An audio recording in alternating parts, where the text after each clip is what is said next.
Evening. This is the Dickinson County This is Board the of Dickinson County Adjustment, Board of and I call the meeting to Adjustment, and I order. call the meeting to order. It is 6 p.m. Monday, October 23rd, 2023. Before we get started, I do have an opening statement I would like to read. The Dickinson County Board of Adjustment. The Board of Adjustment is a quasi-judicial board created by Dickinson County. The board's purpose is to decide on applications for variances from the zoning ordinance, applications for conditional uses requested under the zoning ordinance, appeals of decisions of the zoning administrator. As the board of the county, we welcome all testimony. We make our decisions based on the facts and evidence allowed under the county zoning ordinance presented in an open meeting. Testimony before the board must be given under oath or affirmation. If the proceedings become lengthy, we may ask that testimony be focused on new facts or evidence not already presented. We ask that if you wish to speak, please come to the microphone so your testimony will be recorded in the event of future litigation. And we ask that the proceedings be orderly. When you are testifying, please address your remarks to the board. We are an independent board of citizens appointed by the County Board of Supervisors and not part of the county administration. We are served in our efforts by a county attorney and staff members from the Planning and Zoning Office. Megan. As the chair just stated, the Board of Adjustment is a quasi-judicial board. This is a legal proceeding, and the decorum of this meeting will reflect the same. The conduct of this meeting will be orderly and respectful. Theatrics of any kind will not be tolerated, and you will be removed from the room. Your actions and appearance show that you respect the Board of Adjustment and the importance of the proceedings. As indicated on the opening statement, the order of proceedings will be followed.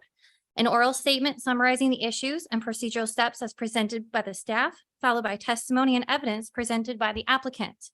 Written correspondence, and then any member of the audience wishing to speak for or against the appeal may testify next. The board will then give the applicant and county staff an opportunity to present final summaries and arguments. Finally, the board will discuss the issues and evidence leading to a decision. Okay, next on our agenda, I would like to call roll.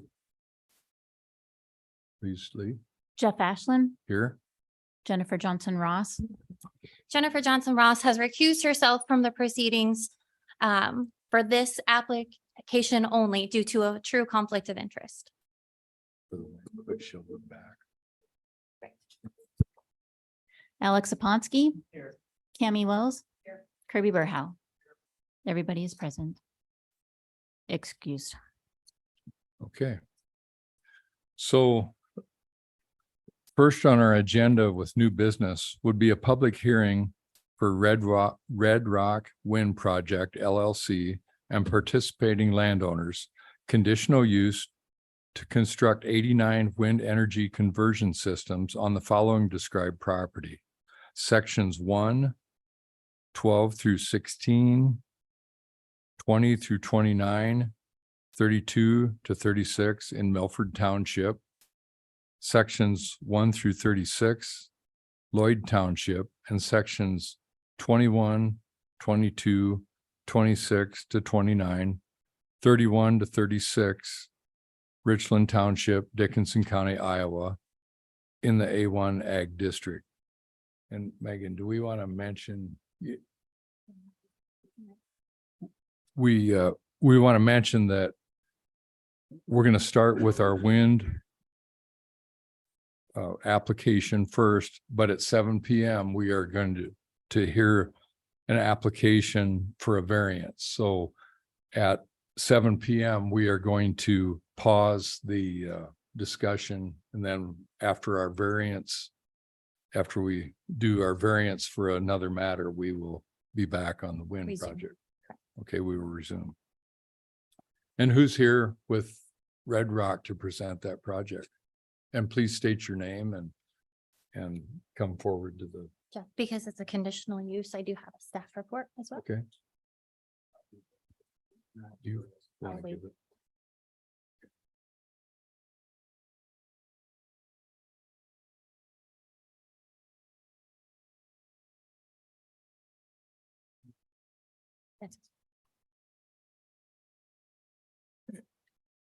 Staff. Sure. And we have a staff report before you get started here. So October 23rd, 2023, request for conditional use for Red Rock Wind Energy Center to construct 89 wind energy conversion systems on the property as described. The present zoning is A1 agricultural and future land use is agricultural. Wind energy conversion systems are only allowed in the A1 agricultural district as permitted principal conditional use. Wind energy conversion systems are defined as any device such as a wind charger, windmill, or wind turbine, which converts wind energy to a form of usable energy in any meteorological tower. It is my determination, based on the facts, this request is not in conflict with the Dickinson County Comprehensive Land Use Plan. Okay. So our applicant, please state your name and address for the board. Joe Crowley. I'm from Invenergy, and we're based out of Chicago. Okay. Good evening, ladies and gentlemen of Dickinson County. Thank you for your time, your patience, and your attention tonight and over the next 2 evenings as we review the Red Rock Wind Project. My name is Joe Crowley, and I'm the lead developer of said project that is seeking an approval from the county for a conditional use permit. The project that we are discussing this evening is not just about harnessing the power of the wind. It's also about investing in a brighter and more sustainable future for your county and its residents. The application that we've submitted is the result of a 15-year effort founded by local community members who recognize the significant benefits that wind projects can bring the area. As we continued the effort, we've had the pleasure of getting to know the Dickinson County community and many of the residents that call it home. We look forward to continuing our partnership with Dickinson County and its residents to move forward this project and bring it to fruition. The entire Invenergy team is proud to lend our considerable experience and industry leadership to shepherd this project to the next stage. Our presentation this evening is meant to walk you through our application and provide insight into how we've developed a thoughtful and thorough project that not only meets the requirements of the ordinance, but in many instances exceeds them. To kick things off, I'll introduce you to the Invenergy team, along with several of the consultants and experts that have made this application possible. The entire team is here tonight to serve as a resource to the board to make an informed decision. Next, I'll provide some background on who Invenergy is and our extensive and distinguished history in Iowa.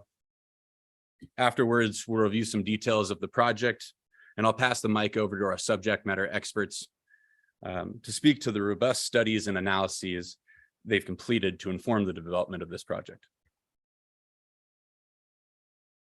Joining me this evening from the Invenergy project team are Kate Millar and Aidan O'Connor.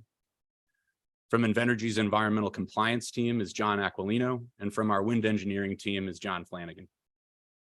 From our local council, we have Delaney Brewer and Brett Dublinsky. And in addition to that core team, we also have a number of the consultants and industry experts who have helped develop the project and prepare our application. Speaking to the expected economic impact of the project is Professor of Economics, Dr. David Loomis. Speaking to the expected market impact of the project is Certified Iowa Appraiser, Michael Maroos. Speaking to the shadow flicker aspect of our project is engineer and shadow flicker expert Joanne Blank. Speaking to the possible ice throw impact of the project is Dr. Jonathan Rogers, who's also a professor of avionics and an ice throw expert. Speaking to the sound aspect of our project is acoustics engineer Michael Hankard. And speaking to the health and safety aspect of our project is medical doctor Jeff Ellenbogen. These experts and the entire Invenergy team are here tonight to serve as resources. You'll hear from many of them throughout the presentation, and they'll be available for questions from the board as well. Invenergy is an American Midwest-based company. We are proud of our history in Iowa and have been working and developing in the Hawkeye State for nearly 2 decades. We have an extensive track record of working with counties and local communities to successfully develop 16 projects spanning 12 counties just in Iowa alone. These projects account for nearly a third of all the wind capacity produced in the state. The success of our projects in Iowa and our outstanding track record here have long stood as the basis for our success developing across the Midwest and the rest of the United States. One thing that sets Invenergy apart and has led to our success here and across the US is our owner and operator mindset. Over the past 20 years, we've been a leader in the development, construction, operation, and management of wind projects. Invenergy has overseen the development of over 110 utility scale wind projects and has been successful in doing so due to our commitment to working hand in hand with our host communities throughout the life cycle of these projects. Your actions and appearance show that you are. Invenergy takes its commitment to being a good As neighbor our experts will seriously, demonstrate, and that wind starts with energy our commitment to projects are a safety. safe neighbor. As our As an experts will operator, we demonstrate, remain an wind industry energy leader in projects safety. are a safe neighbor. We have As an been recognized operator, we remain an recognized by the industry leader in safety. American Wind Energy Association with have an been excellent recognized by the operations award American multiple Wind Energy times Association and have with exceeded an excellence in industry operations award benchmarks for multiple wind times, availability. and have exceeded What that industry means is that when we build benchmarks for wind projects, we build availability. them safely and we What build that them to means last. is that when we build They produce projects, we energy build them reliably as safely well. and we build them to last. We produce prioritize safety energy for our reliably as landowners, contractors, We employees, prioritize safety for our and our landowners, partner communities at every contractors, step of project employees, development. and our partner construction, communities at every and operation. step of project While we development. make every effort to construction, recognize and the operation. importance of While we preparedness make to every effort respond to to the prevent unexpected. incidents, we also recognize the importance of preparedness to respond to the unexpected. We develop emergency response plans specific to each and every project to make sure the resources are available to respond in the unlikely event of an emergency, and to clearly define expectations and procedures to be followed that will ensure the safety of the first responders and the communities. We rigorously monitor our projects and extensively train our field technicians. More than 42,000 hours were dedicated to technical training last year alone. We work with emergency responders to provide training and to work on those emergency response plans.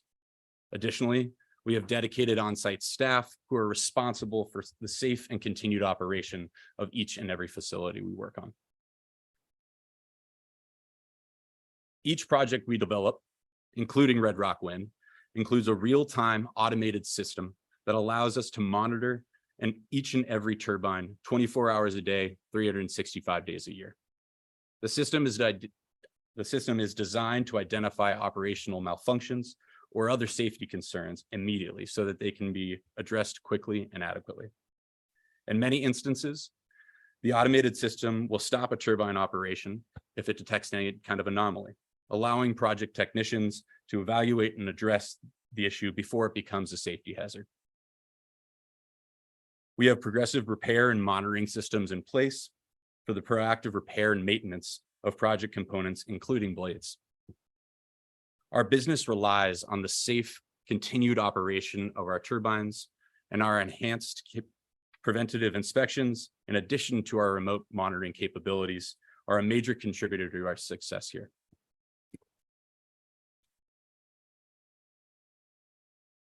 Beyond our commitment to safety, we take pride in being a good community member, seeking out opportunities to amplify our community impact by being good partners. In addition to the benefits of job creation and increased tax revenue, we are always looking for additional partnerships that can support the communities that host our projects. We are proud to have partnered with a number of local and national organizations that reflect Invenergy's core principles and the role we want to play in a changing world, including the Iowa Association of Business and Industry, the Future Farmers of America, and Pheasants Forever. Yet another tenet of Invenergy's business model that sets us apart is the recognition that our projects start and end with our community members. Last year alone, Invenergy contributed $2.7 million in cause-based investments. Those investments include donations to efforts protecting habitat and conservation, health and emergency services, community initiatives, education, and our nation's veterans. Pictured here is our recent participation in the Clay County Fair and recipients of an Invenergy Scholarship program in one of our other project communities. We are currently working with the Iowa Lakes Community College to develop a program to increase opportunities here in the Red Rock communities. All this is to say that Invenergy truly values our project communities and the partnerships we build our projects in, like Red Rock Wind. And we are committed to continuing to do so, to continue to develop these partnerships in Dickinson County.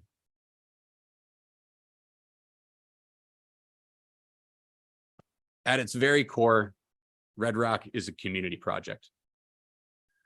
While Invenergy submitted the application, the project is a direct result of 15 years of hard work and vision of the project's landowners. The project has been in development since 2008, originating from a homegrown initiative led by 12 local landowners that joined together to harness the area's rich wind resource and the community benefits associated with wind projects. Invenergy took over development in 2019 and is ecstatic to be the company to bring this project to fruition. Around 240 families have signed up for the project, and all 36,000 acres of the project area have been signed up voluntarily by landowners eager to bring the benefits of wind to their families in this community. Since 2019, Invenergy has been rigorously studying the project area, gathering data, working with landowners, and soliciting public input. Upon approval of the necessary permits, Invenergy hopes to start construction in 2024 and aim to have the project up and running by late 2025. Perhaps most significantly, this project is estimated to bring in over $94 million in property tax benefit to Dickinson County over the life of the project. Red Rock Wind is unique. It's special. Whereas many projects, the developer goes into a community looking for interested landowners, this project began with landowners seeking out opportunities to develop wind facilities in their own backyards. The project founders recognized the value of the wind and the resources in the area. In addition to the world-class corn and soy that is produced in the county, Dickinson is privileged to host some of the most reliable and strongest winds in the entire nation. As the project developed, the specific project location was informed and refined by a number of studies. The project area is largely open, flat, and contains limited avoidable areas of environmental concern. Community members have often asked where the power from this project is going to go. And I'm not an electrical engineer, but if you bear with me for a moment, I'll try to explain it to the best of my ability. Iowa is part of the Mid-Continent Independent System Operator, or also known as MISO. MISO is a nonprofit organization that manages a defined region of the electrical grid that shares generation and transmission infrastructure. I've included a map of their territory here on the board.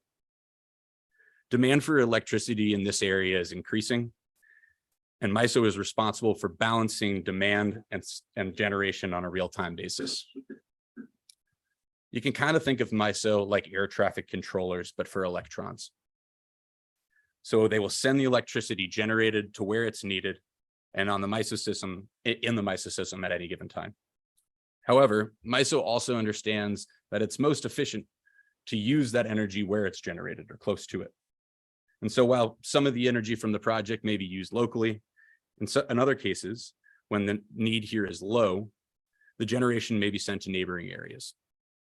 Similar to how the crops produced in this county are exported, the electrons and used where they're needed, the electrons can do the same.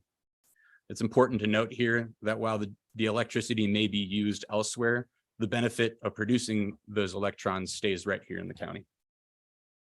Because of the way resources are shared within the MISO system, another essential element of siting a project is proximity to infrastructure and transmission infrastructure.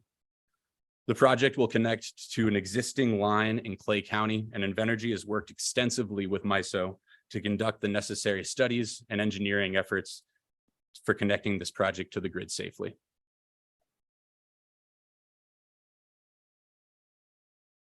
All of our proposed turbine locations fall in Dickinson and Emmett. There are 18 proposed sites in Emmett and 83 proposed sites in Dickinson. Of these proposed sites, between 50 and 89 will be ultimately constructed, depending on the final turbine that is selected.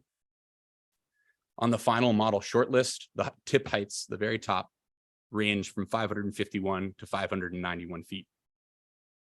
As one of the first steps in analyzing the project layout and following industry best practice, we sought approval from the Federal Aviation Administration for all of our potential turbine locations. Each and every one of those locations received a determination of no hazard. However, I do want to take a moment to emphasize that while we sought 106 locations from the FAA, we do not intend to build all of those locations. Our ultimate project layout will be a subset of those turbine locations. Larger capacity turbines would mean that fewer turbine locations are ultimately necessary to be constructed. The lower the turbine megawattage, the more that we'd need. The max in this county would be 83.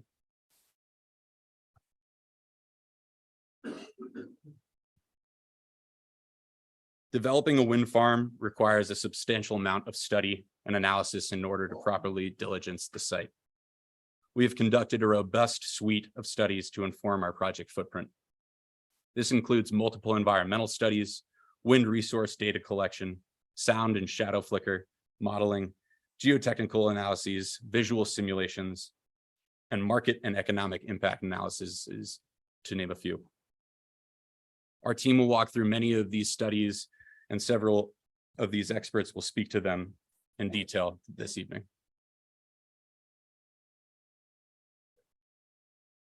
Project siting incorporates many considerations, including impacts on nearby residents, safety, legal and regulatory requirements. We have designed our project to avoid and minimize negative impacts while meeting or exceeding the requirements of the Dickinson County Ordinance for all of our turbine locations. Our average distance from a turbine to the closest non-participating residence in the county is over 2,300 feet.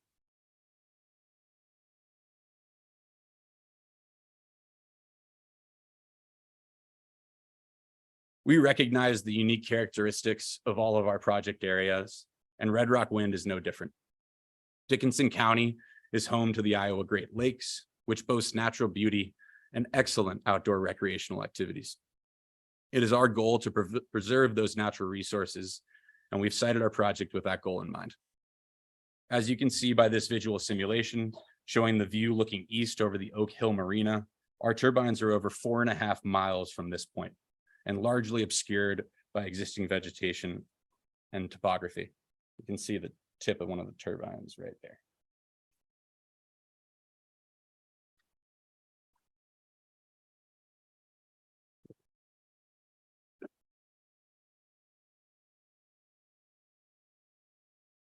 The FAA regulates all United States airspace, and each of our turbines present in the application received those determinations of no hazard from the FAA.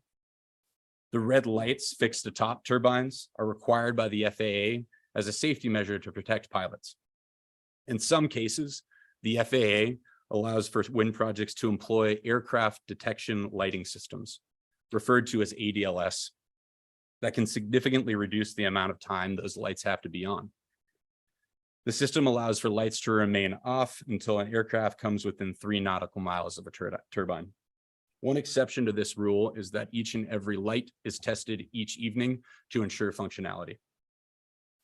While these systems are not suitable for every project location, Red Rock Wind has committed in our application to implementing an ADLS for the project, provided we receive the necessary permits and the FAA deems it safe to do so.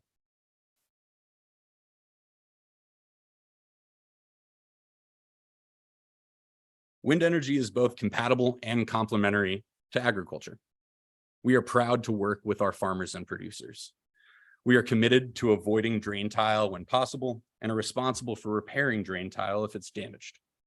We are also committed to providing compensation in the event of crop damage or soil compaction. Both of these responsibilities are outlined along with a multitude of others in our leases. Wind leases can provide farmers with a much needed and diversified income stream to help support their agricultural efforts. The stability and predictability of these land lease payments can bolster farm operations. Many of our farmers tell us that the access roads we install are a benefit to them, making access to their fields easier.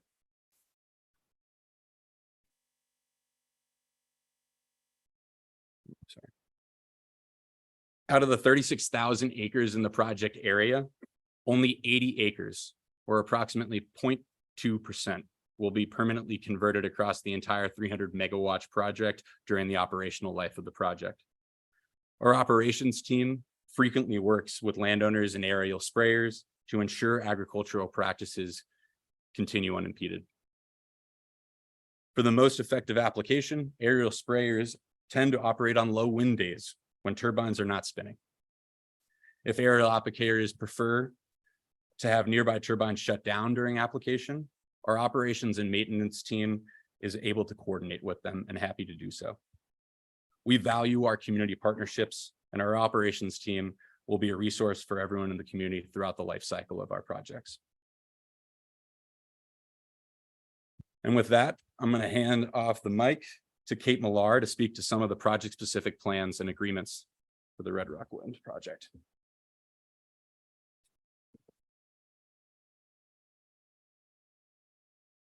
Good evening. My name is Kate Millar, Director of Renewable Development with Invenergy. I head up the development team of folks working here in Iowa for the company. So I'll walk us through several of the agreements and plans that were included in the application in compliance with the county's ordinance, the first one of which was the draft road use agreement. This is a pretty standard agreement for us that we've developed in conjunction with the county's engineer. The agreement is meant to cover the universe of our responsibilities, which means that if we impact county roads or infrastructure, that we're responsible for that repair and that cost. So to do that, what we'll do is we'll continue working with the county in order to finalize this agreement and implement it. We'll work with the county engineer to do that. We'll have to do a pre-construction survey. That'll be a video survey that we have to commission, which would take into account the existing conditions of the county's roads. And that would be the baseline from which we'd operate. We'd also, prior to construction, work to ensure that we have an adequate traffic control and transportation implementation plan. And that would be to ensure that there's no detrimental change to traffic or flow of traffic in the county as a result of our construction vehicles on the road. This agreement will be through the operation of the project as well. In addition to the responsibilities that we have for any improvements, costs to repair, we are also proposing financial security to be posted with the county. Or if any reason we default on our obligations under this agreement, the county would have financial security in the form of a letter of security or bond that they could pull from to cover any costs in the event that we didn't obligate our responsibilities. We would come up with that cost in conjunction with the county, the amount of that financial security. It would be the total amount for the planned amount of upgrades needed and repairs needed for the county roads.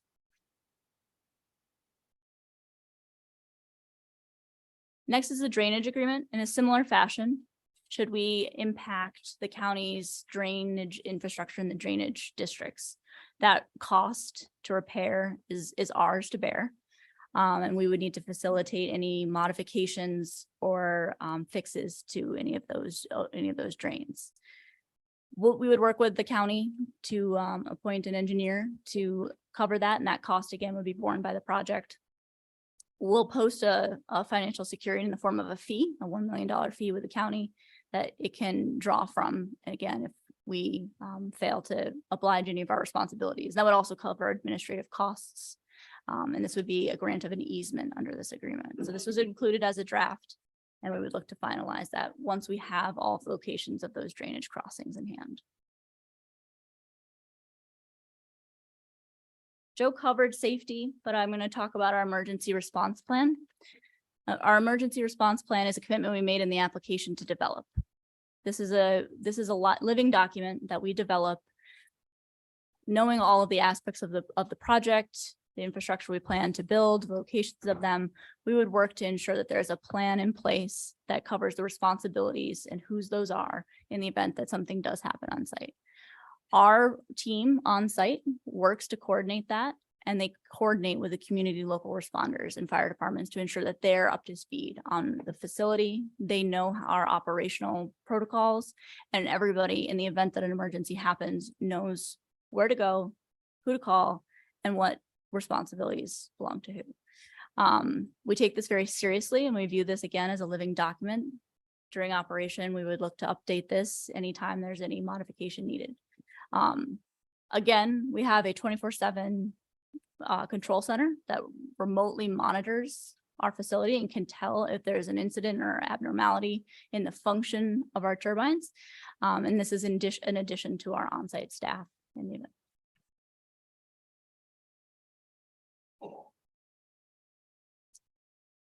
Our decommissioning plan. We included this again in the application. This is an outline of our responsibilities for any piece of the facility, any wind turbine, any individual wind turbine that stops operating, or if the entire facility is not operational and needs to be decommissioned. If after a year under the county's ordinance, the facility in part or whole isn't producing energy, our obligations to decommission the site would kick in. That responsibility and the cost of decommissioning is the projects to bear. And we understand the importance of getting this right. So I'll cover our financial security commitments in a second. There are some facilities that we may keep in place. If a landowner requests an access road to be left behind under our agreements, we can do that. So if access roads were to remain in place, we would work that through with the landowners.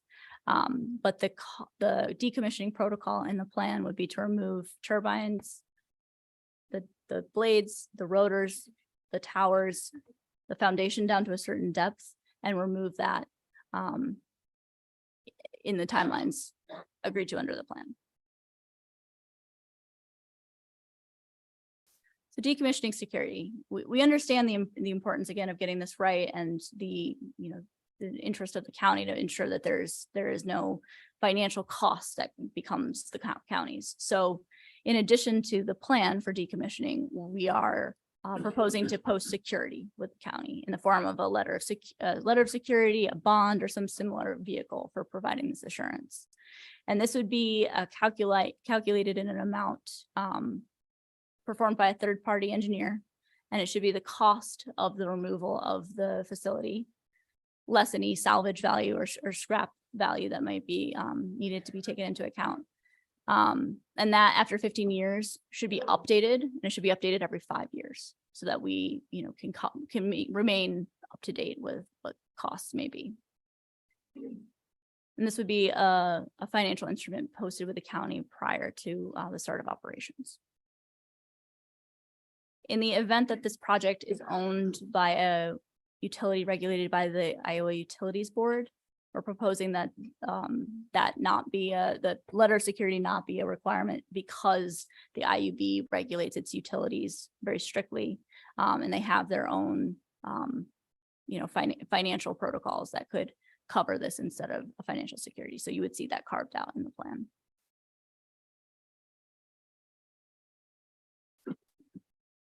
So I spoke a little bit about how we remove the components. Everything would be taken apart and basically parsed down into transportable loads, easily transported by semi trucks. The majority of a wind facility is easily recyclable. 94% of it can be, in most facilities, recycled easily or has very high scrap or salvage value. The recycling industry is one that we're seeing grow alongside ours. We have had some exciting and novel partnerships in the past to deal with blade recycling, and we continue to look for ways to creatively recycle blades. We found that There are some composite streams or the creation of in the manufacturing for concrete process. There are some uses for blade materials. So most materials are easily recycled. Blades and have some growth in that industry that is coming along. And we remain committed to finding unique ways to work with recyclers. Next up, Mr. Maroos.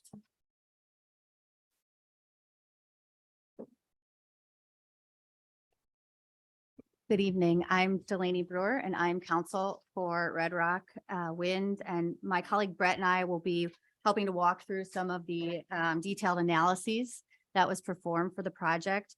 First up is Michael Maroos, who will be talking about market impact and property value impact. Mr. Maroos is not certain he can be here tomorrow.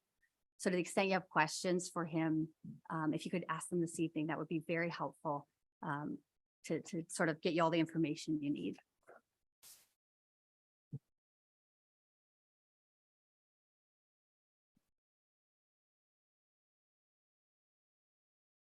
Good evening. My name is Mike Maroos. I am a real estate appraiser, president of Maroos and Company located in Park Ridge, Illinois. I have the general certified appraisal license in the state of Iowa. I have the MAI designation and the Counselors of Real Estate designation. I've appraised over 12,000 properties and have published and cited in over 20 valuation books, and I've also taught seminars.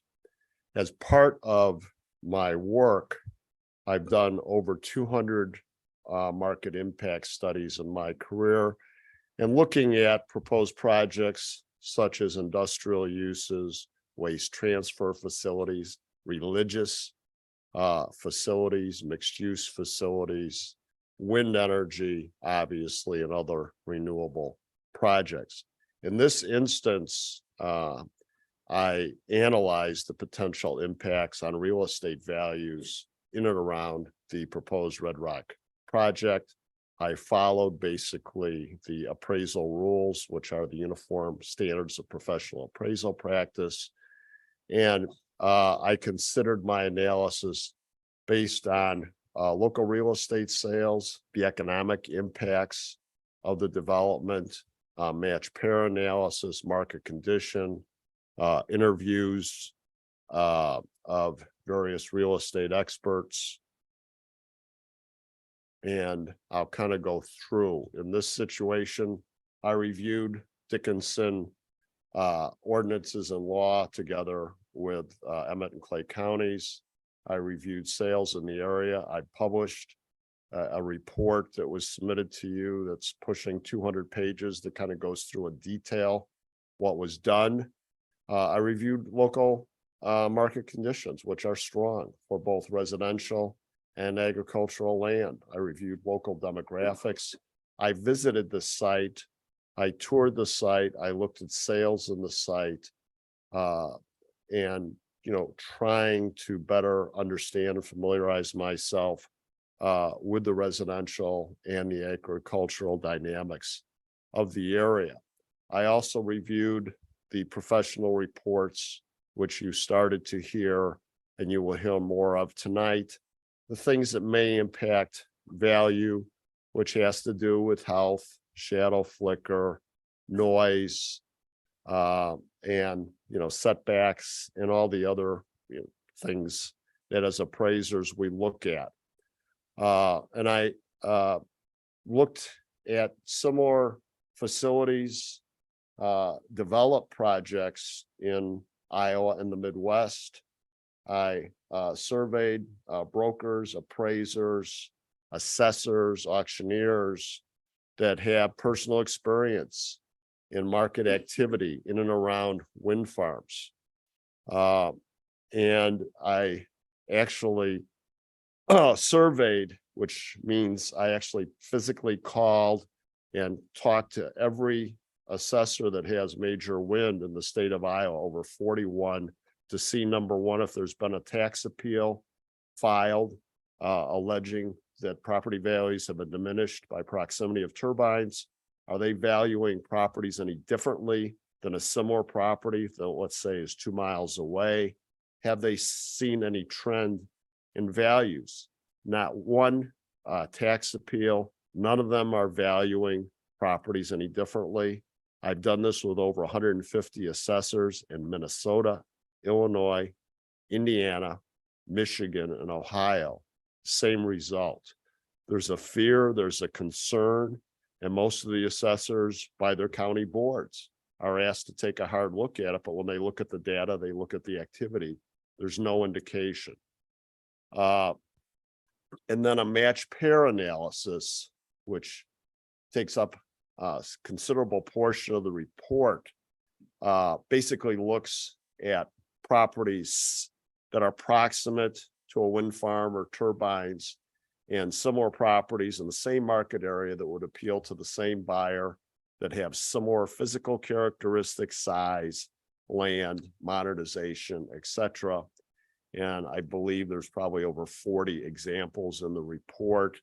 And again, in looking and touring these properties, there's nothing that indicates a negative impact on value, which is interesting.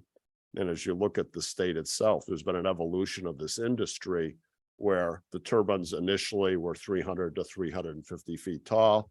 They've gotten bigger, they've gotten larger. There's projections of turbines much higher than those proposed for this project. And as the turbines have gotten bigger, the density's dropped. So for a 300 megawatt project, as an appraiser and somebody looking at the project, that could have been, 200 plus turbines. You heard tonight, I think 50 to 89 will actually get built here. And in my opinion, that density is a significant characteristics. I'm a fan of the ADLS. I think that's important because generally, as my experience has been, it's 5 to 6 minutes. When a low flying aircraft is detected, that's when it triggers. Before, as it goes through and over, it's not the high commercial flights. And I also looked at the economics, which you're going to hear from Dr. Loomis, but economics drives real estate values. It provides money to the schools, to the community. It's a stability. And what's kind of interesting, as I found in Iowa, what more than one assessor said to me, this just becomes the new norm after it gets developed, that it just becomes part of the agricultural community and it adds to it. And the other thing that's happened in Iowa that's hugely important is it's attracted data centers. And I believe the number is over $10 billion of data center development has occurred, that a lot of it's tied into renewable energy. And the data centers don't generate a huge number of jobs, but they generate large building permits and significant real estate taxes. And I also looked at agricultural land, and as all of you know, you have tremendously fertile land, very desirable. Values have been going up every year, even with some of the volatility of interest rates and commodity pricing, but it's great farmland. And the value of ag land where there's wind farms has gone up. It's as an appraiser, it's an income approach, it's cash flow, it's a benefit. So my bottom line and conclusion, there is, in my opinion, no negative impact based on the proposed development. In fact, in my opinion, it will be an economic enhancement. Thank you.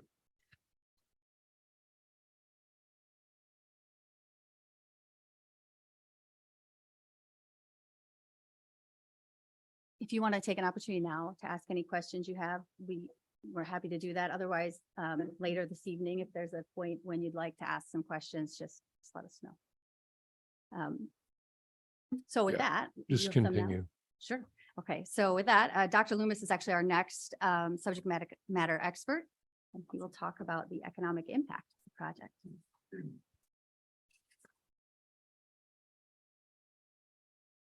Good evening. My name is David Loomis, and I did the economic impact analysis for Red Rock Wind.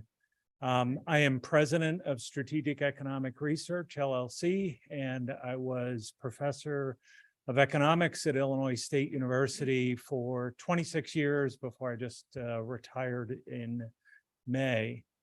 As part of my research there at the university, I have published peer-reviewed publications on the economic impacts of both wind, solar, energy, and have then looked at individual projects like the project here. I think I've looked at over 200 wind and solar projects to look at the economic impacts. The way that we look at the economic impacts as economists are really in three different areas. First is direct impacts, indirect impacts, and induced impacts. And let me explain those a little bit because sometimes it gets confusing. Direct impacts are those impacts in employment that would be employed by Invenergy or directly by their contractor. So a direct impact during construction would be largely construction workers on site that you would think of as these are the construction impacts.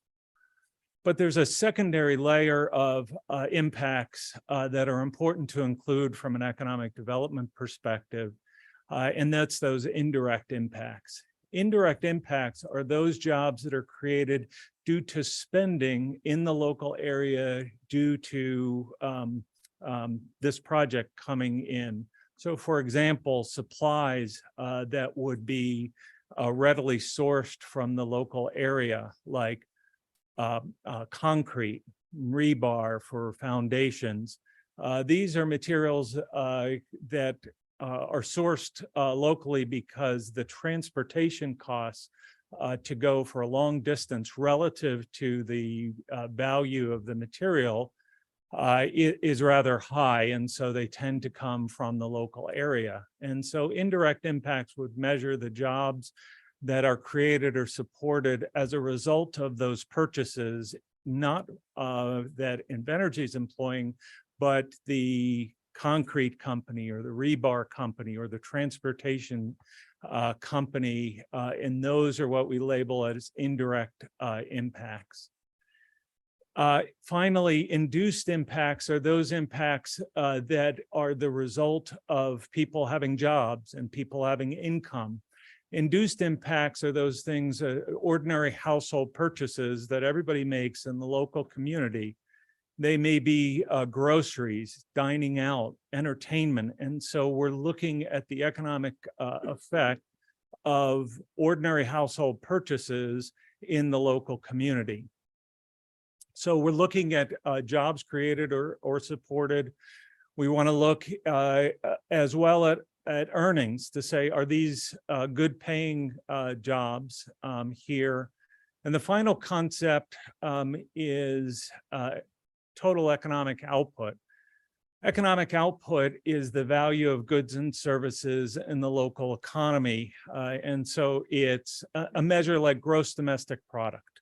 So if you were to say, what's the gross domestic product for Dickinson County? We are looking at the economic output that would be added to Dickinson County as a result of this project. So how do we come up with all these measures? We have used a model called the JEDI model. It stands for Jobs and Economic Development Impacts. It was developed by the U.S. Department of Energy's National Renewable Energy Labs as a framework for analyzing economic impacts of wind energy.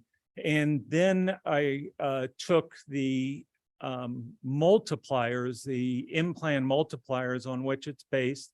IMPLAN is an economic development a data service and tool that widely recognized by economic development professionals. It's one of two leading packages and the leading package for an analysis like this. So we've used Dickinson County specific numbers looking at the current patterns and industry that is already existing in Dickinson County.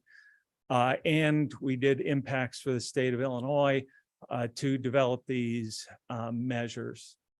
And as input into that, I got detailed measures from Invenergy of their expected costs by cost category, both during construction and during operations. Now, I'll show you in a minute some of those economic benefits in terms of the specific numbers.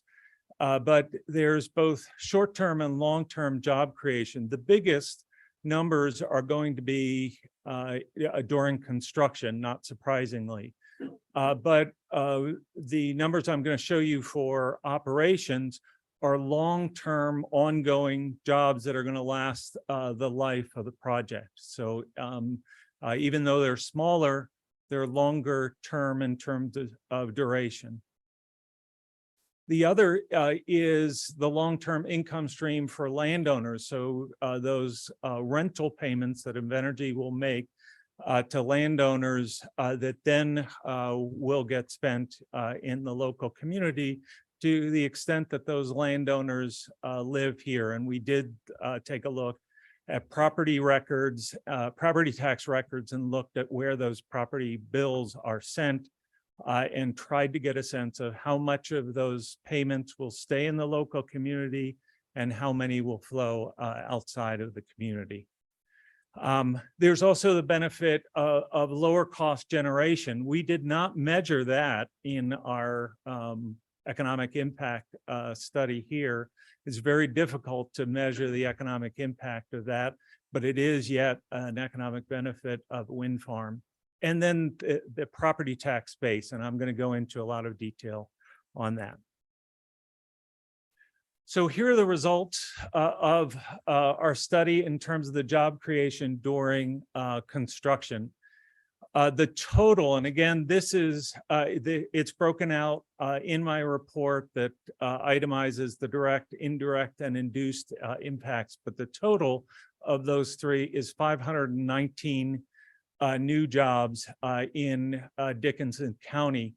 The largest part of those is indirect impacts, and oftentimes those are the ones that are hidden because you don't see workers working on the job site, and so they're not visible, but they're certainly measurable, and we can look at the spending that's involved. And if we turn over to operations, you see the numbers lower in terms of 40, but those are long-term jobs that will last for the life of this project. So those are significant, even though those are lower. The earnings potential is quite substantial, $36.5 million in employee earnings. That would be total compensation, wages and benefits, and $1.9 million annually during operations. Finally, that measure of economic output, that measure like GDP, you see $82.2 million for Dickinson County and $9.2 million annually in increased economic output during operations. Now, the biggest impact really is in terms of property taxes that will come to the local community. If we look at project-wide, so this is all three counties for the total project, we are looking at $3.5 million annually on average through the life of the project, or $141 million in total. If we zero in just on the Dickinson County benefit, we will see, and again, the $2.37 million is coming to all the taxing bodies within Dickinson County. So that would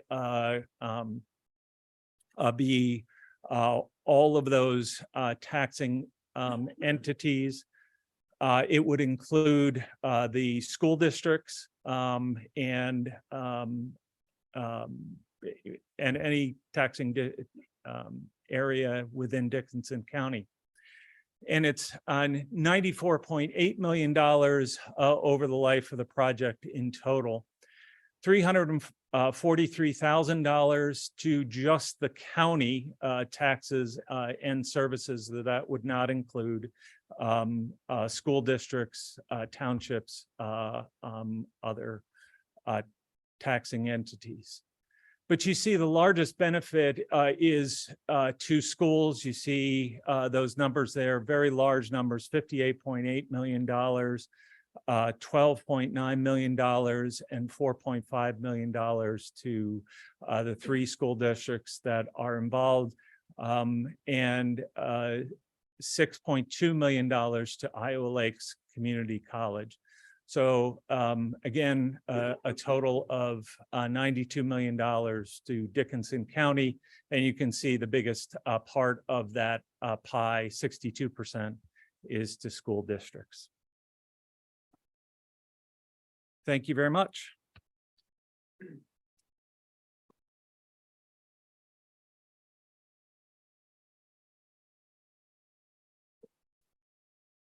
Okay, at this point of our meeting, we're going to pause because we're 4 minutes for other applications. So we'll continue at 7 with our variance.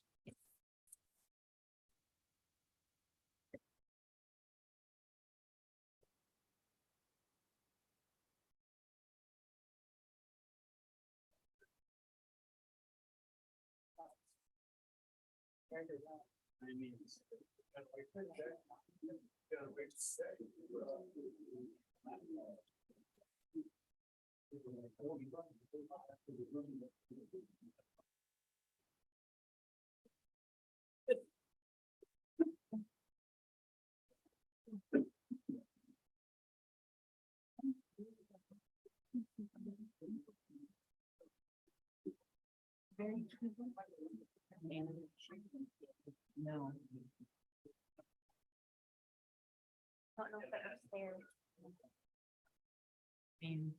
We could check something. Just ask them.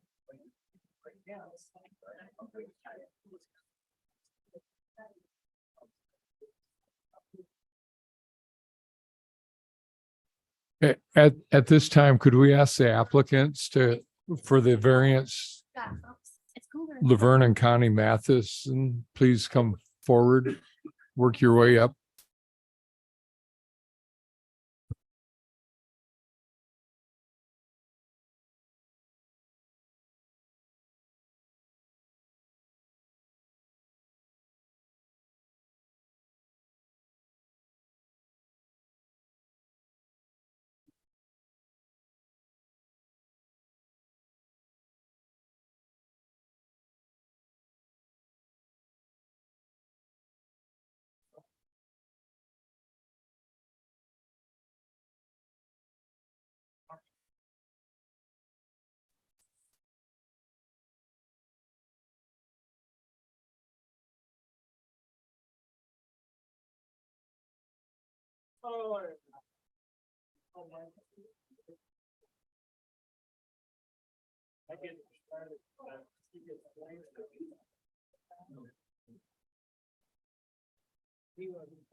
Okay, it's 7 PM and we are gonna continue our meeting for the application. Please, can we have your attention? We've got a public hearing, the application for Laverne and Connie Matheson, owners, Brandon Matheson, option purchaser, for a variance on the following described property. Lot 19 to 22, block 30, Tribogie Beach, Lakeville Township, Dickinson County, Iowa, parcel 06-022-05-032. The address is 15212 Wilson Boulevard. The description of the variance is to construct a new home structure to allow a rear yard setback of 13 feet when 20 feet is required, a variance of 7 feet. Has everyone had a chance to look at the site? Okay, all right. And who's here to represent that application? Just come forward and make your presentation. Okay. Please state your name and address. I'm Brandon Matheson, option purchaser of the property, currently owned by my parents. Connie Matheson's here for any questions as well. I don't have a presentation like that last set of folks, but yeah, I'm just asking for a 7-foot variance out the back of the property. It's currently has a mobile home on the property that is 64 long by 26 wide. And the plan is to put a 40 by 60 on there. So it's gonna be a little bit not quite as long, but it will be wider and will encroach on that setback, which is 20 feet. So I'm just asking for a 7-foot setback. So I think I submitted all the correct paperwork. I'm here for any questions you may have. Yeah, they're gonna bring a map up on the screen. Okay. For us here shortly.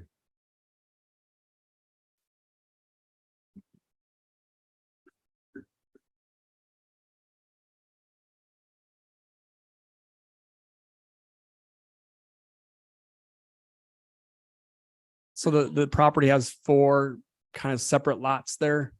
It's 25 in the front width and it's 20 in the back. So it's not perfect squares or rectangles. So it's a little bit goofy there, but so like I said, it's gonna meet the front setbacks. So I don't need a variance there. I don't need any side setback variances, just the back of 7 feet. Yeah. And the way the property is, it's kind of curved a little bit. So it's actually 13 in the middle. So it's worst case scenario is 13 on the edge of the property. It's gonna be more of like a 15-foot setback. Because it's more of a, like I said, a curved back property line.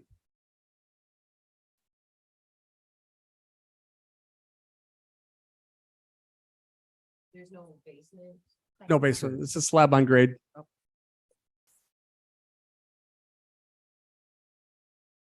Thank you. Does the board have any questions?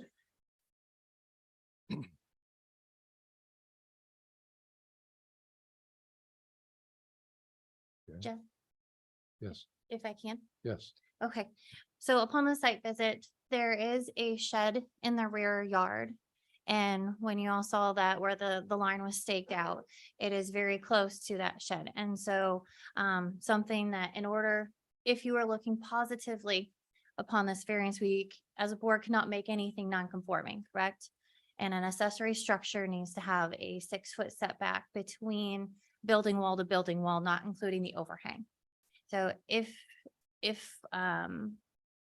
approved, then I would recommend that we put a stipulation that that shed be moved into compliance, because with that 13-foot setback, it cannot meet the requirements of an accessory building. Thank you. Does the board have Yeah. any? Yeah, I think in the application, I actually stated that I'd remove that shed off the property. I just wanted to make sure that it was in their motion if that were to come Sure. to Yep. fruition. So Brandon, you would be planning on just getting the accessory shed would not be on the property. Correct. If you did Yeah, that, we'll right? remove it. Yep.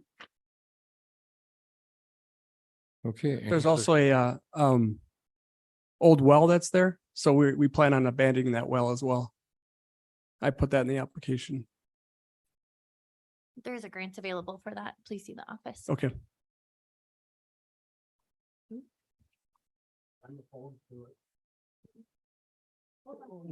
We'll get. Okay, Microphone check. I'm out. Yes. Is that a standard depth garage or is that too deep? It's 40 feet. So I mean, I suppose it's double. I suppose standard for a double would be like 48, I would imagine. So it's deeper than just a Bit single. deeper than a single. Okay. Yep. Any thought on eliminating that in the front end and moving things forward? What we're trying to do is trying to get enough living quarters. And in order to do that is we needed the 40 feet enough to on the, so the garage wasn't the big part of it. It was the living quarters. Since this is a single level, there's no upstairs to it. Because sometimes you see if you have a second level, you can kind of oversee, put bedrooms up there. This is not that. This is just a single slab on grade. So in order to get those living quarters in there, it had to be 40 feet. And your parents will be the only ones living? Yeah, I'm actually going to purchase the property so that I can build on it. But it'll all be handicap accessible for them to live in there. Yep. is there any other questions that the board has for the applicant? Okay. At this time, was there any written correspondence for this application? Thank you, Brandon. All right. Thank you. I live on the other No, side. we'll get to you. Okay. No, there's no correspondence. Okay, no written correspondence. So at this time, we're going to open up our discussion to the public for this application. So if there's anyone that would like to speak on behalf of this application, please come forward, and you already have. So please state your name and address for the board. Ronald Ernstdorf. I built a house 10 years ago on the other side of the fence, and I'm set back 20 feet, and I just assume that would be too. I don't think they need to move in any closer.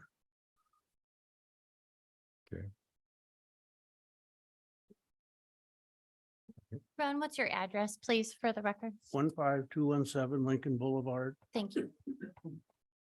Okay, anything else you'd like to add? Okay. Nope. Is there anyone else that would like to speak on behalf of this application? In the public? Okay. Seeing no more discussion with the public on this application, we'll now close the public part of this application. And is there any further discussion with the board for the applicant? Anything that you can?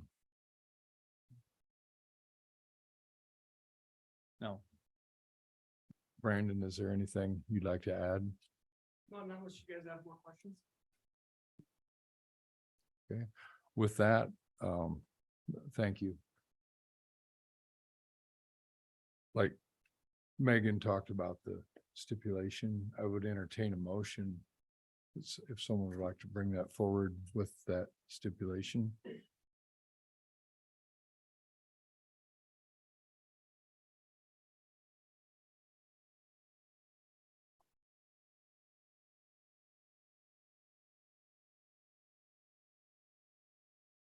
Okay, is there a second to that? I'll second. Okay, it's been made. Motion made by Cammie and seconded by Jen. So removing that stipulation would be all right with you, Brandon, Yes. to remove the, Yep. okay. So we'll go ahead and vote on that.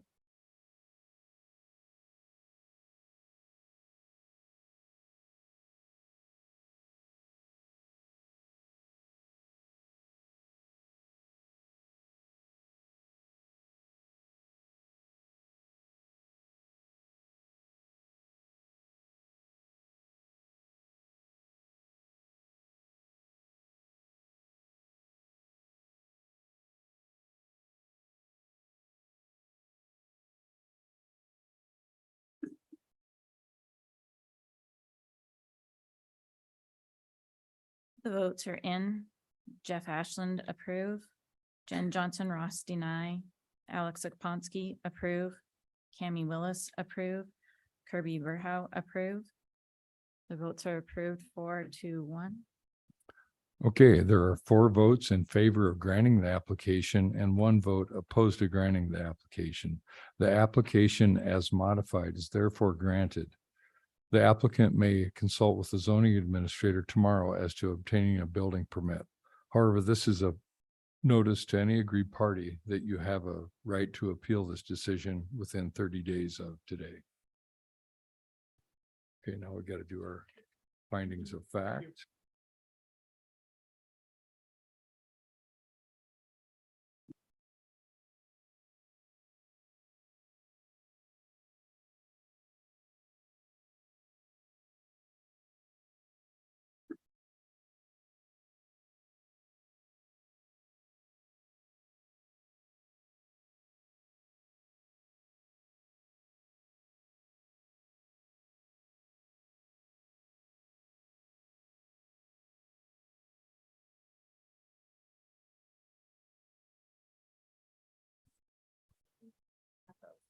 Oh, honestly done. Good job. I just want to make sure that. Yeah, no.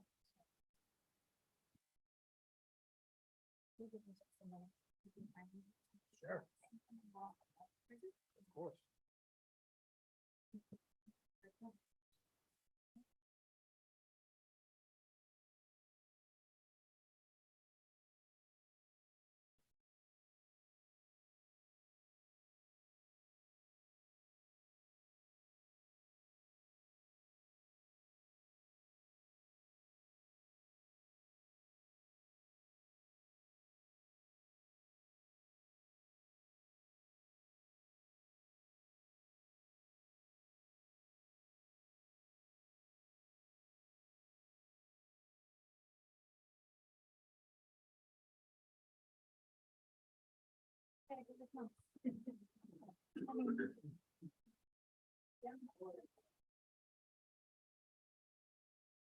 Okay, ready? Okay, at this point, we're going to resume our discussion with the Red Rock Wind Project. So next on board, please state your name and address for the board. Good evening. My name is John Aquilino. I'm a director on the Environmental Compliance and Strategy team at Invenergy. I manage environmental permitting and compliance with federal, state, and local laws and policies for the development of our wind and solar projects in the U.S. I also oversee our environmental consultants who conduct the field surveys. I oversee the study planning, as well as the collection and analyzing of data and the finalization of those reports. As background, I have a bachelor's degree from Clemson University. Can you hear me now? Oh, okay. Sorry. Is that better? Okay. Is that better? All right, there we go. As background, I have a bachelor's degree from Clemson University and a master's degree from University of Texas at Arlington. I joined Invenergy in 2017 and have been in my current position or my current title since March of 2023. I serve as Red Rock Wind's environmental compliance or environmental manager. I oversee the wildlife and natural resource surveys and wetland permitting. As part of my duties, I supervise our qualified independent environmental consultant, Stantec Consulting Services, overseeing the field surveys that they conduct for the project. As part of my duties, I also coordinate directly with the regulatory agencies. So in this case, that's U.S. Fish and Wildlife Service and Iowa Department of Natural Resources, or IDNR. And in that coordination, that involves sharing and coordinating on survey methodology, sharing and discussing the data and the results of those surveys, and also discussing siting strategies to avoid and minimize potential impacts of the project. I also work with our internal teams including the development team and the engineering teams to bundle all that work together, meaning I work with those teams to incorporate the site-specific data we've collected and the agency feedback to make informed siting decisions to avoid and minimize potential impacts of the project. So Red Rock Wind has conducted extensive environmental surveys to analyze, identify, plan for, and avoid and minimize potential impacts of the project, which includes environmental resources such as wildlife species and their habitats, or protected lands, or sensitive environmental areas. So the purpose of my discussion here today is to discuss the frequent and ongoing coordination that we've had with both U.S. Fish and Wildlife and Iowa Department of Natural Resources, and also to describe the environmental surveys, talk through the survey methodology, and provide a brief overview of the results of those surveys. So to start, I'd like to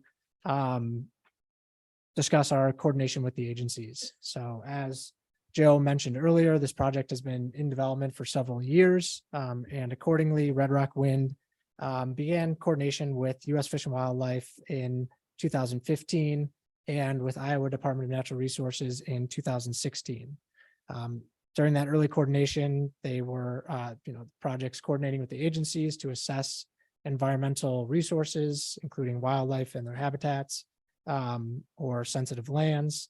And then further, we've met with both agencies multiple times since 2018 to discuss the ongoing surveys, discuss the results of those surveys, and also discuss project siting strategies to avoid and minimize potential impacts of the project.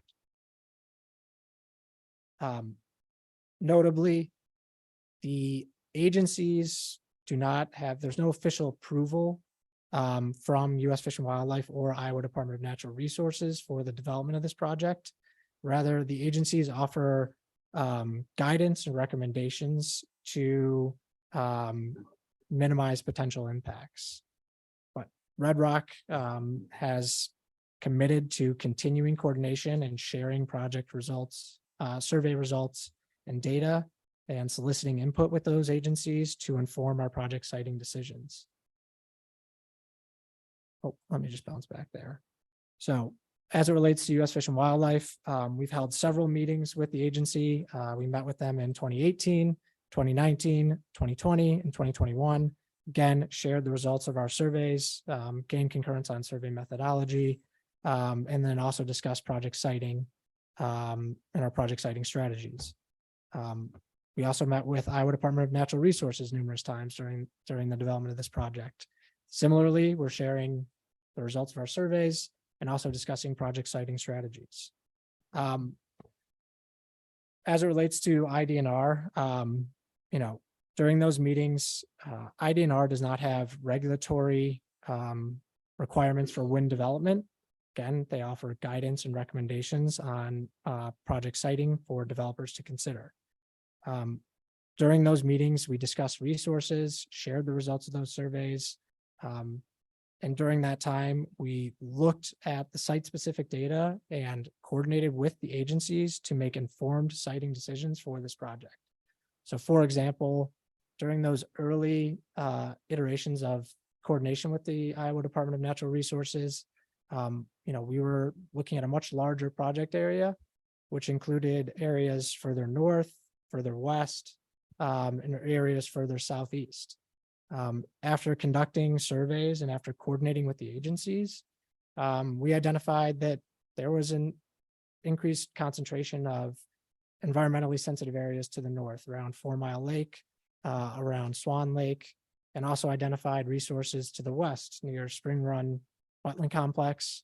And during those discussions with the agencies, we made decisions to entirely remove sections of the project where those environmentally sensitive areas were located. So in response to the site-specific data and in coordination with the agencies, we were making informed siting decisions throughout the entire development process for this project. And ultimately what that led to was sharing our siting decisions, setting back from IDNR managed lands, carving out sections of the project entirely that had environmentally sensitive areas. And the result of that was that the agencies were very pleased with our responsiveness to their considerations and also pleased with the final siting strategy that the project employed. So the next thing I want to go over briefly is the brief overview of the environmental surveys that we've conducted here at Red Rock Wind. So just a high level, all of the surveys that we conducted were performed in accordance and following U.S. Fish and Wildlife and IDNR survey recommendations and guidance and methodologies. So just to note that there are a few guiding documents that guide this entire process, and that would be U.S. Fish and Wildlife's wind energy guidelines, the Eagle Conservation Plan guidance, the Indiana Bat Summer Survey guidelines. So those three documents are produced by U.S. Fish and Wildlife Service. They are the foundation of how project developers should be conducting environmental surveys to assess for resources and engage with the agencies. So we follow that approach carefully.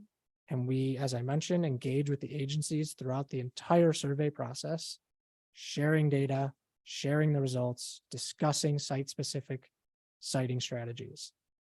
We value that agency relationship. And again, in this case, we continue to coordinate throughout the entire process to make informed decisions. So a little bit of background here. I'll talk through each of these surveys, but the key surveys that were conducted here are the Site Characterization Survey, avian use surveys, so multiple years of avian use surveys, multiple years of aerial and ground-based raptor nest surveys, bat habitat assessments, and then bat assessments for the northern long-eared bat, which is a federally listed bat species. So that's surveys specifically for one species. And then I'll also talk about the bird and bat conservation strategy. Oops, sorry. So real briefly, the site characterization study, this is one of the first surveys that we conduct. It involves, again, it follows the survey methodology established by U.S. Fish and Wildlife Service. We share the survey methods and results with them, as I mentioned. So the key objective of this survey is to identify current land use practices, land use and land cover, document areas of potential habitat for species of concern, as well as identify any environmentally sensitive areas, such as waterfowl production areas or any other conservation areas within and adjacent to a project area. As I mentioned, we look at a much larger survey area when we were conducting these surveys, which is important because it allows us to respond to that data and site projects accordingly. What the site characterization involves is an intensive desktop evaluation, looking at any and all publicly available data. We also submit requests directly to the resource agencies, so IDNR and Fish and Wildlife, to ask for location of sensitive environmental habitats or sensitive species records that they have obtained, but they don't share publicly. So we submit requests to gain any of that information. And then, again, as I mentioned, the next phase in that site characterization study after the desktop survey is actually conducting in-field surveys. So we have teams of biologists going out, confirming the accuracy of that desktop evaluation, and then again, identifying conditions as they are in the field. We then use that information in our coordination with the agencies and respond to the data. So, for example, during the initial site evaluation, we were looking at a much larger project boundary. That included areas further southeast, areas southeast of 12 Mile Lake.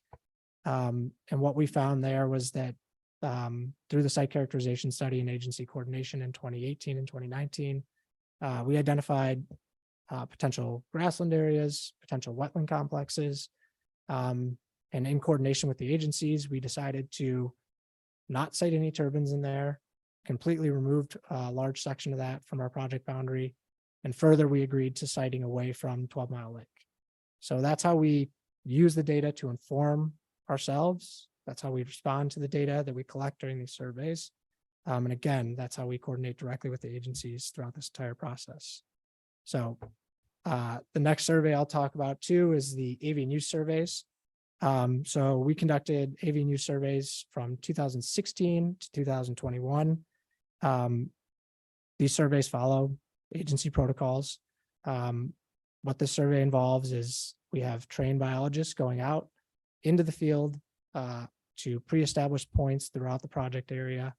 And what they're doing is documenting avian observations.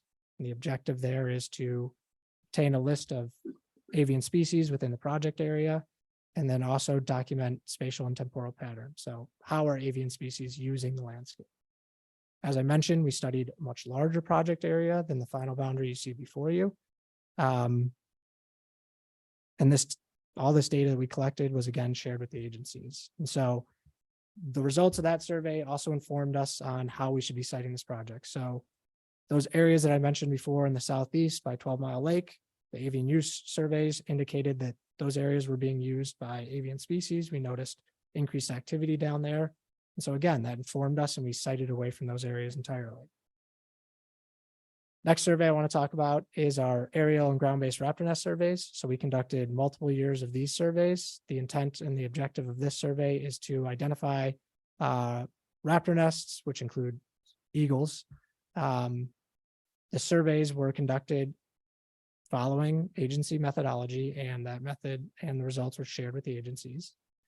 We had trained biologists go out during the spring of each of those years that you see listed up there, either aerial surveys, so flying in a helicopter or airplane to identify the location of any raptor nests within or adjacent to the project area. At a high level, the results of those surveys showed that there were no eagle nests identified within the project area. We did identify eagle nests outside of the project area. So in 2018, for example, there were 3 eagle nests identified along the Des Moines River. We conducted follow-up surveys in 2021 and noticed that one of those nests was no longer present. The 2 nests that remained along that Des Moines River, and those are riparian areas, we conducted additional eagle nest monitoring surveys for those nests. So although those nests are located outside of our project area, we believe it's important to understand how those species are using the landscape so we can understand how they're using the area surrounding their nests and use it to inform our siting. What we identified during those surveys was that the one nest that was considered active that season, meaning there was actual eagles nesting in that area. We found that those eagles were utilizing the riparian corridor outside of our project area, flying up and down and avoiding, basically sticking to that corridor. And so we use that to inform our siting. And again, as I mentioned, share that data with the agencies. As a result, we've agreed to not siting turbines near that area. I think the nearest turbine from that specific nest is over 2 miles away. So the last thing I want to talk about is the bat-related survey work. So we've conducted multiple surveys for bats here at this project. The first one I'll actually talk about, I'll switch the order here, is the Northern Long-eared Bat Presence Absence Surveys. So Northern Long-eared Bat is a federally listed species. And as such, we coordinated with the agency and conducted a species-specific survey to determine whether or not that species occurred within our project area. That survey methodology is rather extensive, and we actually submit a survey plan to the agency. U.S. Fish and Wildlife gained approval to conduct that survey, and we conducted those surveys in the summer of 2022. The result of that survey was that there was no northern long-eared bats captured, which indicates that that species is not occurring within the project area.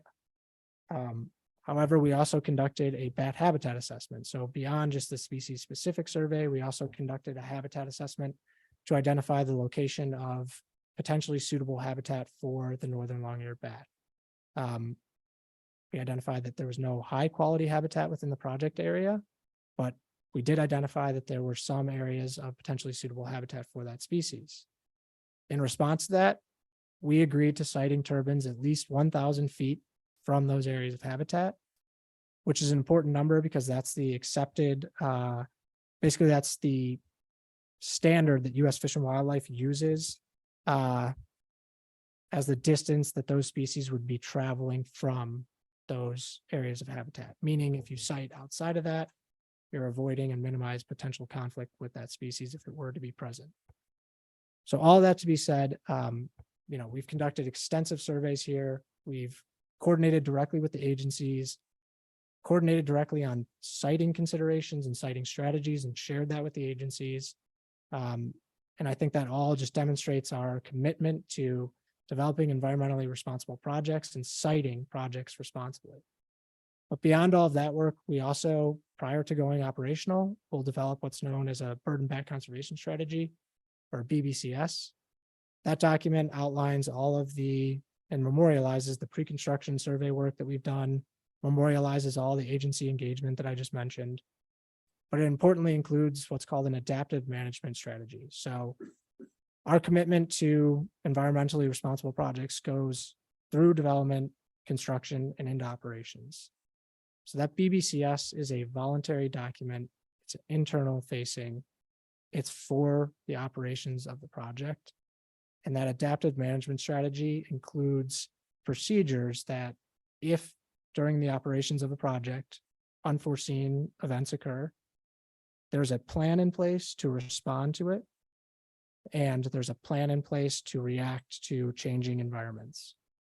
It also importantly includes a commitment to continue coordination with the agencies, which means that if unforeseen events occur, there's a strategy in place. Beyond that, a commitment to continued coordination with the resource agencies going forward.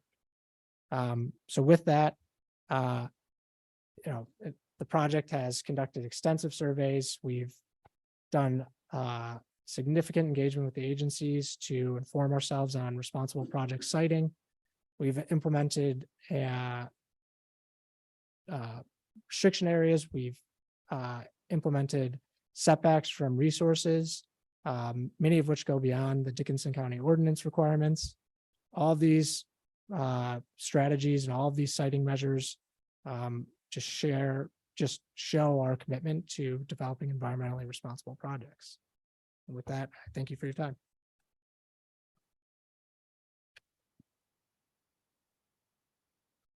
Next. Good evening. My name is Brett Dublinsky, and I'm also an attorney for Red Rock Wind. Delaney mentioned earlier that we would both be introducing some witnesses, and it's my turn. And so let me introduce Red Rock Wind's next witness, Dr. Jonathan Rogers, to talk about ice throw and blade throw.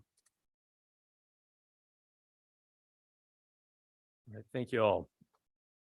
My name is Jonathan Rogers. I am a professor of aerospace engineering at Georgia Tech.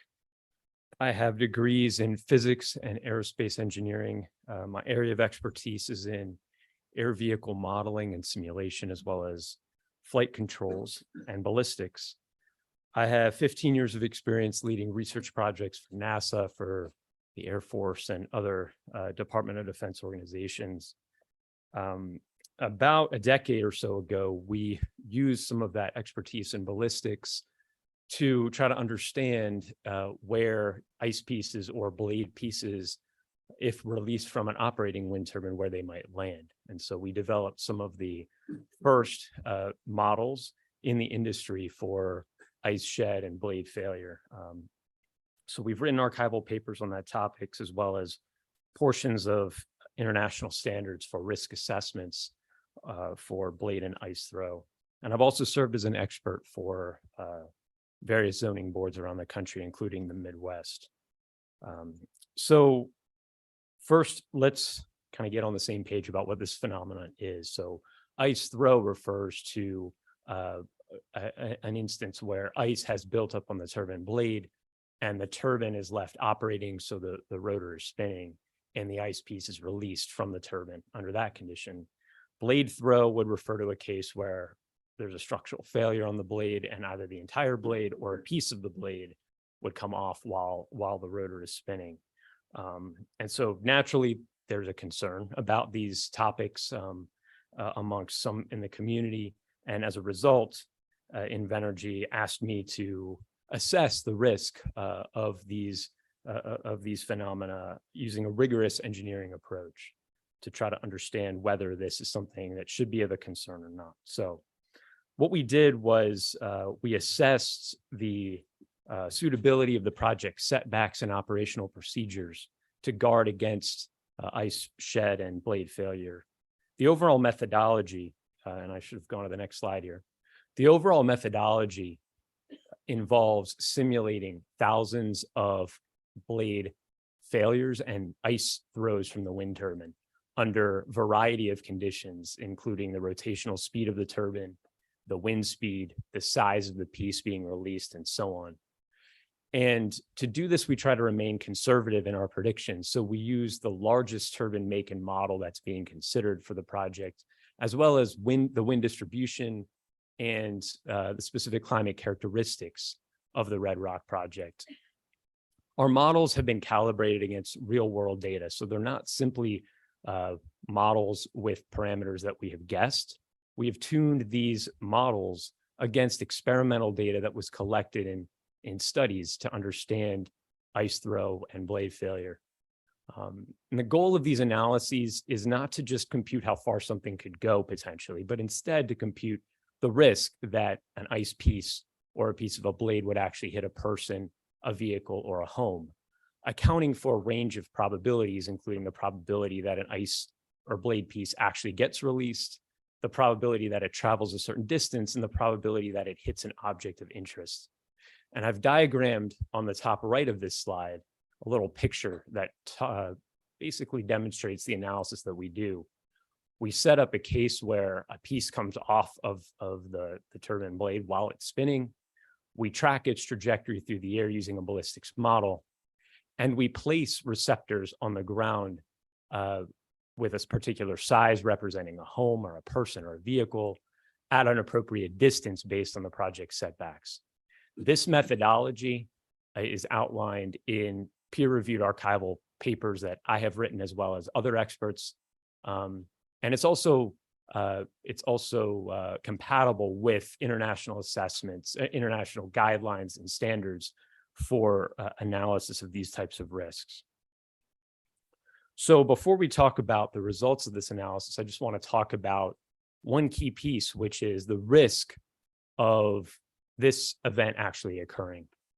When we talk about blade failures, there's not a lot of data out there because it is a fairly rare event, but it's estimated that there's one blade failure per 10,000 turbines per year. Now, when I say blade failure, that doesn't mean that the blade is thrown off the turbine while it's operating. That simply means that the blade suffers a structural failure.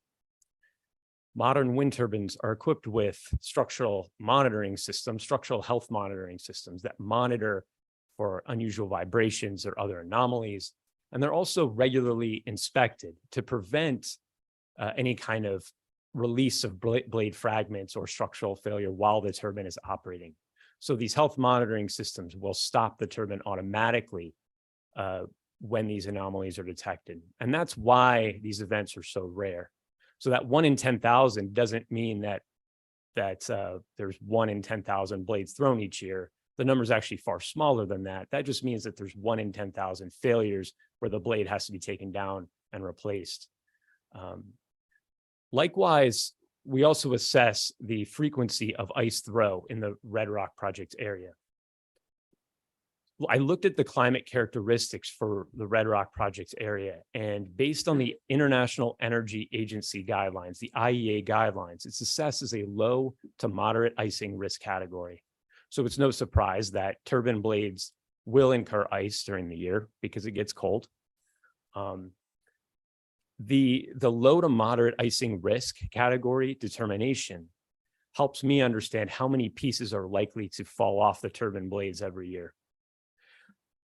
Now, Red Rock has committed to installing ice detection systems, which are special systems installed on wind turbines designed to detect ice buildup on the blades and shut the turbines down automatically. These systems work by using sensors embedded in the blades. So as the blade accumulates ice, it vibrates differently, and these sensors can detect that and immediately stop the turbine without any operator needing to visually see that it's incurring ice.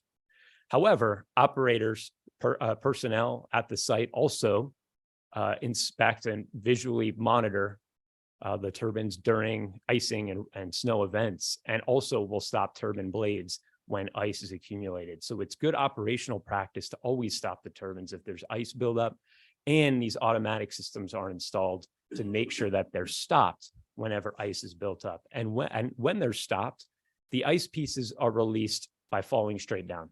Just like any other tall object, the rotor will stop, the pieces will fall, and once that ice shed has been verified by operational personnel, only then will the rotor be restarted. And that's a key feature of icing detection systems, is that they automatically stop the turbine, but they will not automatically restart it. That has to be a manual process that personnel at the site will initiate. So Invenergy has committed to installing these ice detection systems at Red Rock. So we performed this analysis, and to do that, like I said, we simulated numerous possibilities. And as we're doing those simulations, remember, we're not just looking at how far something could go, but we're determining the risk of an ice throw event or blade fragment, blade throw event actually hitting something of interest. And we come up with these numbers for ice shed. I'll talk about the blade failure case in a minute. Now, the ice detection system works by stopping the turbine when there's ice accumulation. And so because the ice simply falls off the turbine, if we look at the risks articulated in the top left here, we see there's no risk to anyone, whether it's a person on a non-participating property line, a vehicle on a road, any structure, because the pieces will fall straight down. Now, even if we look at a sort of a conservative estimate where we say, hey, we're only stopping the turbine 90% of the time when ice is accumulated, and we're still letting it run 10% of the time. So that means that 10% of the ice is still thrown from the turbine every year. We find that the impact risk is still extremely low. So we have vehicles on public roads at 1 impact in 28,000 years. And likewise, small risks for personnel and nearest inhabited structures. It's important when we show these risks to put them into context. So on the right-hand side, I have placed these risks in order of other risks that people take some of them on a fairly regular basis: farming, driving a car, normal household activities. And you can see that these conservative estimates, the ones where we're still letting the turbine throw ice pieces, is still equal to or less than risks that we take every day. The last piece of the analysis was on blade failure.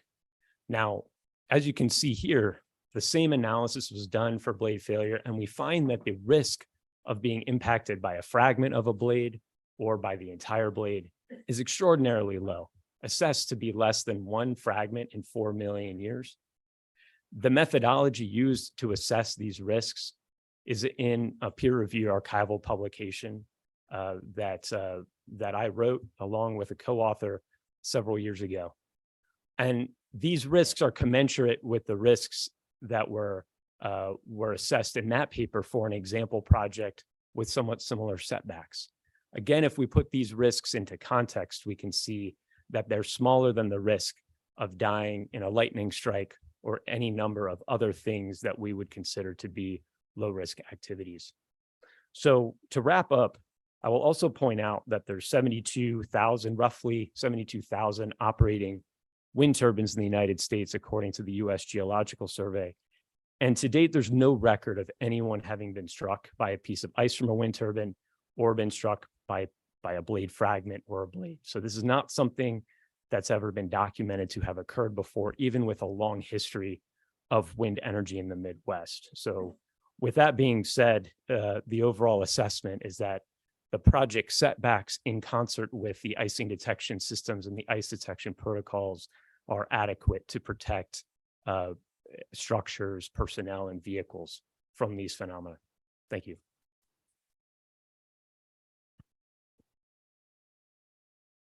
Thank you.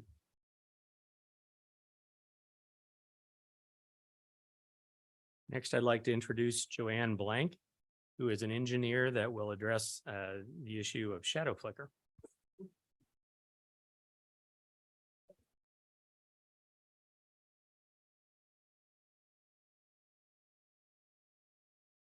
Good evening, and thank you for allowing me to meet with you tonight and discuss shadow flicker.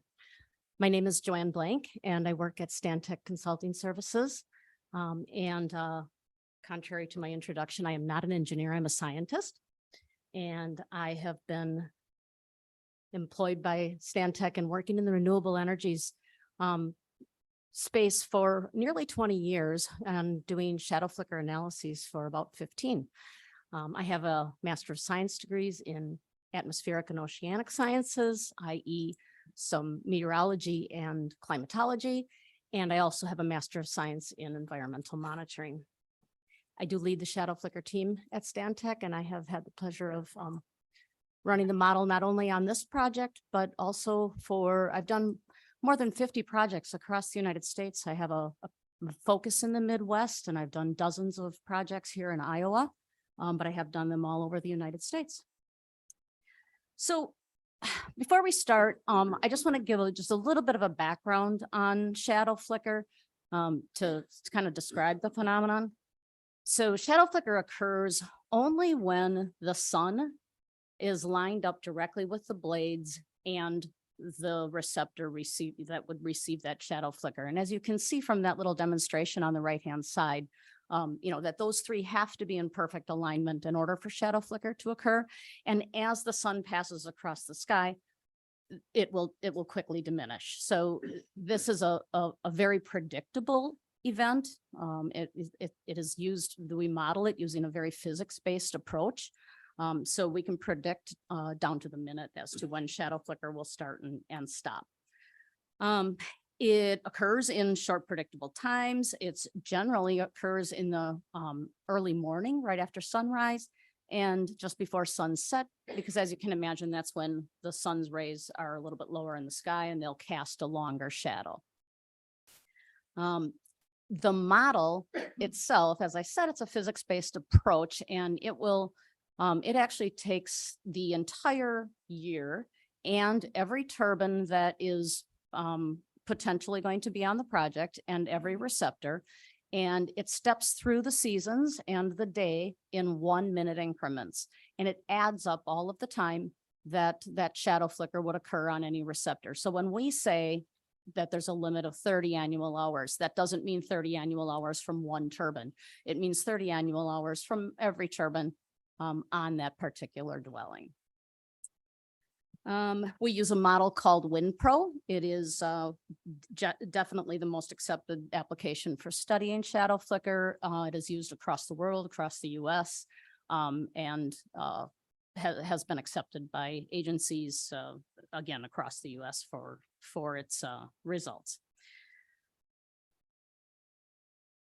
So couple of commitment, just want to talk a little bit about what we've done. So that we've run the shadow flicker model for Red Rock, and we use it then to compare the predicted levels that we would see annually to Red Rock's self-imposed limit of 30 annual hours. Dickinson County doesn't have an ordinance regarding the amount of shadow flicker, but Red Rock has willingly imposed a 30 annual hour shadow flicker limit on non-participating dwellings.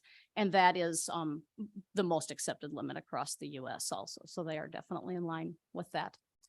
And the results, and we'll go through them a little bit more carefully, but the results do show that even with the 101 turbines that we have assessed, there are only 14 non-participating landowner dwellings and 9 participating landowner dwellings that are predicted to exceed 30 hours. But we're going to talk about that a little bit more. And the reason I want to talk about it more is because it is a very conservative analysis. So they asked me to do the modeling on 101 turbines, but as they've been discussing, there will be a maximum of 89 turbines that are going to be built on this project. And even that is 89 turbines if they use the smallest turbine.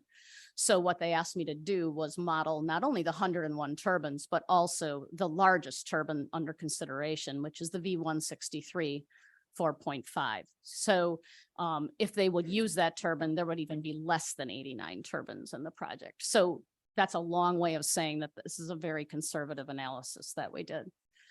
It also assumes that 90% of the time the turbines are operating, and that includes the time that is outside of the operational wind speed. So if it's under 3 meters per second or more than 25 meters per second, that's a number similar to that, they would shut down and maintenance. So 90% is a conservative number. And we always assume in our models that the shadow will extend out to 1.25 miles. Generally, you will not see shadow flicker beyond 1 mile. It may be present, but it'll be so dissipated by the atmosphere, et cetera, that it really becomes imperceptible. However, the model assumes that it will go out to 1.25 miles. And then last but not least is that the model does not account for the blocking of the shadow by any structures or trees or vegetation. And this is important because when the sun is low in the sky, that vegetation will definitely block shadow flicker, obviously, especially during the seasons where the vegetation is in full bloom. So in conclusion, Red Rock has, first of all, they've very carefully located the turbines. They've asked me numerous times to rerun the model, shifting turbines so that they could minimize the shadow flicker on the homes. So it has been part of their development strategy. Most of the Dickinson County dwellings will not experience any shadow flicker or very little. Of the 198 dwellings that we identified in Dickinson County within 1.25 miles of a turbine, 116 of them will experience less than 10 annual hours of shadow flicker. And then of those 198, using this very conservative model, 14 non-participant dwellings do have the potential to experience more than 30 annual hours of shadow flicker. Now, I want to stress again that that is using 101 of these very large turbines. So the final analysis that we will do before the turbines are constructed is going to be for less turbines. And so therefore the predicted amount of shadow flicker is very likely, well, it will be less. So what you say could happen if, okay, so there's still some non-participants that are predicted to have more than 30 annual hours of shadow flicker. Red Rock has committed to limiting that. There are several methods that they can use to do that in consultation with the landowner, with the dwelling owner. They might offer to put in some shades or some blinds. They might offer to grow, plant some trees or vegetation to block. And most importantly, if those things are not acceptable to the landowner, they will shut down the turbines at any point that it would exceed 30 annual hours of shadow flicker. So again, I think that's all I have to say tonight. I will be here later to answer any questions, but I do want to stress that Red Rock is committed to limiting to 30 hours, and the results that you see are a very conservative analysis. Thank you. Thank you.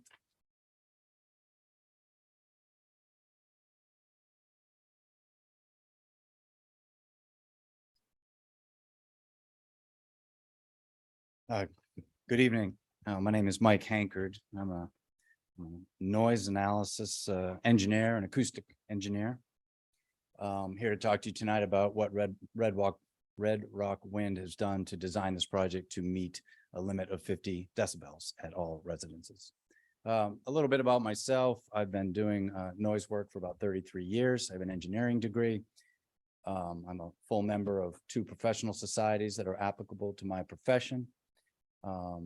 Recently, I was a member of a committee that was sponsored by the American Clean Power Association. We developed the method to predict noise levels in this country, and it was recently turned into a standard. The American National Standards Institute took our recommendations and created what is now the standard on how to predict noise from wind turbines in the United States. But perhaps more importantly, I've been across this state of Iowa and Minnesota and Nebraska and Wisconsin and on through the Midwest with sound level meters sitting out in the backyards of people's homes overnight and listening to these things. So, you know, I'm an engineer and I know things from a technical paperwork perspective, but I also have been out in the field at these projects, and I fully understand the acoustics of these projects. So the noise analysis procedure is one where a company like Invenergy hires. I'm an independent engineer, by the way. I own my own firm. I don't work for Invenergy. They're one of my clients. But they will provide us with a layout. They'll say, well, here's a draft layout. This is what we're thinking at the moment. Here's what turbine we're thinking about, and here's where we're thinking about placing them. And we've identified all of the homes in the area. So then we put our model together to predict noise at each home. And if there's an exceedance of the limit, then we tell them and they do something about it. They move turbines, use a different turbine, maybe sign up a landowner, whatever it takes to ameliorate that exceedance that we predict. We established a limit on this project of 50 decibels because your ordinance does not have a numerical limit. It has setback limits, which are of course tied to noise. Further a turbine is, the less loud it will be at a house, but there's no numerical limit in your ordinance. So we applied one, which is 50 dBA. dB meaning decibels, A weighted decibels. It's how a human perceives sound is called the A weighting network. That's a very common limit. The limits in this country range from 45 to 55 dBA. 50 is an extremely common limit in the Midwest. In Iowa, I've permitted numerous projects in Iowa at that limit. Eventually we go through this iterative process, and ultimately we wind up with a project that's designed such that we're quite sure that no house will experience 50 dBA. So again, we use this new that says 2002 standard, should say 2022. It was released last year. We included all of the potential turbine sites, the 101, you've heard that before. Up to 89 will be built, but we included them all in our model. And we predicted noise at all of the 198 receivers, basically occupied residences that were identified in the project area. So this model, I want conservative. I need to define the word conservative. It means different people, different things to different people. In this case, it means we're over predicting, because the last thing I want for my career, or the last thing Invenergy wants for their public perception, is for us to build a project and to have the limit exceeded. That is the last thing that I want and that they want. So we use a very conservative model, one that tends to over predict noise. So again, how do we do that? Well, we include all of the turbines, 101, only up to 89 will be used. So much like shadow, the noise levels will come down. We modeled, there's a number of turbine models under consideration. We took the loudest one and just analyzed that. That way, if they use a different one, it's going to be quieter. We assume the full and continuous operation. So you folks live in an area with wind turbines. Perhaps you've noticed that when the wind doesn't blow, they don't turn, so they don't make noise. So we are assuming that in our model that all of the turbines are working 100%, spinning as fast as they possibly can, emitting as much noise as they possibly can. That will not always be the case. We assume that the noise would go out in all directions. If you drop a rock in a pond and those waves spread out equally in all directions. That's how sound works. But actually with turbines, because you know, they emit more noise when you're facing them versus if you're just watching the tips of the blade. So we are making the very conservative assumption that it's going to produce its maximum noise in all directions. We assume that all receptors would be downwind of all turbines at all times. It's a physical impossibility. But when you're downwind of something, it tends to be louder. So again, assuming you're making all these assumptions. And lastly, the atmosphere actually absorbs sound as it travels through. It depends on temperature and humidity. And we simply assume that you get the most absorption out of the air here, no matter what the time of year. So you add all those things up and we have a model that generally over predicts. So how do we know this? Much like Dr. Rogers said, this is not just a theoretical exercise. I just pulled up 6 monitors in Nebraska last couple of weeks ago. I got 6 more out in New York right now, and then those will go to Pennsylvania. We are constantly measuring these projects as they come online. So we understand the next turbine, iteration as these turbines change over time. We understand them. And then we compare it. How did the model do? Did we overpredict? Did we underpredict? And we always overpredict, which again is what we want. That way the actual noise that is received by a residence is lower than what we expected or the limit.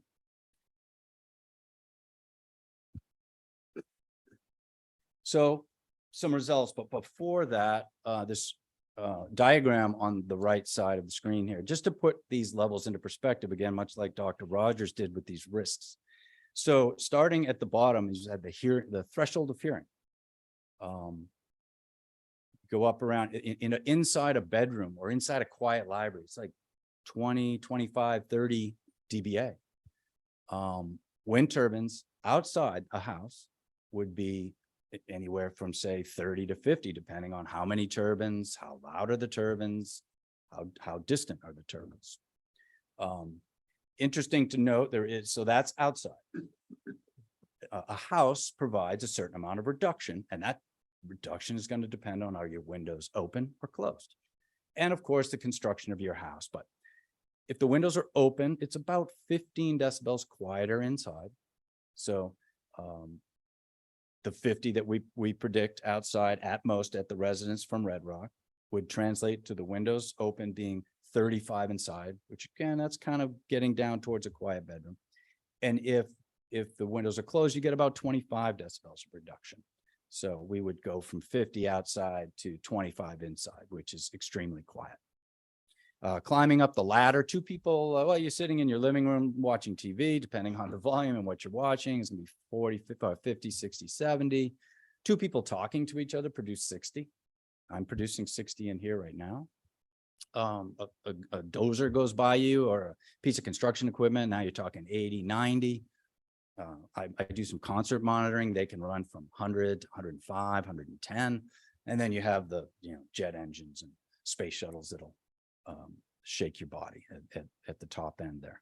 So again, we take this model, we predict noise level as all houses within 1.25 miles, and the result is 36 at the low end to 49 at the high end. So the high end would be those houses that have the most turbines closest to them. It's pretty simple there. None of the dwellings are predicted to exceed the 50 decibel goal or limit of the project.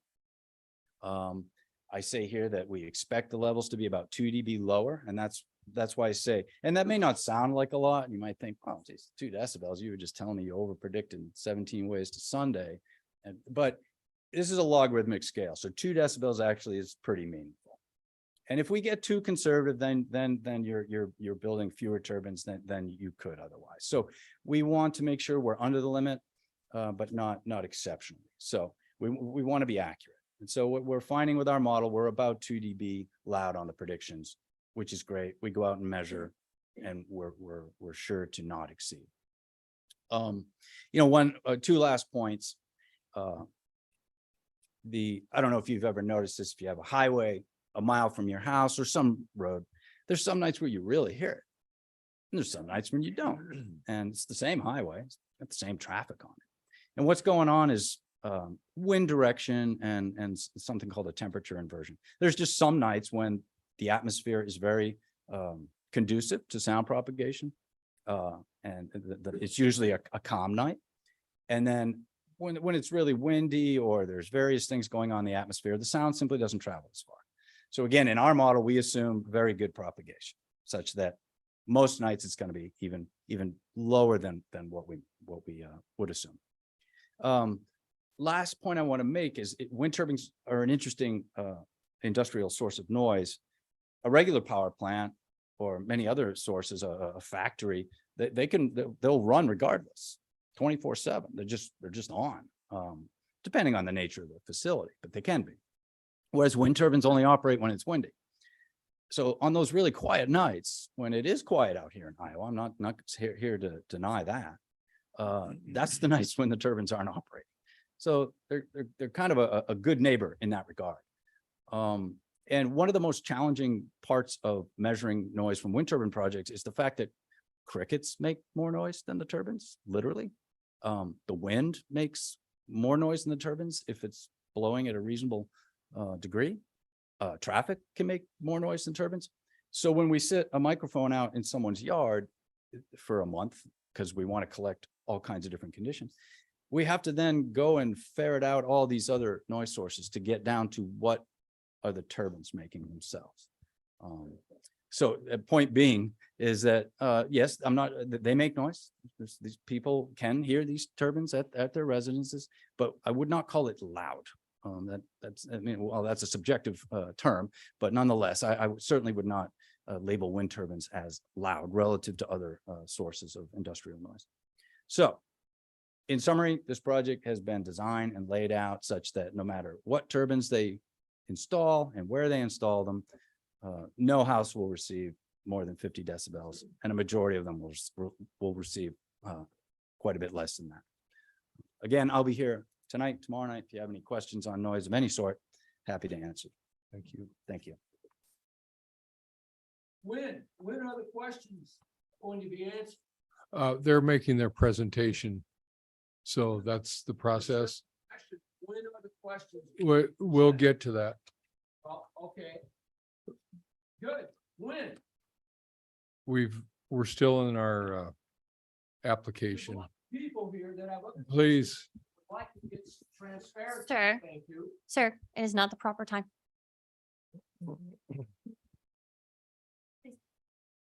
Thank you. We would offer Dr. Jeffrey Ellenbogen to talk about the safety of wind energy from a health perspective.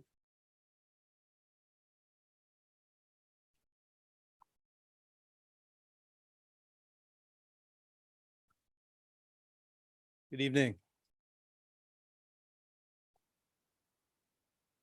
Great to be with you tonight. Thank you for the opportunity to participate in this important meeting. I hope I can be helpful.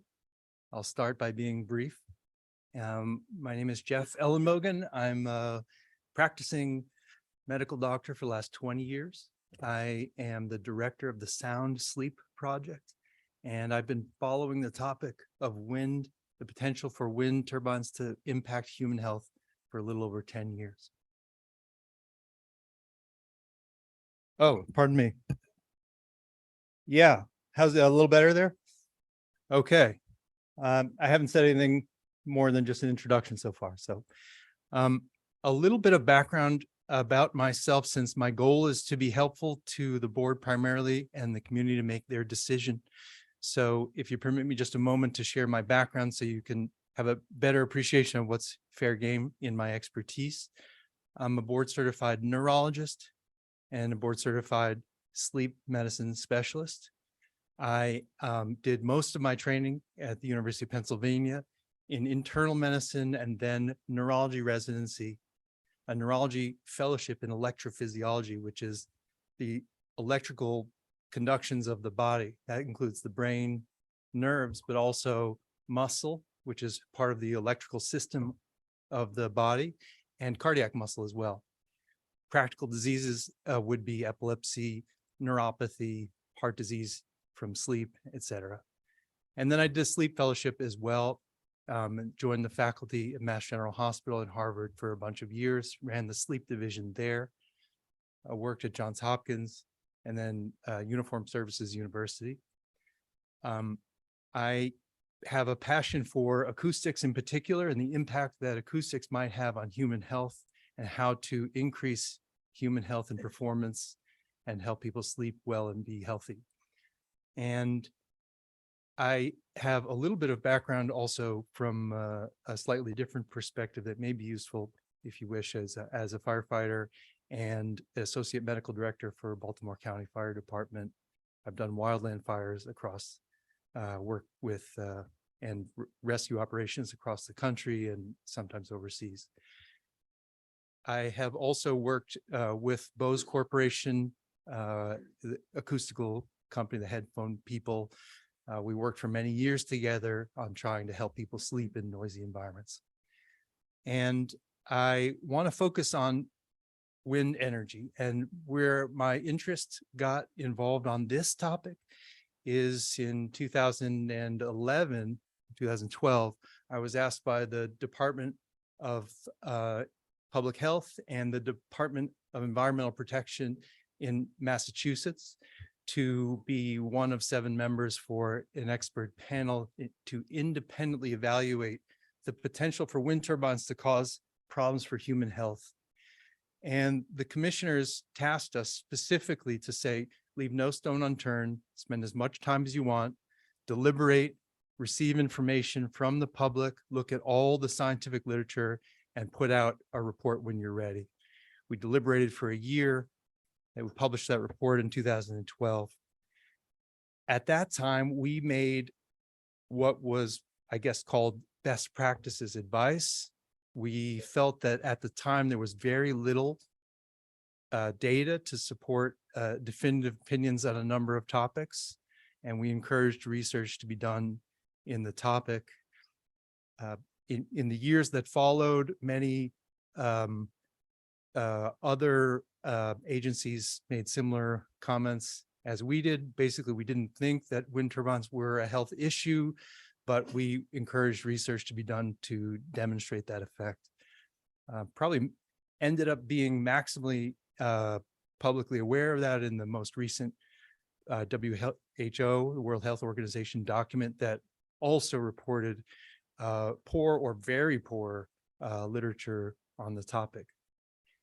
Since then, there have been a number of key scientific studies that have addressed the very issues that are so central to the topic of today's meeting and in general, the concept of whether or not wind turbines cause problems with human health. From that experience in Massachusetts, I can say that we made the list as long and captured as much as we possibly could. The most obvious, since turbines make noise, was that they could disrupt sleep at night. But there were also some people that had reported vertigo. Some people wondered about whether it would cause ringing in the ears called tinnitus, headaches. Would my neuropathy be better? There were lots of questions and some claims and concerns. The potential source for these problems are really fourfold. The first is noise and vibration. The second is shadow flicker. And the third and fourth are catastrophic failure or ice throw. The latter two topics have been addressed elsewhere, so I won't address them here, but I'm happy to answer questions about them. Okay, so with that, let me share with you what I think are the key studies that, if you were to know, would be the ones that you would want to know in order to make an informed decision. And I'll focus primarily on noise and on shadow. Okay, this is a really important, it's a boring looking slide on the computer here, but it's actually so essential to know this. This is the Health Canada study. The lead author, as me showed, you'll see that he and a group of people from the Canadian government did a enormous field study on the impact of wind turbine noise on human health. And it was conducted in 2012, 2014. They spent a year doing analysis. It was a very prolonged process with pre-planning and evaluations before the study. It is a very rigorous, very well done study looking at a number of outcomes. Okay, so without droning on about it, the key thing is that these are looking at adults in Ontario and Prince Edward Island with existing spinning turbines near their homes. And some people were, as with this project, close to turbines. Some people were quite far away. And so what they did was they took advantage of that and said, okay, of these 1,200 people that we looked at, some of them are close to a turbine and therefore experience louder sounds, and some are quite far away and experience almost none, and everything in between. So they looked at the different groupings at the noise levels that they modeled that were of existing turbines. So if you were in the highest group that existed in that area, which in this study was 46 dBA, then how did those people's health fare compared to people with lower noise exposures or no wind noise exposure whatsoever.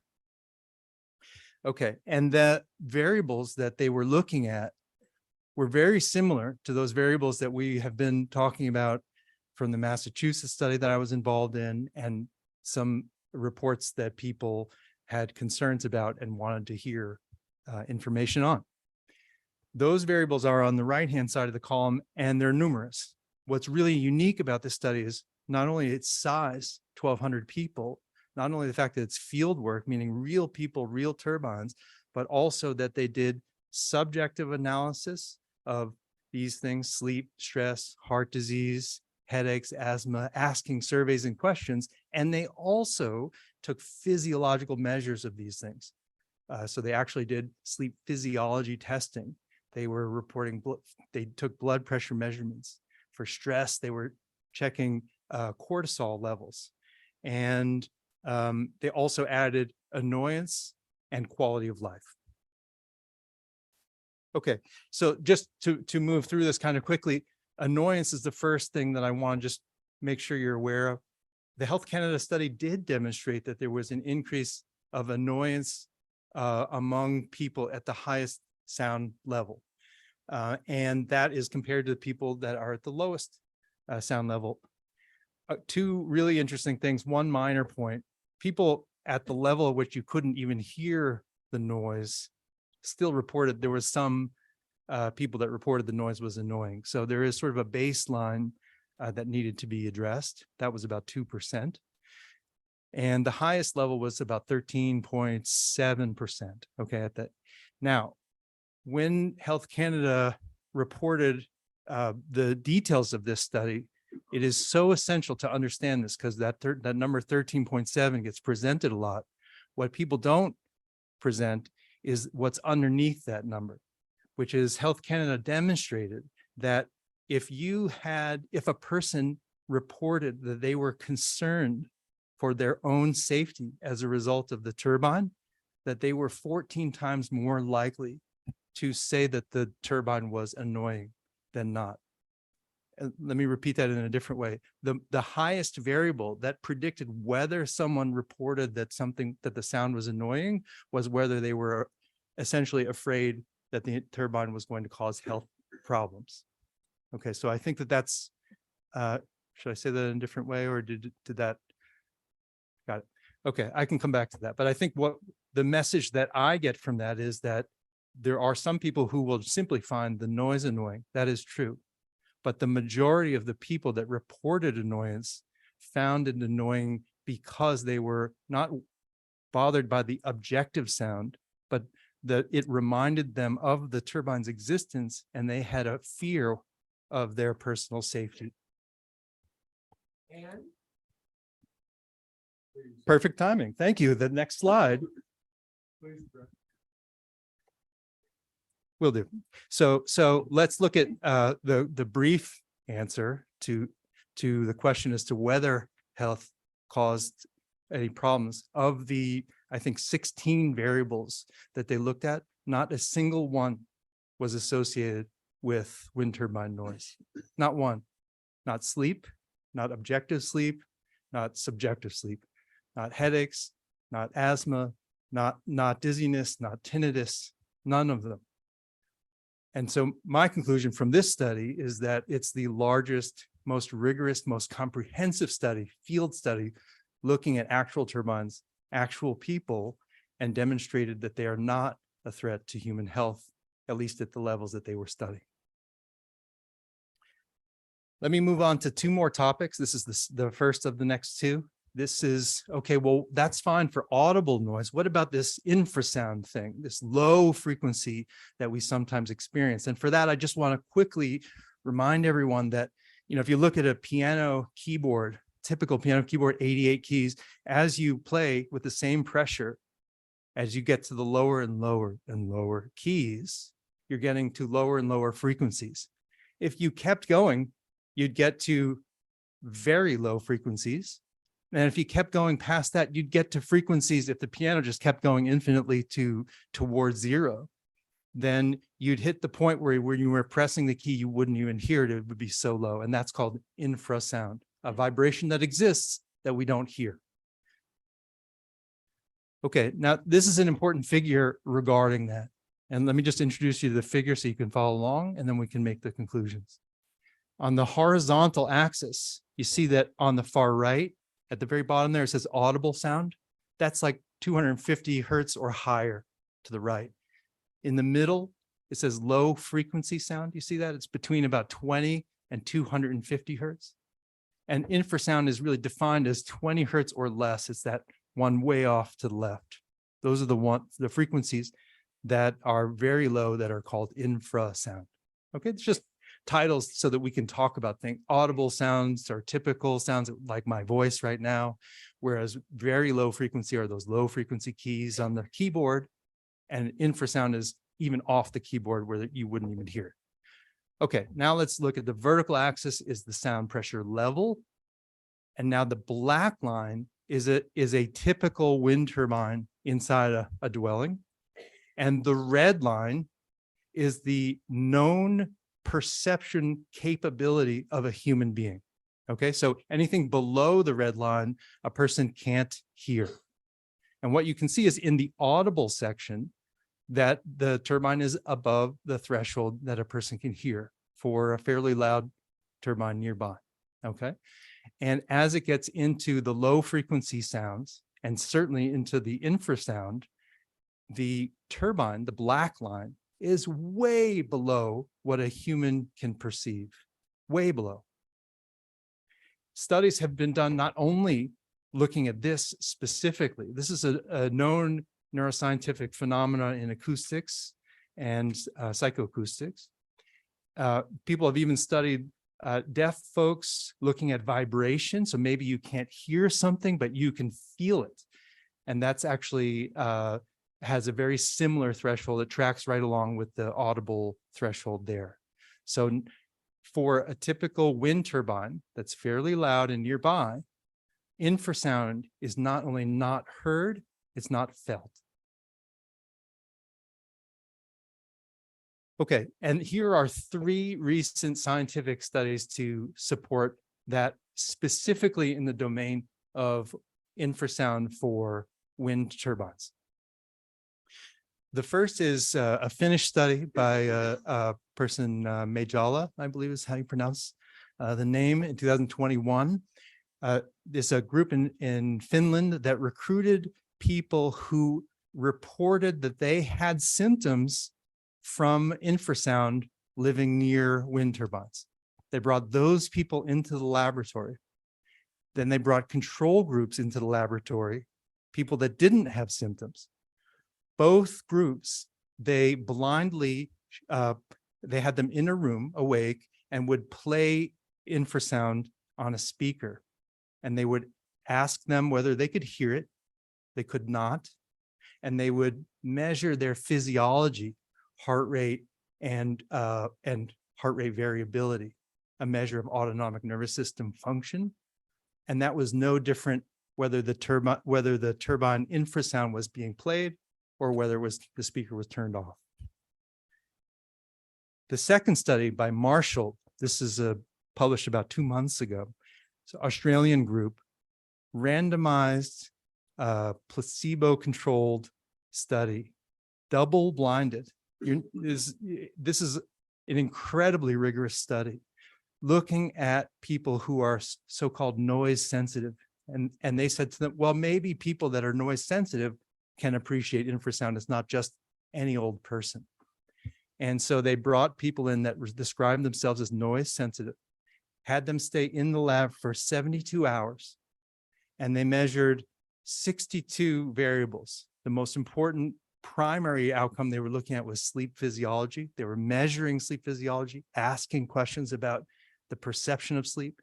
And they also measured cognitive function,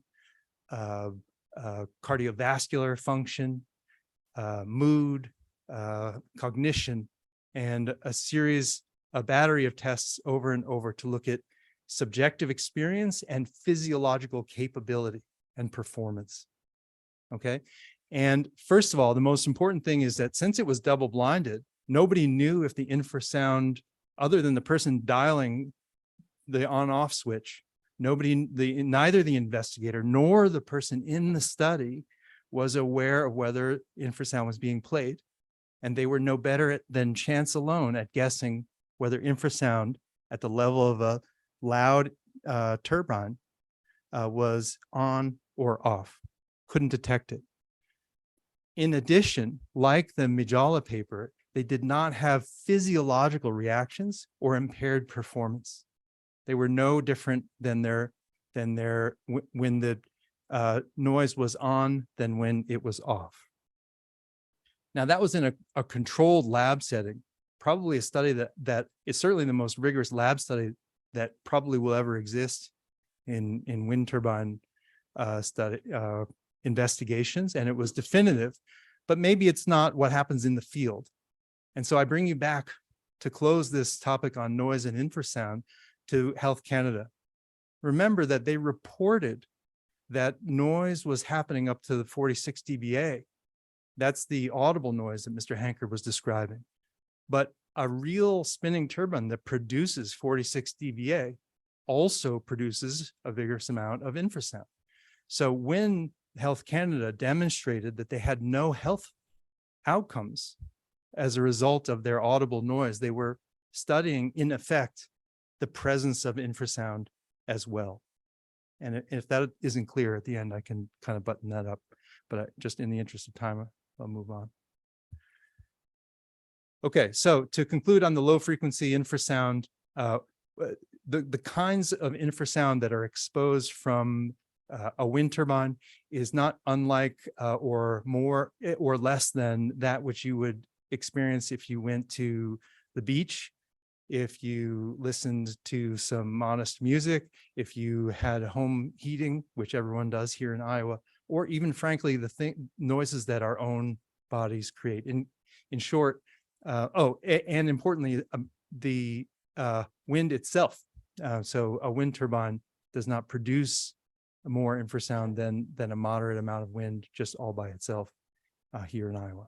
Okay, so levels of infrasound produced by wind turbines are significantly below the threshold of human sensation. We already knew that, but now we've demonstrated that in the laboratory setting and in the field work, both demonstrating that there's not a physiological problem or risk to human health. This is important, just tangent about shadow flicker, and then I'm going to wrap up. Last slide, I think, and I think it's an essential one for the rare person that has epilepsy or is concerned that shadow flicker is going to cause seizures. Because of the nature of those moments where there's shadow flicker, there have been people that wondered whether that's going to cause seizures because they've heard or read in the news, or if they have epilepsy, they were told that flickers of light can elicit a seizure, which is a serious problem. Okay, so just for context, about 1% of the population has epilepsy.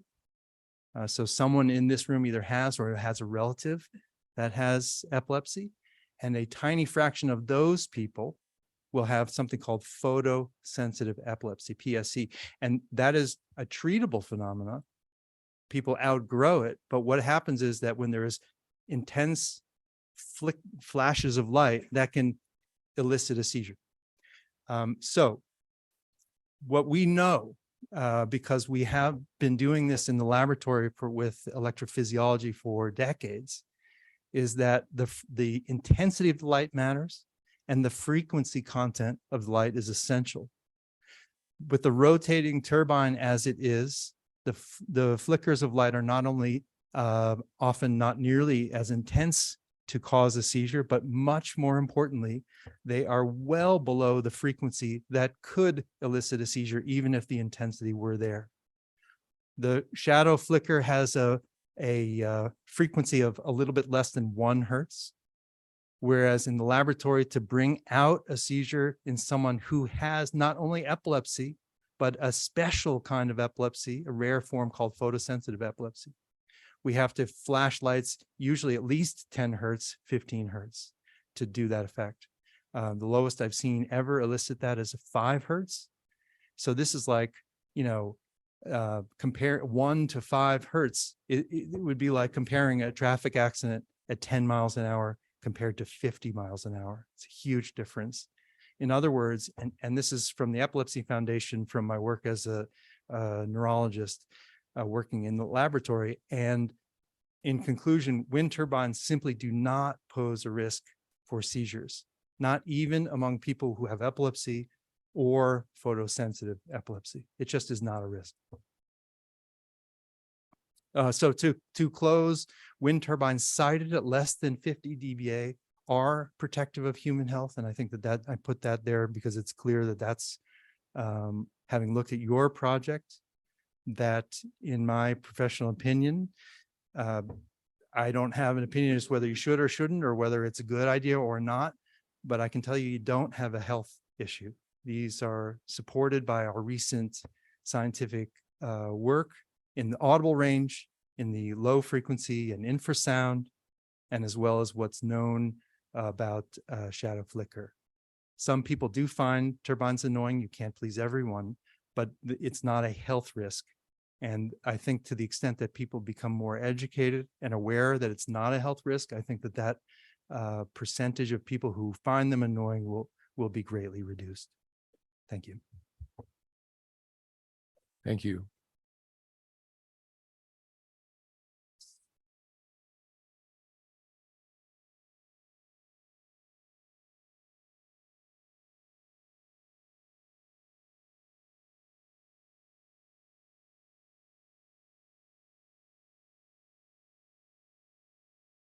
Thank you again for your attention and your time this evening. That concludes our presentation. Again, all of our subject matter experts are here to answer any questions that the board may have.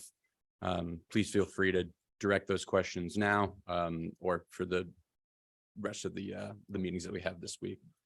Okay, at this point of our meeting, it's a discussion between the board and the applicants. So does the board have any questions that came up that you want to ask?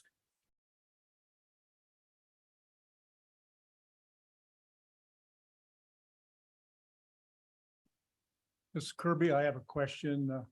I might have several upcoming, but when you install the infrastructure, are you open trenching the cable and the fiber optics? So you do expose tile that are possibly broken, or what may happen underground, but different things that could occur? Yeah, in the event that our trenching, or when we are placing collection lines, that we break a drain tile, it's immediately flagged with GPS, and then we continue to. But it is open trench, so you do visibly see what's going on laying your cable. Yeah, we can see everything in there. And then once we can verify that we haven't damaged any tile, it's closed back up immediately. Okay, thank you. Sure.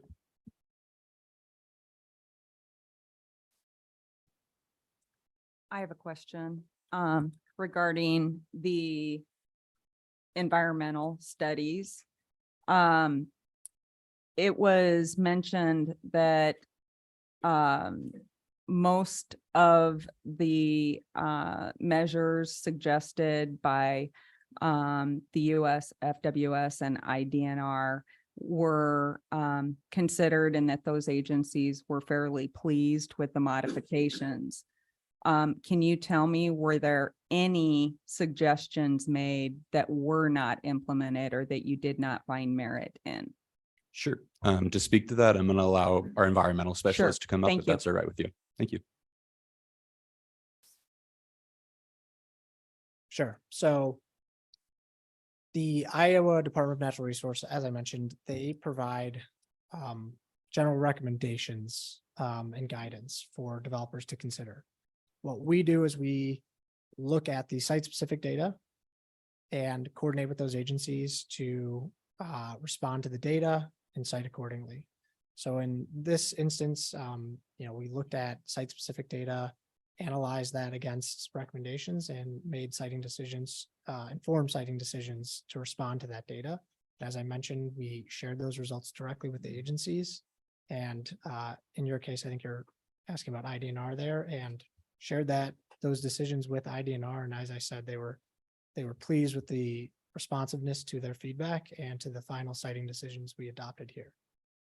So you implemented all of their suggestions. If they made a recommendation, you abided by that. There wasn't any that were not executed upon. No, as I mentioned, so IDNR will provide more or less general recommendations. So they're not looking necessarily at, when they provide those recommendations, at site-specific data. So in this case, we, the guidance we received are those general recommendations, and IDNR will state that those are clearly just recommendations. We met majority of their initial recommendations, but then again, we use the weight of evidence based on site-specific data to inform our citing practices. So in very few instances, those initial recommendations provided by IDNR, which are more or less blanket recommendations from them, were not met to the T. Okay. And then I just wanted to quantify a little bit. There was the mention of in-field evaluators. I just wondered if you could quantify a little bit when you say in-field evaluators and extensive studies. How many did you employ in that site characterization survey? Just in that one specific survey? Well, or all of them in total? All of them in total. Sure. So just to give me an idea of how many evaluators there were in the field. So that's just on the avian use survey side, for example. Okay. That was 2,000 survey hours. That means they're spending over 2,000 hours in the field collecting data just on avian use. When you look at site characterization and all those other surveys, I don't have a number off the top of my head, but there's a number of qualified biologists conducting all of those assessments. And again, those surveys were conducted over 5 years. But I don't have a number off the top of my head. Okay, because for instance, I believe it was the one of the bat evaluations. I think you mentioned that study was done in the spring of 2022. So was that the entirety of that particular study in that time frame, or had that been going on any further, or was it just that little snapshot of spring of 2022? Right. So when we look at those surveys, each survey has specific methodology, which dictates how much time they're spending in the field, and how much survey effort is involved. So for example, the bat presence absence survey that you mentioned, those biologists follow specific protocols, and basically you analyze how much habitat is on site, and that determines the level of effort you deploy in the field. In that case, they conducted what's called 32 mist net nights. So that means they're out in the field deploying mist nets, which you picture are like large volleyball nets that are deployed in habitat to capture or attempt to capture listed bat species. So in that specific instance, that survey involved 32 nights of survey effort. Okay. And that, again, all of that methodology, all of the field effort is, in that specific instance, actually formally approved by the U.S. Fish and Wildlife, and they issue a permit for those biologists, because you're potentially dealing with a listed species. So you have to have a permit for that. All right, thank you. I guess I'm just trying to look at if that is ongoing, or if that is strictly just a snapshot of that time frame, because, I'm just wondering if the impact could be understood in 32 nights on the real impact that there might be. And just maybe if you could talk to that a little bit, if that is something, these surveys will be ongoing even after the implementation of wind turbines, or is this something that is done in order to get them implemented? what happens beyond the implementation of the wind turbines? Sure. So the extensive surveys we've conducted here provide us an understanding of how wildlife and species are using the landscape. That does carry forward in the sense that, as the project moves forward into construction and operations, we are continually tracking and updating, following research, coordinating with the agencies to understand existing site conditions versus changing site conditions. As I mentioned, that bird and bat conservation strategy serves as an internal guide for the life of the project. So should new information become available, that information would be incorporated into the project operations. And so it's an evolving process. But as far as the surveys themselves, that's called the pre-construction survey work. So all the information that I just referenced in the presentation, that's the extensive survey work to understand and site the turbines. And then again, as I mentioned, though, there's a continued effort and an ongoing process where we evaluate site conditions and adjust if needed, if changing conditions exist. So it will be determined later, or what will we receive information on what the post-construction surveys might entail, or how that looks, or is that something that's decided at a later date? So post-construction surveys, that is something that we will conduct for this project. In terms of how that evolves, so as we continue to finalize the project details, so the number of turbines, the siting, everything that we've just mentioned during this presentation, that'll inform our post-construction studies. Those studies are conducted on site, and then again, there's always a commitment to continued agency coordination. So depending on the results of those surveys, there's a procedure in place where we would continue to coordinate with the agencies as needed based on the results of those surveys. And then I'm just going to ask it because we covered it at the end, and there was a lot about the impact of sound and the infrasound. Was that part of your studies, or the studies that IDNR and Fish and Wildlife Service took into account? Was the impact on sound on any of that? No, sound was not Okay. specific item. Okay. Thank you.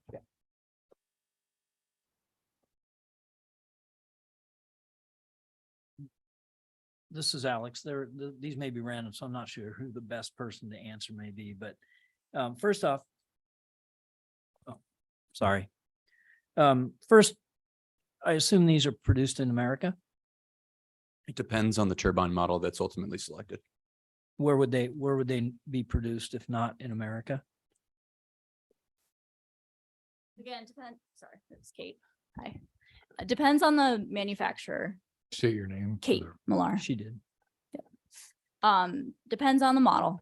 There's an increasing amount of American manufacturing, and by the time we go to purchase turbines, that could have changed. We're seeing a lot more American manufacturing of turbine parts, a lot of American made steel. It's hard not knowing exactly which turbine mixes multiple units we might consider ultimately for the layout. So I can't tell you. We have seen a lot of manufacturing in Asia, and that goes for a lot of the manufactured goods that we use in America, including vehicles and everyday common use items. Again, we're seeing a lot of our manufacturers making things in the US. Again, Invenergy is among them. We've just announced the start of our own solar panel manufacturing plant in Ohio. So time will tell. Sorry that I don't have a great answer for you. But you have proposed 5 models. So there are different, and I might tap a team member, but Sure. the blades could come from different facilities. Vestas has a manufacturing plant in Colorado. Parts might come there. I believe that Vestas also comes from parts in Asia. I'm gonna match up the blade parts with the right manufacturing plant. So there are, among those models, there are elements that could come from Asia or elsewhere in Europe or other countries. Okay, all right. next question was, when it comes to the numbers of, you call them long-term jobs during operation. Mhm. On page 5, section 2.4, it lists 7 to 10. I think on this presentation, you said more like 39.6. Can you help me understand the difference in the material? Yep. I'll tap the folks who came That's- up with those numbers, but I can tell you that, there's a select number of employees who would be employed directly by the O&M facility of the project, and then I think that came from the Loomis report. Do you want me to go back to that slide?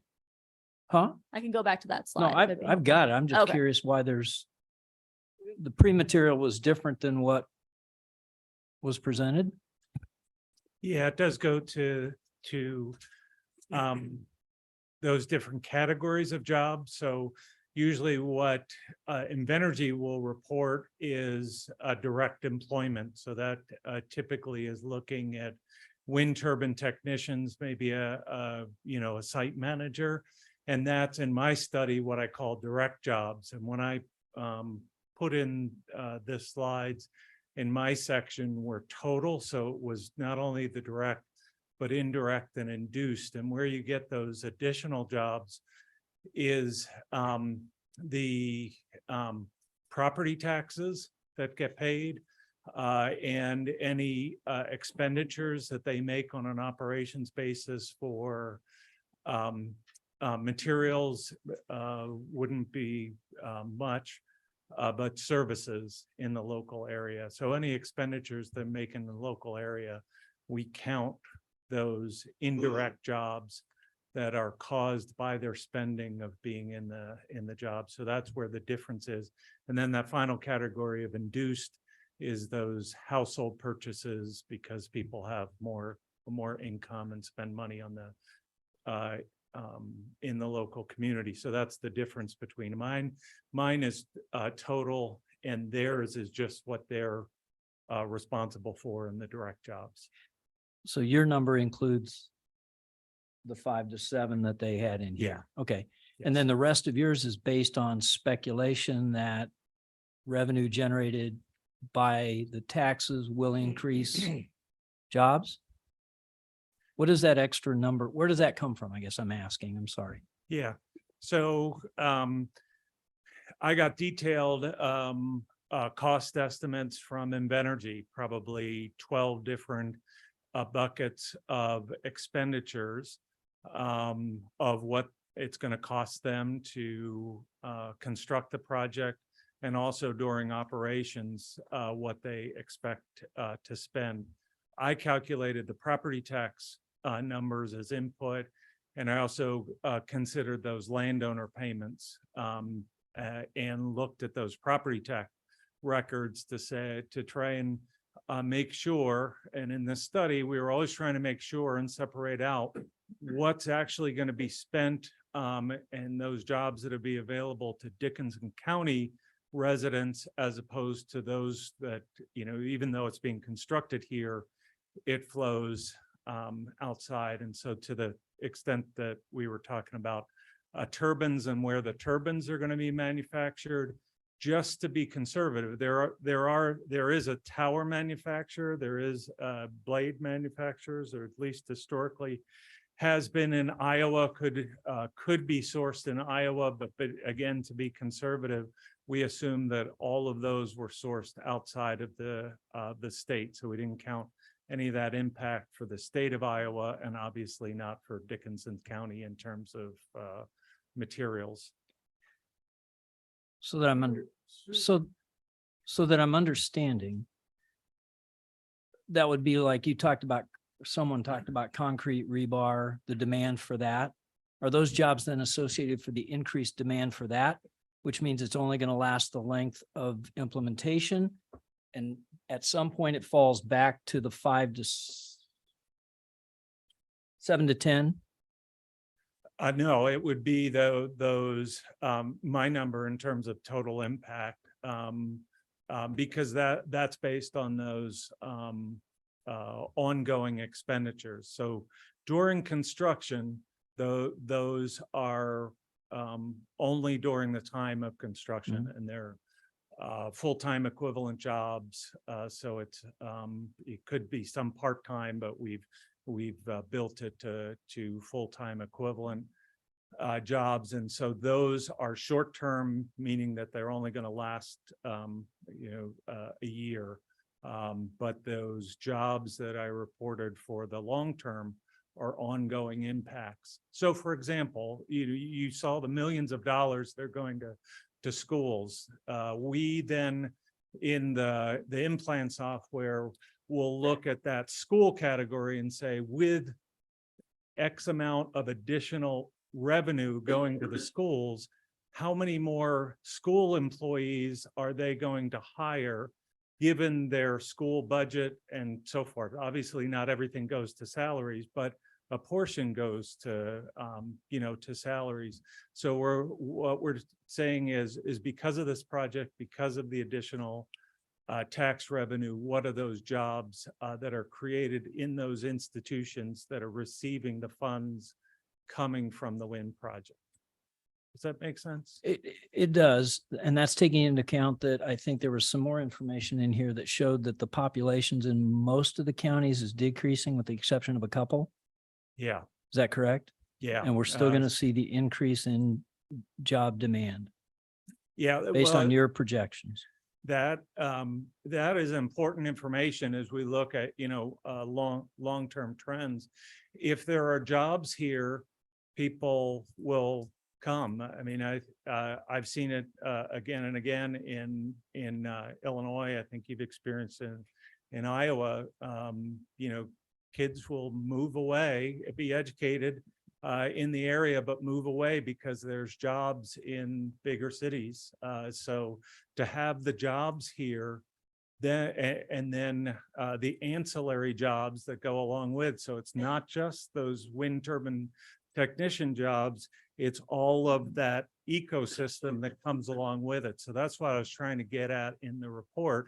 It's not just those 8 to 10 wind turbine technicians. It's this project's going to pay into schools, and so you're going to be hiring school teachers. It's going to be providing money into the community, and so those jobs get spread out, and that's what the economic impact specific again to Dickinson County does for us, to say $1 of increased spending causes how much in terms of jobs. Okay. And then the 80 million, I think that you said over the life. So that's 80 million over the 40 years. Because I think the expected, so that's 2 million a year 2.37 million. per year. Yeah. Okay. Yep. And that's what you're saying will spur the growth of schools, teachers, which will attract more jobs. Correct. Correct? Yeah. Okay. Thank you. And could I piggyback off that? Just sure. In relation to that, on the 2.37 million annually, and that would just be going into Dickinson County, correct? Correct. So 343,000 of that is going to county taxes, or were county taxes. So Yeah. annually, right? 343,000. So if 62% of that is going to schools, that comes up to about $212,000 then would be going towards the school. But so let's just say we hire 4 teachers.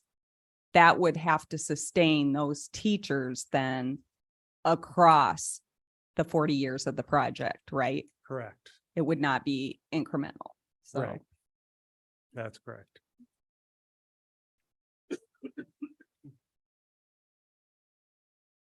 I'll take a break if somebody else wants to go. I've got a few more. Go ahead, Jeff. I had a question on, I work with a lot of farmers and in agriculture, and when you sign up a private landowner with their lease and easement, is that that stays with the property for the duration. That's correct. And then, so like if they've got a wind turbine on their farm, do you get an easement for their whole farm or an 80 or just that small area or the road, or Typically what we'll do, how's it defined? yeah, usually we'll have an easement on the whole property, on the whole tax parcel. And if there's an exclusion area, if there's a portion of that parcel that they don't want included, then we'll exclude that. That's typically how that will work. Okay, because I just working with growers through the years, most of them have had a very good experience, but some had some things during construction that there's during a wet year, they just get their tiling done and then the crane comes through and crushes it all, and then they get it fixed again. And then, are you done? Well, yeah, we're done. And then they get it tiled again. And then here comes the crane again. Yeah. And then they get into the situation of, well, you said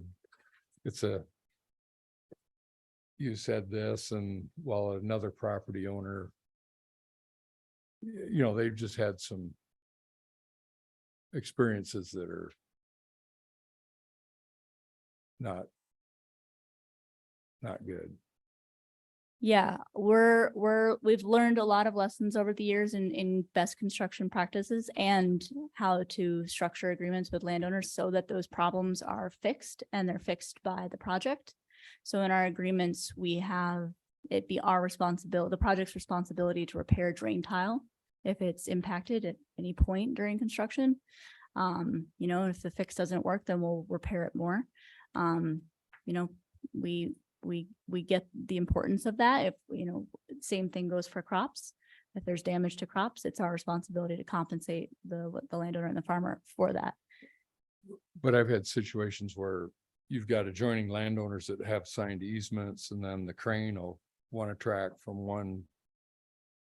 one site to another, and the landowner didn't realize that was part of they got told, well, you signed an easement, you really don't have anything to say about it.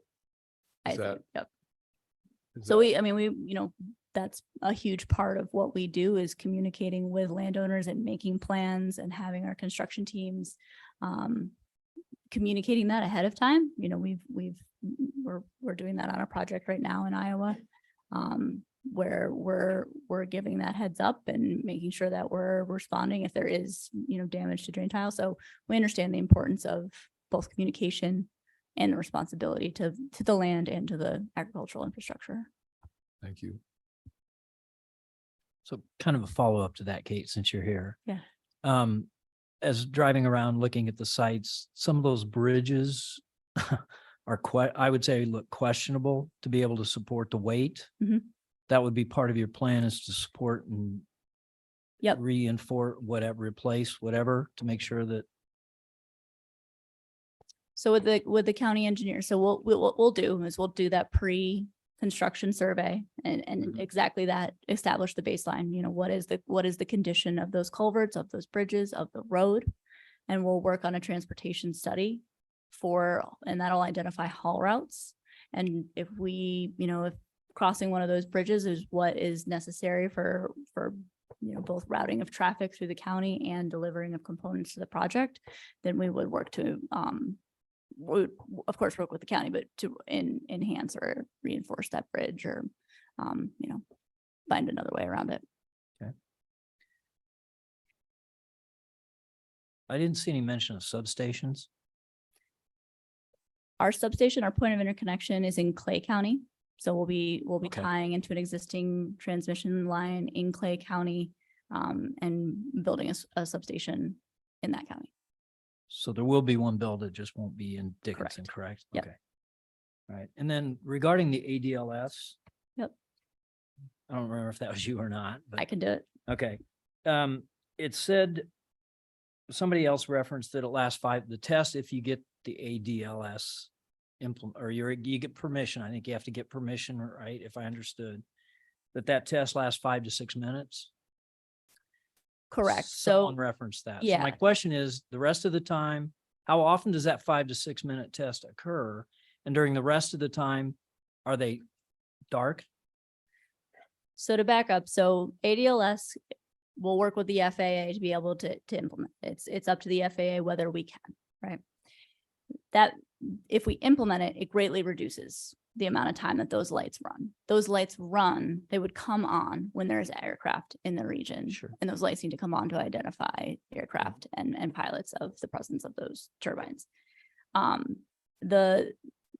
There's a fail safe on them to ensure that they are operational, right? So they can't just go down and not operate should a aircraft be in the area.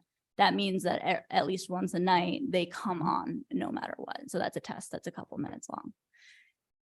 Other than that, they should be off unless there is aircraft of a certain height in the area.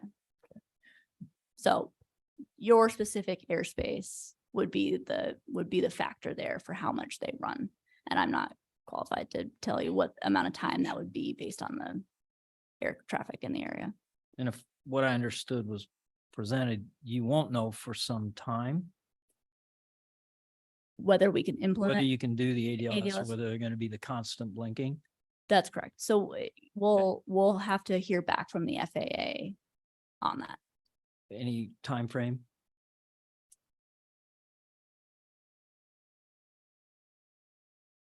Two to 3 months, once we file the request, is a typical time frame, Okay. not a hard and fast regulatory rule.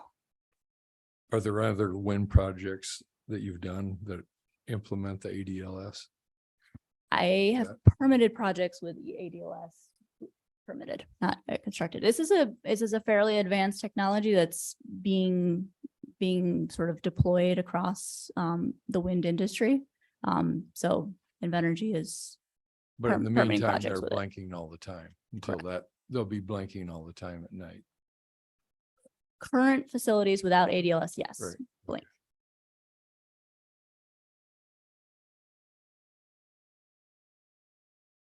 I take that back. One of our projects in North Dakota has ADLS.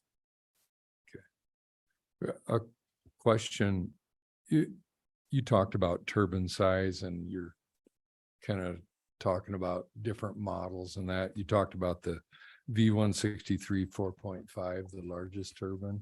So what's your estimate? What's the height of these going to be then? Of the 89 in the project? The tallest tip height is 591 feet. So is that what it's going to be? That is the maximum tip height of all turbines under consideration. Okay. The maximum tip height of the tallest turbine under consideration is 591 feet. Correct. The tip of the blade. Yep. So how high will the tower be? We need to focus to the board. How Apologies. tall will the tower be? on the- Let me grab the table. It's Okay, Is he part of? Introduce yourself, please. 98 meters is the Okay. answer to that question. And I'm John Flanagan. I'm a wind engineer with Invenergy, supporting the Red Rock project. So, okay. yeah. But the that's tip height at the top is 591. correct. Okay.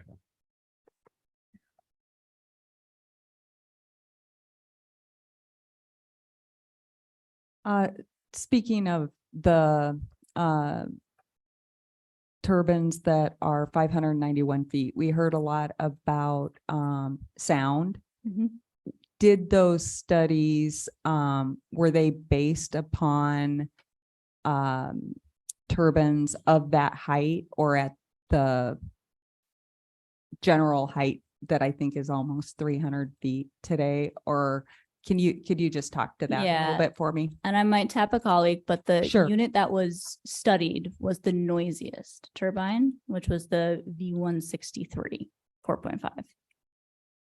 Yes, which And it's that Is doesn't that the 300-foot one? that one is total tip height 588.9 Okay. feet. So it is a bit of a misnomer that the tallest turbine is necessarily the loudest. Okay, thank you. Hence that difference. Do you happen to know? I didn't see the decibel rating on that one. I saw it on a couple of the others, but not on the V63. Do you know what that? The others were 108 and 106.8, but I didn't see any information on that one. Do you happen to know? I will tap Mr. Hankard here.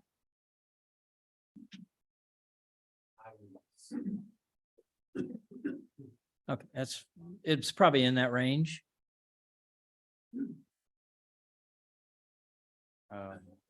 Yeah, and one thing to keep in mind, those numbers, the 108, those are a completely different scale. It's called a sound power level. I just wanted to caution you, it doesn't really relate to the 50, but it's a unit that we use in the predictions. And all of these modern turbines have a very similar sound output. And in fact, the larger turbines tend to be a little bit quieter. The reason being is they spin slower. So if you go across Iowa here and you look at some of the older turbines, they're spinning faster. And the larger ones are kind of lumbering. Well, noise is directly related to how fast the blades spin. So even though the larger turbines have the potential to be, well, they're larger, but that doesn't mean they're louder. And to answer your specific question, you were asking about the sound output of the Vestas. It's 108 as well. Okay, thank you. So you're saying the DBA on the slide presentation is different than the DBA in here? So it's a light bulb, all right? That light bulb might be 60 watts. That's how much light. But if I'm back there in the corner trying to read, that may or may not be, we want lumens, right? How many lumens are reaching me so that I can read? So watts and lumens, it's the same in acoustics. We have the sound that the turbines emit, and that's actually measured in watts, much like a light bulb. And then the level that we measure at a residence is a sound pressure level, which is akin to lumens in my analogy here. So they're related. I just caution people to understand that there is a difference. I guess it's confusing when you use the same acronym or the same designation DBA. Fair enough. Yes. Yes. And I understand distance is going to decrease the sound noise, but yeah, but at the very least, you can use those numbers, the 108, to compare turbine to turbine to turbine. yeah, that's all I was asking. Yes. Thank you. Is there any reason why Spirit Lake wasn't listed under schools? Are they not in Dickinson? It was just Okoboji. Well, I don't know why, but I believe it because the project area doesn't affect the Spirit Lake School District is what I, where the turbines are. It's in Dickinson County. Yeah, but it's well, yes, in Okay, it's all right, not in that the school explains. district. All right. Just curious. I would just like to clarify, on the county setbacks, our zoning ordinance, says 1,200 feet from human occupied dwellings. And, with your presentation, you're 2371 average. Average. So how close what's one of the closest ones? Anybody have that in the? 1285 is the closest setback from a turbine to a human occupied dwelling. Okay. And then how many are close to the 1,200?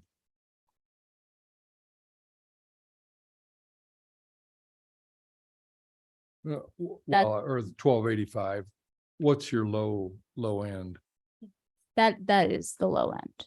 Yeah, 1285. but is there a 1290 and a 1295? And or maybe how concentrated is it in that area? I mean, you've got an average of 2371 as an average, but how many of the lesser ones are there? Frankly, without a table in front of me, I don't want to say the distances. We may have to provide that. Okay.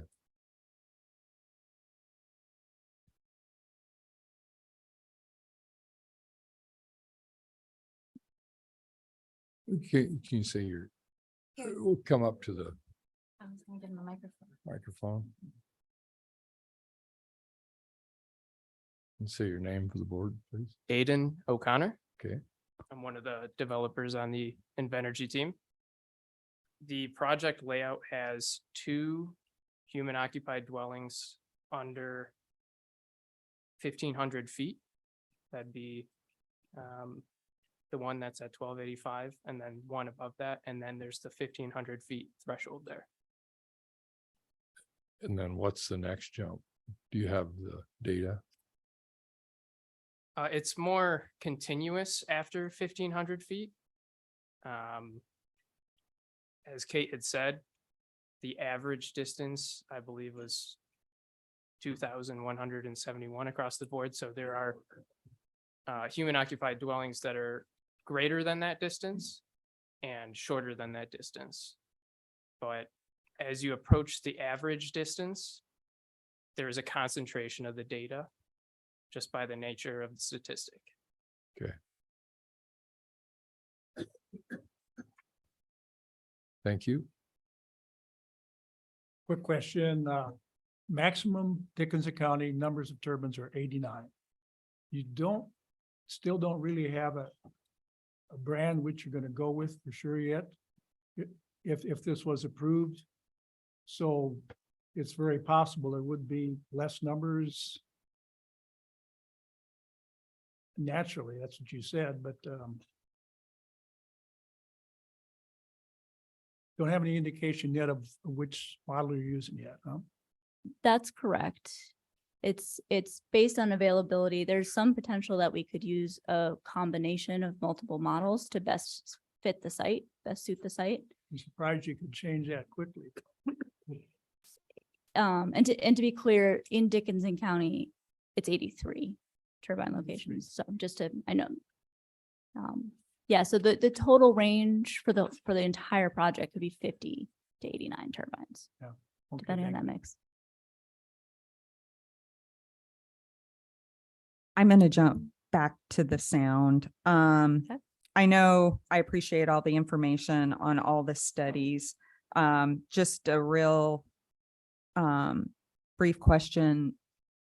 Those studies, I just want to confirm they were done on adults, not young children? Or Dr. have there Alpert? been any studies on youth?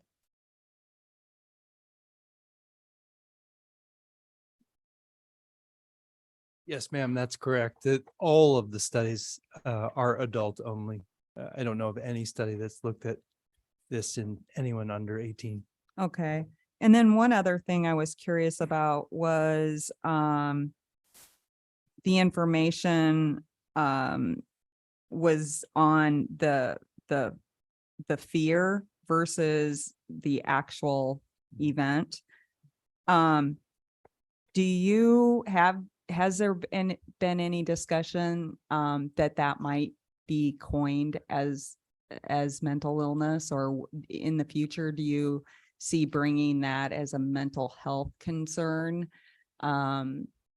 Okay. Just wondering about that. Yeah, that's a great question. So I think, let me first clarify my point, and that might itself answer the question. It's not that the turbine itself causes the fear. It's the information that people have that they think the turbine causes the problem. And so I don't think that's an issue of mental health. In fact, I think there have been, in some of those studies, they actually looked at the impact of mental health, and there was none other than that variable of annoyance. The annoyance was present in the Health Canada study, and that, by the very definition, was before the data from Health Canada was available. So there has been a lot of information circulating around that has caused a fair bit of fear. Frankly, it's not warranted, but it's ingrained probably historically from about 2009, when there was a book that was published called Wind Turbine Syndrome that was has been disproven repeatedly, but is still ingrained in people's minds and has caused a fair bit of unfounded worry about people's health. So I don't think I think it's a matter of an information campaign that would be helpful to Okay. reduce that comment. All right, thank Yeah. you. Welcome.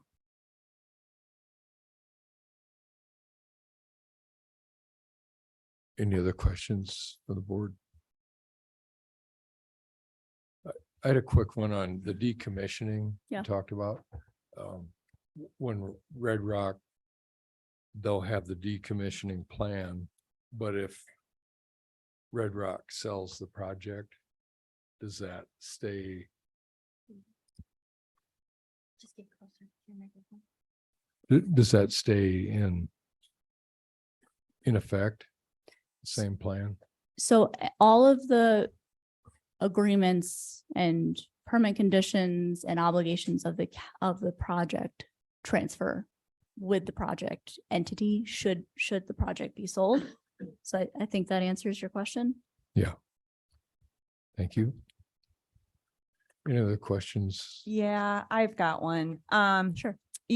You shared that 94% of the wind turbines mass is recyclable. And we know these are pretty large structures.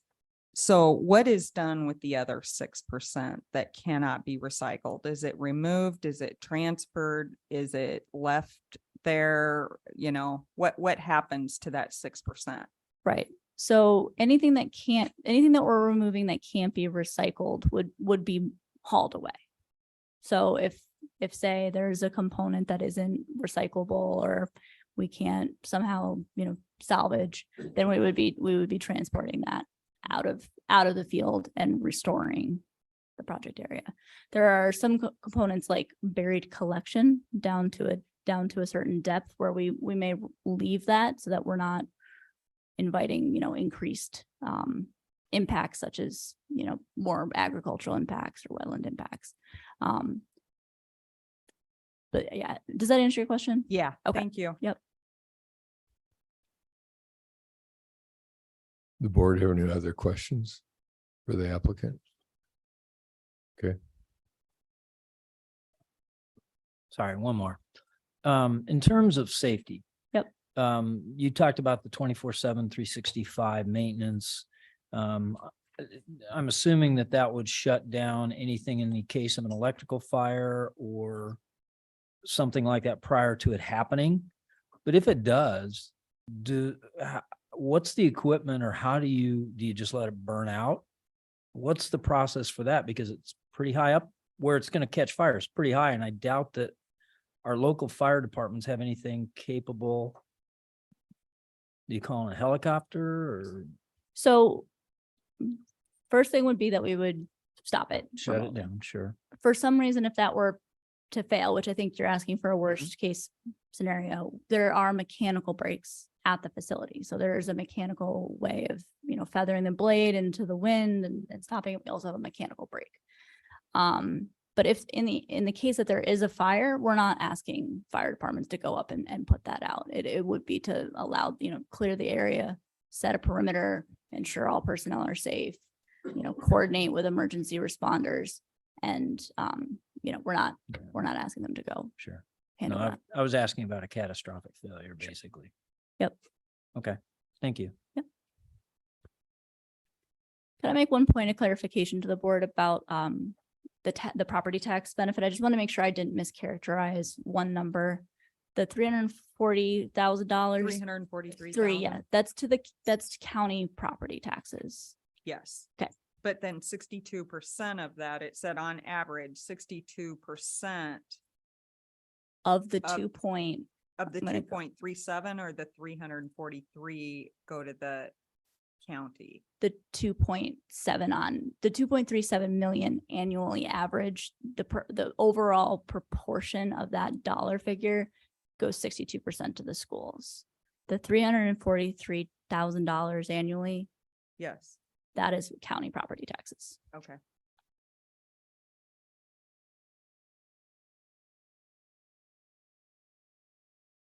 Okay, any other questions at this point?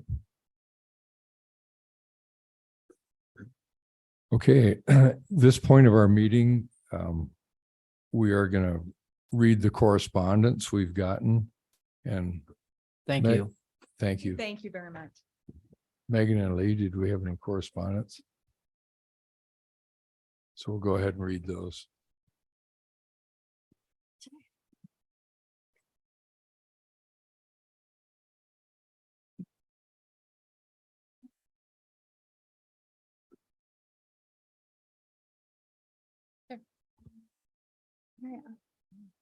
Oh, hold on.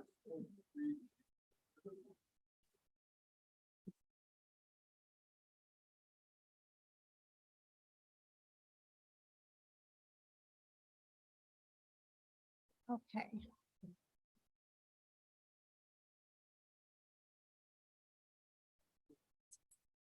I have 9 postcards.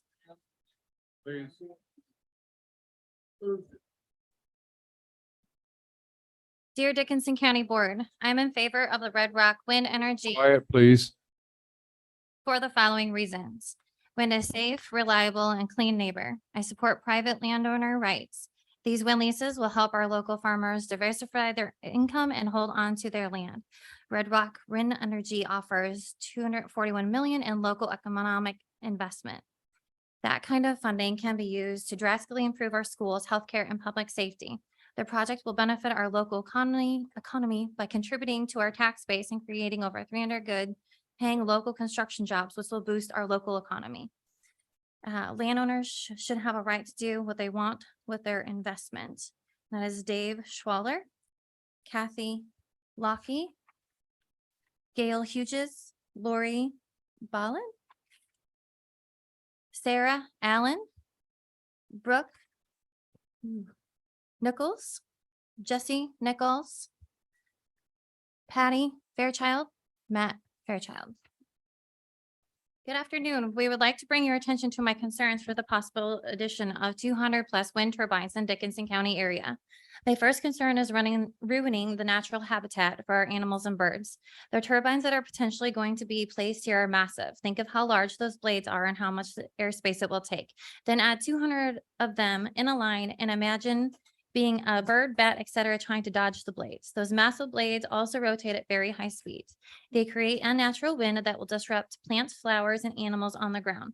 Wind turbines are an eyesore. During the day, I can see for miles and miles with almost no interruption. Our land is stunning.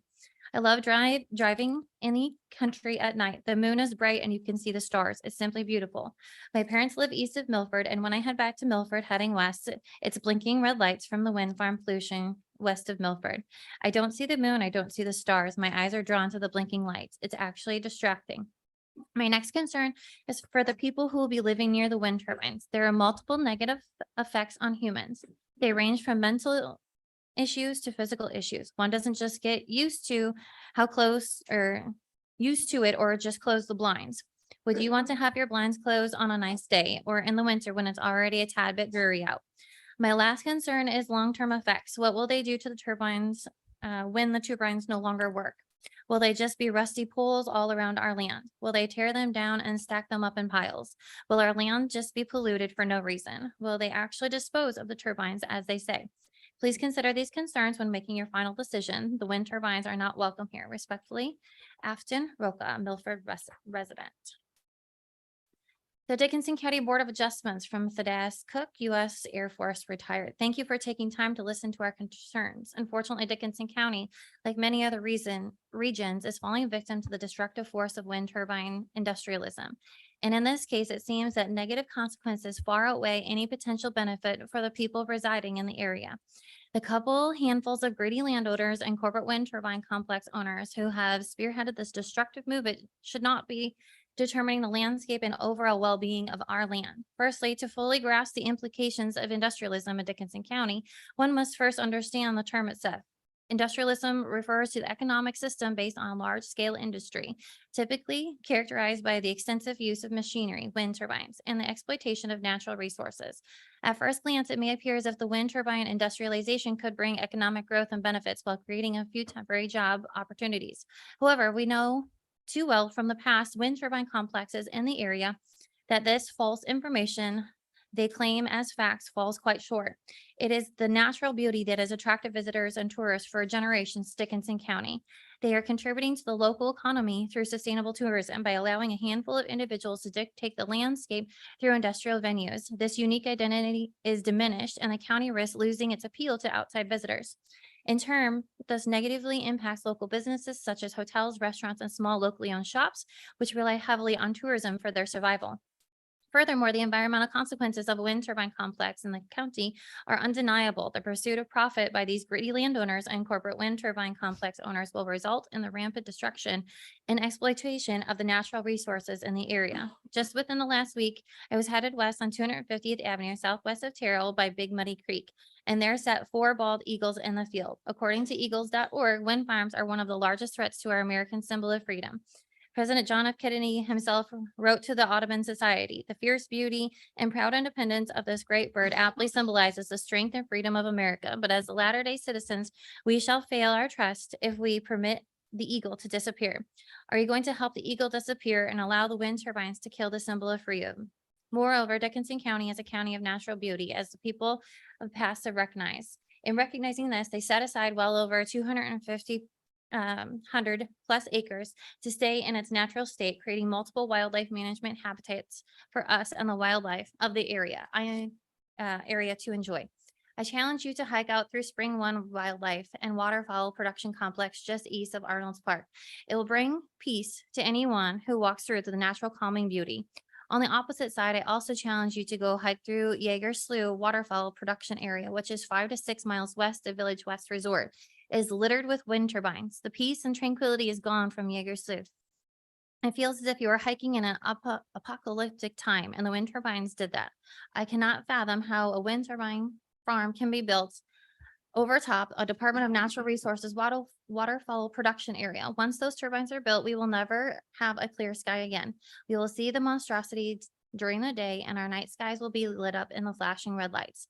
In conclusion, the detrimental effects of the industrialized wind turbine complex in Dickinson County cannot be overlooked. The greed and short-sightedness of a few landowners and corporate wind turbine complex owners should not be allowed to dictate the landscape or the well-being of the county's inhabitants. The lack of foresight employed by these individuals ruin our environment and natural beauty in which many have come to love, while economically weakening the tourism industry. It is crucial that the people of Dickinson County come together to protect what we have left. I truly hope you stand for the people's majority of Dickinson County. Sincerely, Thaddeus Cook.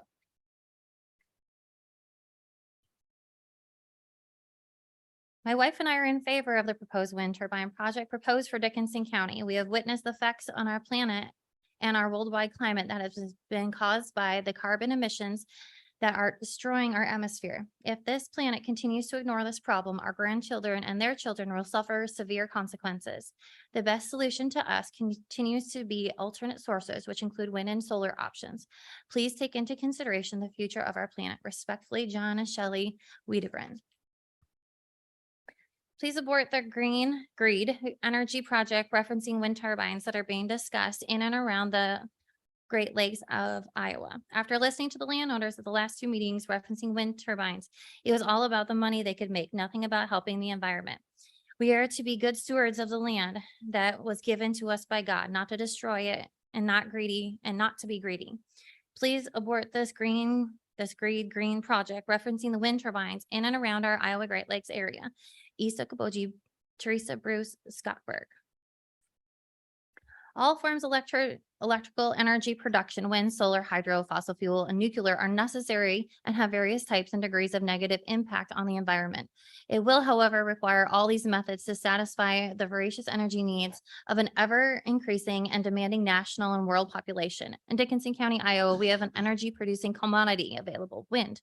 It is clean, safe, and reliable with comparatively little environmental impact. Each and every citizen of Dickinson County will benefit economically through our schools, healthcare, and public safety. Tourism is certainly an important economic boon to the Dickinson County as well. The negative impact of wind turbines isn't on the lake as such, but on the perceived effect on the tourists. There are some negative impacts to the area with the pressure of tourism. With that being said, there is room for both these industries in Dickinson County. Most importantly, they are both a huge benefit to our county. The time is right, the infrastructure is in place, and Venergy is a reliable, experienced company. We support the Red Rock Wind Energy Project. Thank you for serving on the County Board of Adjustment. It is a very important job and an important decision for the county. We appreciate your time and effort. Sincerely, Jack and Sherry Eichman, 508 34th Street, Milford, Iowa, 51351. Dear friends, I'm writing to you as a resident of Dickinson County and also as a mother and grandmother who has children living on family farms that will be greatly affected by these wind turbines. I'm not going to get into all the negative consequences that these wind turbines will have, not only to my family, but to many other families in the area. You're very well aware of how they will affect homes, health, and property because of the close distance to our most precious commodity, family. What I am going to stress in this letter is to at least deny the construction of these wind turbines until there have been an updated ordinance to better protect our people. For the life of me, I cannot understand why there is such a hurry to get this ordinance passed. Why not listen to the people who are going to be living close to them and take into consideration their concerns. I hope you will listen to all of us who are genuinely concerned for the welfare of our kids and grandkids. Thank you for reading my letter, and please think wisely before making your decision. Best regards, Luann Kuchel. My name is Matt Van Cleek, and I live at 2661 235th Street, Milford, Iowa. I have been living in the area my whole life, and within the last 10 years, I've had the opportunity to buy my family household from my grandparents. They had invested time, money, blood, sweat, and tears into this acreage since the early 80s, and I was hoping to be able to do the same for a very long time. And like anything, maybe able to hand it down to future Van Cleeks, like every great parent would love to do. But unfortunately, now my rights and living are being encroached on when I found out that I would be having a windmill right outside of my front window and be surrounded in the middle of these 600-foot monsters. At what point does the County of Dickinson stand up and fight for the people's rights that are being infringed on with these windmills? I read the article that 1 out of 4 people are affected in some way by windmills due to the noise, flicker, vibrations. I have a family of 5 that lives at my residence, and now I need to worry about my 3-year-old not being able to sleep peacefully due to complications from these things, or cannot go out and enjoy the trampoline or ride bikes because they start having seizures. This is absolutely ridiculous. I don't live in the country, so my family must sit inside every day because of the sounds from the blades or the fear of chunks of ice flying off. When is enough? So who is then responsible if something or when something does happen? Dickinson County, windmill company, landowner, farmer. What can I do to protect my family? I'm guessing the only option is to move away from the area and go to a state or country that protects my rights. I guess sell my acreage for 1/3 of what it was worth due to being on a wind farm. If it would sell it all, that is. I know I will not be putting my family's lives or mental health in danger to keep my family farm still in the family. This project is not for only 5 to 10 years. My kids could be affected by this for the next 60 years. My son could be a grandparent by the time he could see the area without a windmill across from our family home. We are ruining and affecting lives for generations to come, not just in my lifetime, but many after. Not only a dad and husband, but I'm also an owner and operator of Over the Top Ag Spring, which I started up from nothing to now have 3 ground machines, 2 aerial aircraft, and 1 personal family plane. I have been very blessed to have great companies and farmers that I've had the pleasure to spray for the past 11 years. I ended up building a runway and a very nice Morton building hangar at my residence for my business. I've invested well over $1 million in the aerial spraying business and Over the Top Ag Spraying business. But now I am trying to decide what to do. I have 3 windmills that are right in the right of way of my aerial landing strip. There are windmills within hundreds of feet off both ends of my runway. So when I can't land my plane safely and run my business as effectively, what do? Quit the business, lose a lot of income. I average 25 to 35,000 acres a year just for aerial applications, which would be a lost income of $225,000 to $315,000 a year. I can't afford to lose that kind of income. And most people could say the same thing. What are my options? Sue for loss of income for the next 60 years, which would only be $13,500,000 to $18,900,000. And who do you end up suing? Probably Dickinson County for infringing on my property and livelihood. I guess if this project does go through, I will need to find a lawyer. I know I hate to even think about that, but I need to protect my family, livelihood, and business from being infringed upon. Wouldn't be any different to the way the windmill company sent a letter saying they would sue for time invested in the project if Dickinson County backed out of the project. But really, who has invested more? I have invested my life into this business, acreage, and livelihood. My family has invested over hundreds of years in the area, not just 10 years like the wind company. Who is more important or invested in Dickinson County, wind companies or the people who have invested hundreds of years in this beautiful state and country? If we are talking about how much money these windmills bring into our country, what about the small businesses that are going to die due to the windmills? Lost incomes, lost taxes, and lost donations to other local businesses. My family and company try to give to many great organizations within the community, from churches, outreach programs, schools, FFA, and family benefits. I don't do this for recognition or fame. I do this to try to better my community. I am positive if I lose my business and career, I will not be in any place to helping the communities with these anymore. The only business Red Rock invests in is their own pockets. I would like to thank you for your time and ears and hope that my letter has helped with a different perspective. Please vote down to protect what I have worked so hard to love and enjoy, and hopefully someday have something to hand down to my family. Please protect my family and I for the next 60 years. Let's put it to a vote and see what the community really thinks of these industrial wind projects, and take out the gag rule from the wind company so people can voice their disapproval. I guarantee the lake homes wouldn't want a windmill in the middle of East or West Lake at 1,200 feet out their front window. Why should I let us vote it down? Signed, Matt Van Cleek. I am an Emmett County farm owner by inheritance. My father seen a vision of these wind turbines going up when he decided to lease land to Enel and then Invenergy. I would like for these to go up. One of the reasons why is the return to the communities. The help that schools would get from the return. Most schools are hurting for money and keeping teachers and upgrading schools. This money would be a big help to them. The county needs help also, trying to keep roads and equipment up to par to keep the county going. Also with the fire departments and ambulance crews, since they are local people, funding is hard to secure at times. They need to keep up to date with the many changes going on. All in all, it is a positive to the communities, and I am all in on this project. Mary Borvet.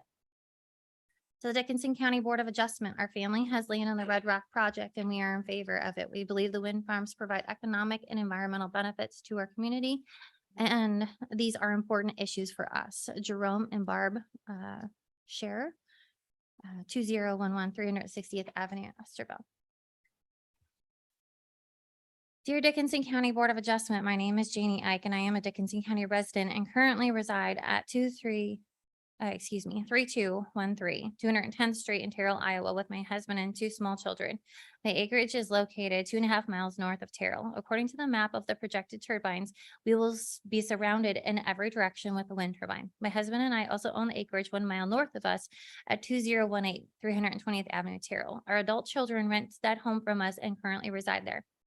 I'm writing to you because I do not support the new development of wind turbines in our area by Red Rock Wind. In August of 2023, I attended a public informational meeting held at the Dickinson County Expo Center. There were representatives there from Invenergy to answer questions and provide information to the attendees. Here is what I was learning that evening. I asked the question, how much money per month Dickinson County residents expect to save on their electricity bills with wind turbines in place and functioning? The Invenergy representative told me that question cannot be answered right now and said they likely may not be a change to the Dickinson County residents' energy bills. And then I asked, who will remove these turbines once obsolete or the company goes bankrupt, etc. There was no answer and no plan that could be provided to anyone about that topic at that time. And the information for the projected sound level for every single acreage that will be near a turbine was on paper. I looked specifically at my acreage at 3213 210th Street in regards to the projected noise level from the turbines. The noise level was predicted at 46.2 dBA. The acreage noise at the home my kids live in is 44.9 dBA. I then asked Invenergy representative, will my family be able to hear the wind turbines while inside our homes? The Invenergy representative said to me, it is very likely at that level you will hear them inside your home. This gentleman told me that he travels to all acreages all over the country where the owners complain of noise from the surrounding turbines. He said the first recommendation they give to the landowners to get new windows on their house. So let me ask you, Board of Adjusters, if and when we hear the noise from within the walls of our home, who will be buying us new windows? What if this doesn't mitigate the problem and we hear the noise from within the walls of our home? Who will be buying new windows? What if, I'm sorry, and we will likely know it won't. As a representatives from Invenergy informed me that sometimes folks just pack up and move and leave their home altogether because the noise level and sound vibrations is too unbearable for them to live with. I do appreciate his full transparency on that issue. However, it is very frightening to think about living with constant noise. It is also worth noting the page I have a copy of has only 39 acreages listed on it, and 82% of those acreages will have a noise level over 40 dBA. What about all the sound levels of the other acreages I didn't view? I'm asking that the noise created by any turbine shall not exceed 40 dBA during daytime hours and shall not exceed 35 dBA during nighttime hours at the property line. During the meeting, there were maps for the shadow flicker that will occur from each wind turbine. My acreage at 3213 210th Street Terrell, I will within 100% certainty have shadow flicker from the turbines. The acreage my children live at 2018 320th Avenue Terrell will with 100% certainty have shadow flicker from the turbines, as will most of my neighbors. I am asking that no amount of shadow flicker fall on or in a non-participating landowner's property. Lastly, I inquired about the distance to my acreage to the nearest projected wind turbine. I was told that the nearest turbine would be 2,400 feet away from my acreage at 3213 210th Street Terrell. The nearest turbine to my children's acreage will reside, or where my children reside, will be at 2,335 feet. I'm asking that a setback of 2,640 feet or 4 times the turbine total height, whichever is greater from the adjoining property or parcel lines. It's very disturbing to me to know that 75% of the leaseholders are non-rural residents. I encourage you to share the landowners who have signed lease agreements with my wind company on my behalf. From a financial standpoint, I realize this is money in the bank for you, but what about my family? Should we have several 590-foot monsters surrounding our house? Should we have to listen to them for the rest of the time we live here? And what about our neighbors? Right now, everyone that drives by each other in the countryside waves because we're all good neighbors. And sometimes that's worth a lot more than money, because if you aren't aware, this issue is causing a great divide among residents in Dickinson County. Currently, you have the right to put turbines on your land, but does that make it right? Does it make it right for you to put a turbine 2,400 feet from my house or next to my neighbors to the north and south of my acreage? No, because when what you're doing affects the way other people live their lives, the way they enjoy their property or their value of their property, or forever changes the landscape of the area, I don't think that's your right. It is definitely not the right thing to do. If this wind farm does go in, we will lose. What we lose can never be bought. As an acreage owner that will have to live next to these monsters for the rest of my life, I have absolutely zero say with them. Think about this. If wind farms are so popular, why did Red Rock have to sneak around and try to get all the contracts signed from you, the landowners, and get this thing buttoned up before anyone had any clue what was going on? If wind farms are so popular, Red Rock would have ran some ads in the local newspaper and put advertisements on the radio station saying, we want to put in a wind farm in your area. You can now sign up. But that didn't happen. And that will never happen with any wind company because they aren't so widely popular. And believe me, if they were popular and wanted by the residents, we would all be welcoming them with open arms. So to the 75% non-rural leaseholders that are planning to line your pockets by ruining our landscape out here, by destroying our peaceful evenings, our dark nights, well, I hope that you're happy. I encourage everyone to look up the article, Wind Farm Regret, What I Have Done. A sad and disheartening story of wind farm regret of 3 Wisconsin farmers' experiences with wind developers. It outlines how they have it's been sad and been lied to by the wind company. They've had huge portions of their land taken out of production, fields subdivided by access roads and cable right of way, removal of thousands of tons of topsoil, and how they have to ask permission to walk on their own property. One farmer notes in the article, by signing that contract, I signed away the control of the family farm, and it's the biggest regret I've ever experienced. Enclosed, you will find 2 photos I took from my acreage that shows the beautiful country views and landscape we have. Don't you agree that it's just gorgeous? Now imagine looking at these photos, seeing 590-foot wind turbines in them. What a travesty, just imagine. Board of Adjusters, I'm begging you to deny the construction of the wind turbines until there have been updated ordinances in place to better protect the citizens like me of our beloved county. Respectfully, Janie.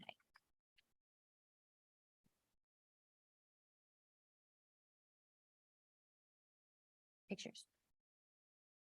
To the Dickinson County Board of Adjustment, our family owns farmland in the Red Rock footprint, and we support the wind project and environmental and economic benefits for Emmett and Dickinson counties.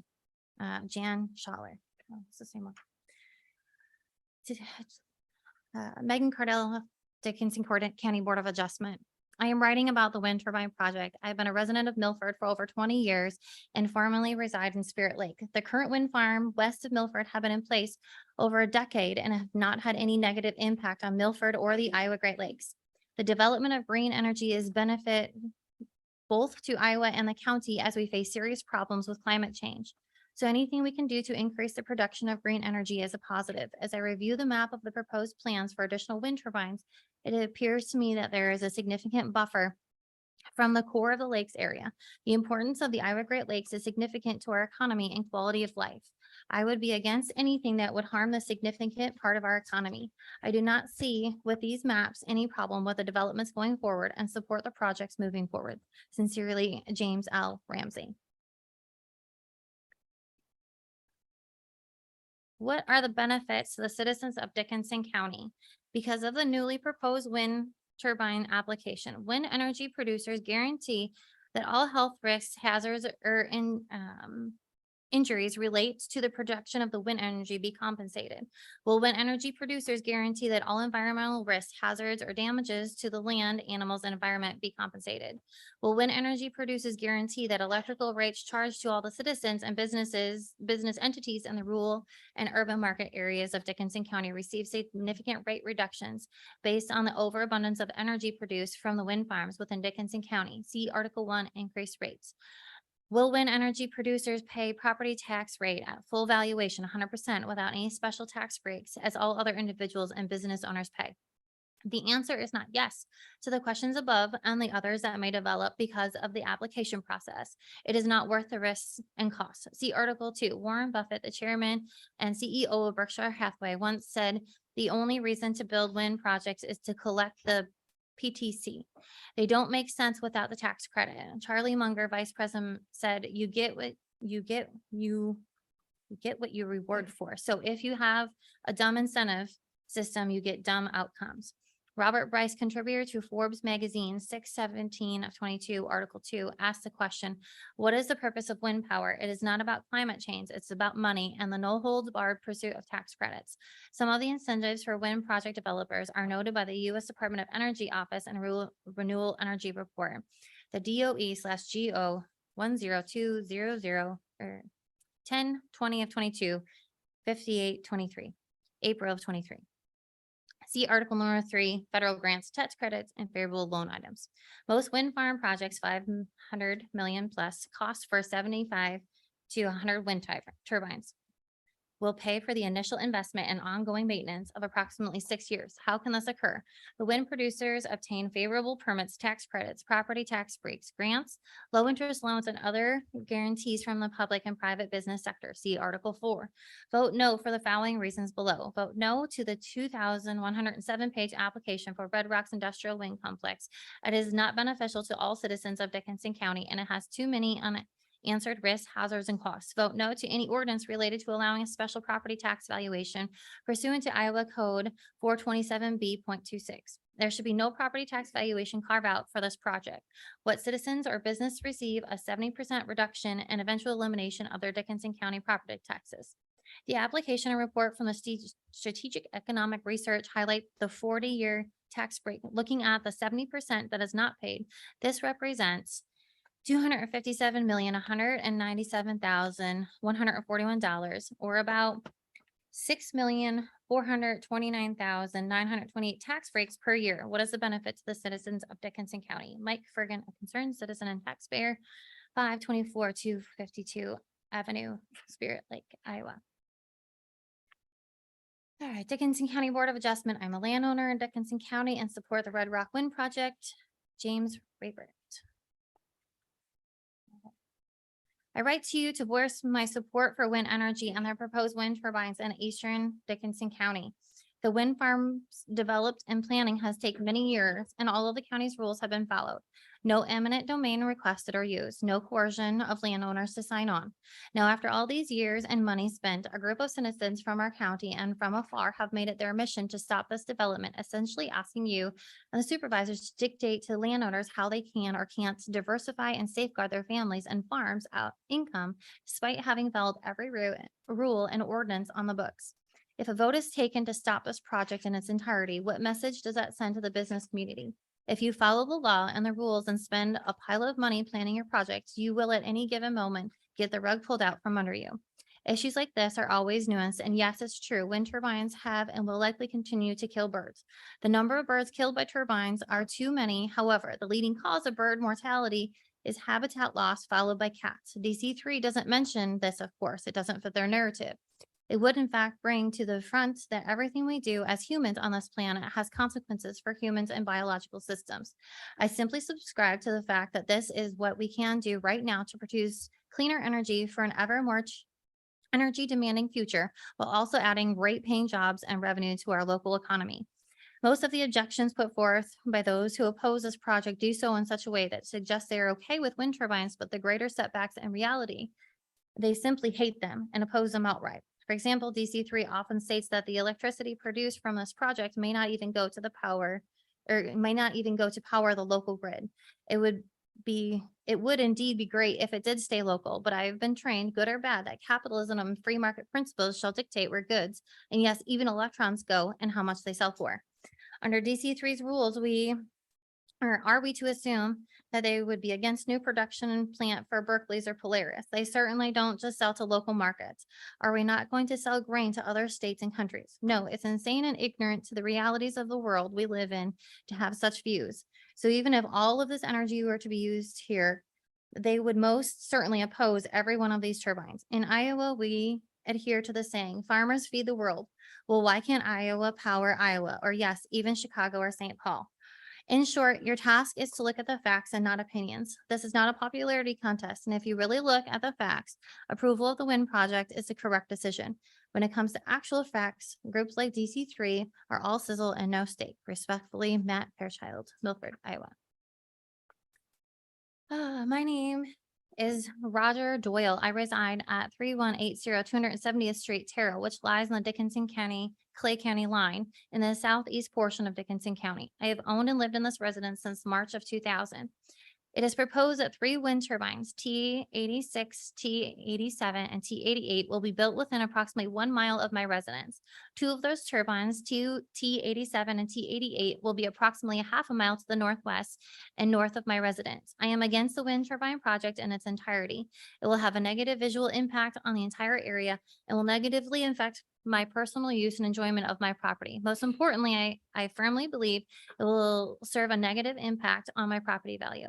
I have read information on both sides of the argument whether wind turbines affect property values. I'm aware Red Rock has an entire appendix on their application claiming the project will have zero impact on my property values. I ask you to use logic and common sense to come to a conclusion on your own as to whether it will affect values by posing 2 scenarios for your consideration. Scenario 1. It is a fact that a large percentage of the population does not want to live near turbines. These people would never purchase a home near a turbine. This fact means that there are less potential buyers for my property. Less potential buyers means less competition. Less competition means lower prices. Scenario 2, there are 2 identical properties with identical homes that are exact same distance from Windyville. Everything is identical except for one thing. Property A is 3 miles east of town and has no turbines nearby it.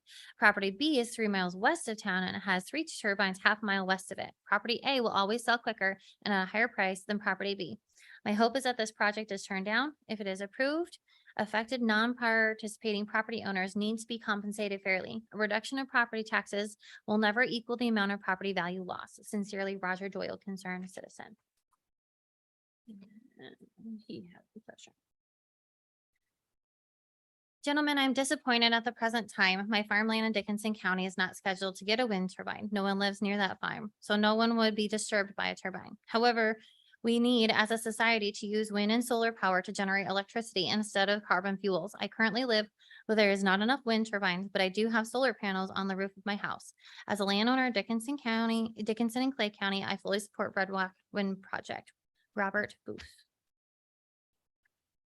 To the Board of Adjustment members, wind turbines have continued to be developed since 2009 when its current wind energy ordinance was implemented. The FAA permitted current wind projects here in Dickinson County are for turbines 591 and 599 feet, was a tremendous increase in 2009. The FAA gave their determination for 698 feet turbine heights in Crawford and Carroll County. Turbines of 800 feet are currently being installed in the U.S. Research verifies that turbines in the U.S. as of 2020 are now 20% taller than those installed 15 years ago, and rotor diameters are 60% larger. In 1992, the Spirit Lake School erected a 0.25 megawatt turbine, and in 2001, they installed a 0.74 megawatt turbine, both which are standing as non-functional beacons in our county, but without the monies to remove them. The wind turbines from 2009 were a 2.5 megawatt compared to the maximum projected turbine from Red Rock's application of a 6.1 megawatt. The past projects in our county were 43.5 megawatt of energy and 150 megawatt of energy in comparison to Red Rock's 300 megawatt energy. This industrial wind turbine project is not comparable to the projects in the past. Per Red Rock's application, there are 198 dwellings/homes within the project in Dickinson County, of which 151 are non-participating homeowners and 47 participating. 47 who are being compensated for the use of their property. Those 47 property owners signed a contract which includes an effects easement stating that there is a non-exclusive easements for audio, visual, view, light, flicker, noise, shadow, vibration, air turbulence, wake, electromagnetic, electrical, and radio frequency interference, and any other effects attributed to the wind facilities located on the premises or adjacent nearly properties. They are being compensated for their easement. Non-participating homeowners are not. If there are no concerns with the health and safety of individuals living near these turbines, then why is the easement included in their lease? Ontario survey Wind Voice identified the most commonly reported industrial wind turbine induced symptoms as altered quality of life, sleep disturbance, excessive tiredness, headache, stress, and distress. Other effects include migraines, hearing problems, tinnitus, heart palpitations, anxiety, and depression. These are not minor symptoms and would severely impact the quality of life for all people experiencing them. Numerous residents have experienced concerns regarding adverse health effects from the prior turbine projects and the difficulty in correcting issues with the wind developer. One resident shared that it took 4 years to resolve an issue, and they currently have turbines with loud levels of annoyance. The maintenance contract has repeatedly responded that they either don't have the workers to correct it or the parts. Why aren't they required to shut it down until it is repaired? One resident described the loudness as sounding like a freight train going through his home. Where is the protection and recourse for those residents already having issues? Where is the recourse for those injured if you accept this application? An additional 89 turbines are built in Dickinson County. According to the Minnesota Public Utilities Commission, at 40 to 45 dBA sound level have relatively high annoyance rates of 20 to 25%. So 1 out of every 5 or 1 in 4 persons. They propose a 35 dBA to avoid negative impact. And annoyance is defined as the inability to perform a task such as sleeping or cognitive functions processing. Children below the age of 6 and those over 60 are identified as risk groups. These are people who may be in their homes 24/7 with minimal breaks from the effects of industrial wind turbines. Wind turbine sound levels naturally vary above and below their mean or average value due to wind and atmospheric conditions. Extensive field experience measuring operational projects indicates that sound levels commonly fluctuate by roughly plus or minus 5 dBA, about the mean trend line, and that short-lived 10 to 20 minute spikes on the order of 15 to 20 dBA above the mean are occasionally observed when atmospheric conditions strongly favor the generation and propagation of noise. Red Rock's application identifies an acceptable level of 50 LEQ1 dBA. That is a projected average over 1 hour, 1 isolated hour. Separate DBC L max levels should be defined. If you retain dBA LEQ limits, it should be 35 dBA. With Red Rock's acceptable level of 50 plus, the fluctuation of 15 to 20, there will be times of 65 to 70 dBA. A washing machine is 75 dBA. Would anyone expect to sleep next to their running Turing washing machine?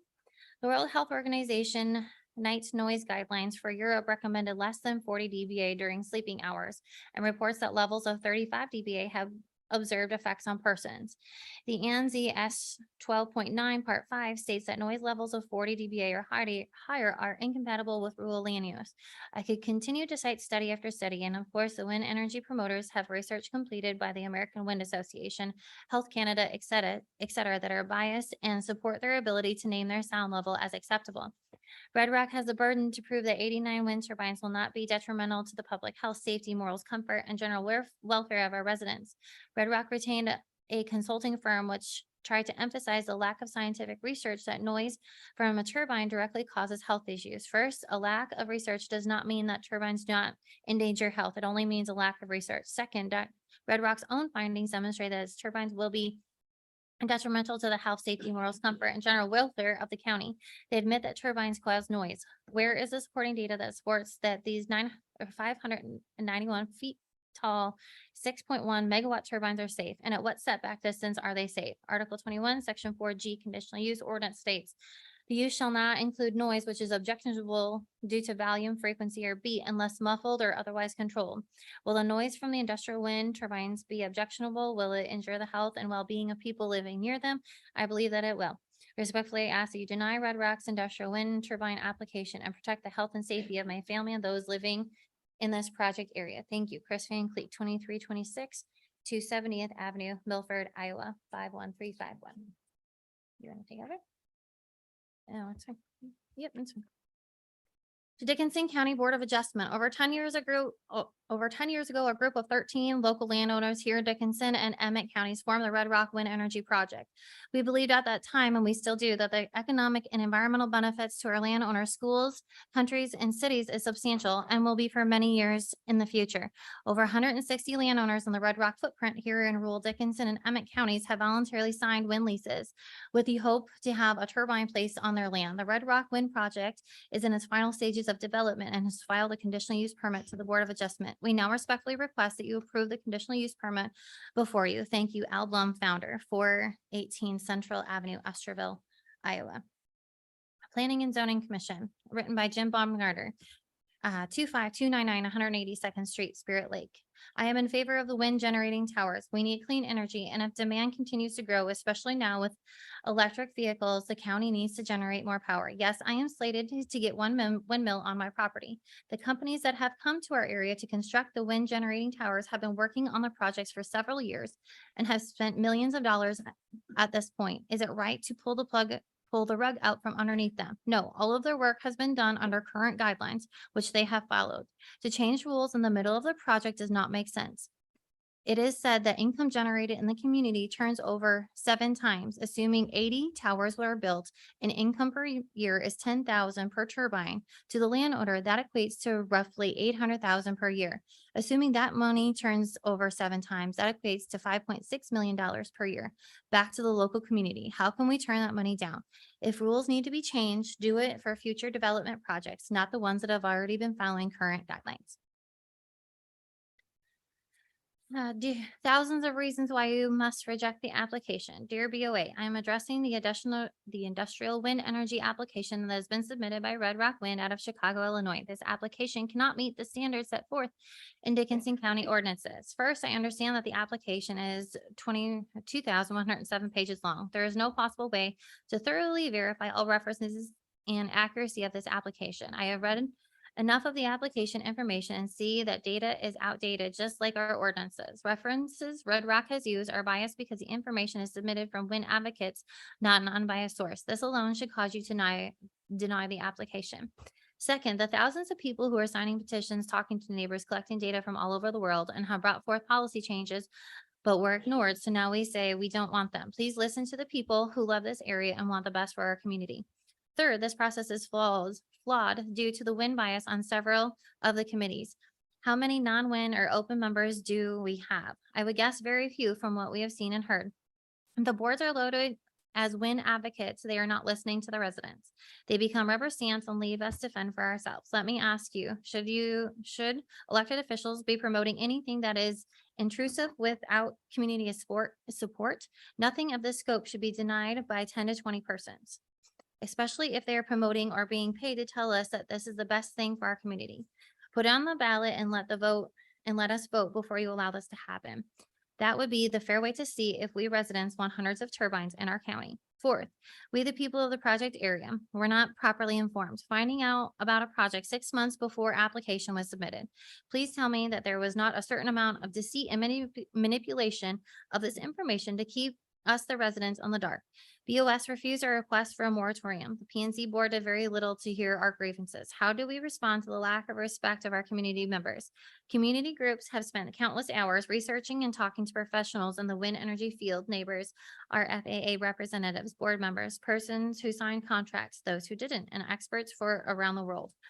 I would venture a guess that they have researched much more than anyone in the room tonight, and they did it in 6 months. How many of these boards have done independent research on their own? And I'm not talking about the wind developers' talking points. I would venture not many, if any. Fifth, I am a pilot and have been for more than 20 years, and we have a runway on our farm that has been there for 20 plus years. My son has an aerial application business started in 2014 that uses the same runway.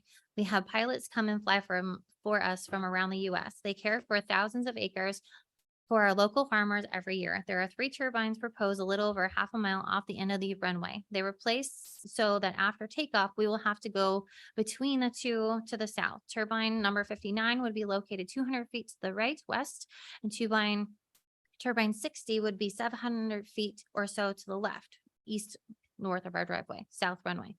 Turbine number 48 would be located north and is 300 or so east of the runway with a proposed wind turbine height of 591 feet with a rotator diameter of 513 feet. That means the number 59 turbine, when facing north or south, 200-foot blades will extend into the path of our departing aircraft. The turbine blade tips spinning at approximately 200 miles per hour. This is not safe. Anyone who knows flying realizes that takeoffs and landings are the most dangerous time of the flight, especially heavily loaded as an egg plane does multiple times a day. If you fly low around turbines, you experience turbulence that can cause plane to lose lift and buffet and possibly stall. An aircraft flying at 120 miles per hour in a little over 30 seconds will be flying into a turbulent air 50 to 60 times a day during spray season. I take my grandkids, friends, and family for flights all the time. If there is ever an emergency and I must turn back to land, I pray that I make it to land without flying into 600-foot turbines. We were never informed, asked, or approached about the project. This placement is not safe for my grandkids, family, friends, or especially our egg pilots. My questions for you: are you sure this is best for our community? Is what the wind developer is telling you the truth about pitfalls and proposed revenue numbers? So does that change with fewer, bigger turbines? Is a projected $2 million a year enough for the chaos and heartbreak of all those who oppose the disaster waiting to happen? Broken roads, relationships damaged, peaceful, abundant country living destroyed, health, safety, and welfare threatened, and farms trashed. All with a very small return for the county and its residents. Who is going to reimburse the residents for loss of value of their acreages? How is that going to affect Dickinson County property tax income? I believe God gave farmers the passion to take care of the land. We feed it, care for it, and we are very good at it. Destroying some of the best farmland in the world for industrial wind farm makes no sense. We either produce food to feed the world or rape the land with buried wires, concrete, fiberglass, and steel. If green energy is so greatly needed, then build these turbines with only electric vehicles, no fossil fuels. Can it be done? Can it? It can't be done, can it? There are thousands of reasons to deny this application. There are hardworking, land-caring, sunset and sunrise loving, peace and quiet, welcoming way of life, keeping residents of Dickinson County. Please don't ruin it for them. Don't believe the lie. Dickinson County does not need these industrial wind turbines here. We are doing great without them. Sincerely, Steve Van Cleek, 2326 270th Avenue in Milford. To the Dickinson County Board of Adjustment, my husband Al Bloom has for more than 15 years lived and breathed the future of our community with a vision of overseeing the building of a wind energy center. What should have been his retirement years, his retirement years were largely set aside for his vision. His group of founders, as well as the farm community, supported him and the project unwaveringly. Over the years, sadly, he lost 2 of his biggest supporters, Dave McBreen and Rob Schurer. Only in the last few months have a few outspoken members of the community from Dickinson County opposed the project. The support from Emmett, Dickinson, and Clay counties has been outstanding.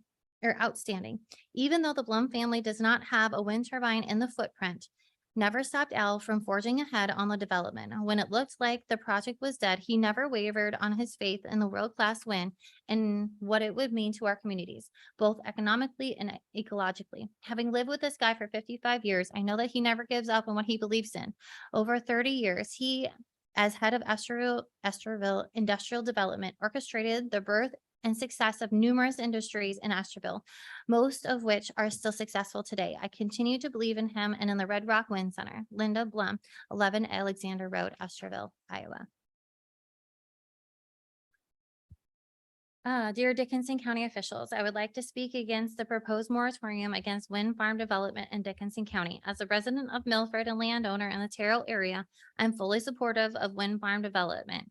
I feel it is our duty to do our part in energy production with an emphasis on limiting climate change and working to sustain our planet.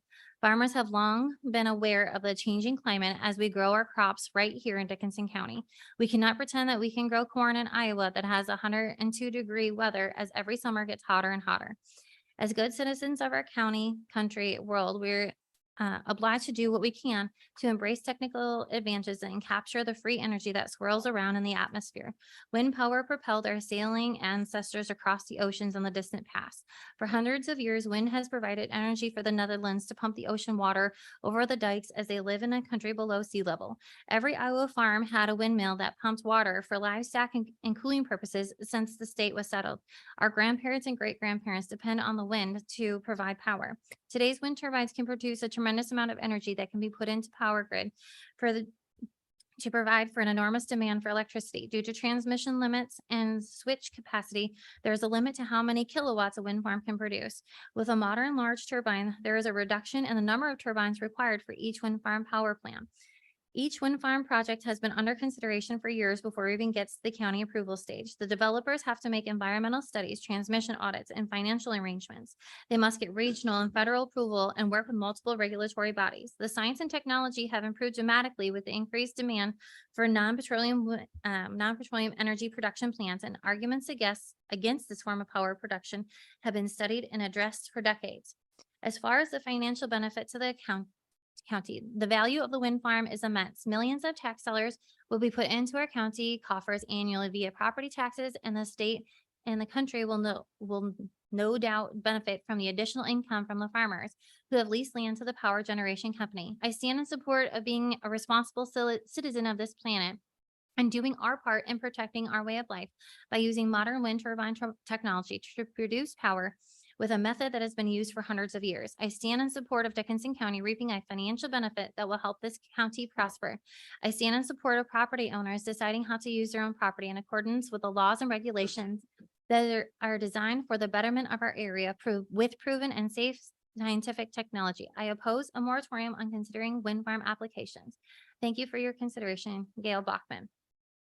Dear Board of Adjustment, I'm writing in opposition to more wind turbines in Dickinson County. I am a local landscape photographer and have spent countless hours in the prairies on the east side of the lakes. To me, this is one of the most beautiful places on earth.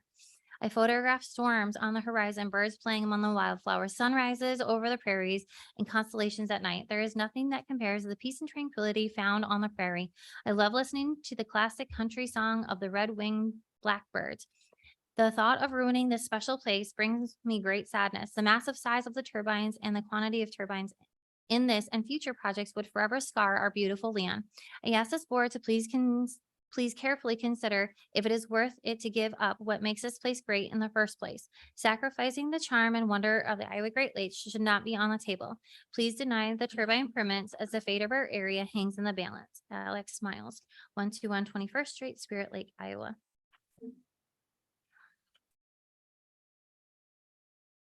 Dear Board of Adjustment, my favorite thing about Iowa has always been our big open skies, our beautiful sunrises, sunsets, majestic clouds, and magical star-filled nights. As a birder and photographer, maintaining the beauty of our sky and landscape is of paramount importance. You can't put a price tag on it. If this project moves forward, you have removed me from one of the greatest benefits of this area.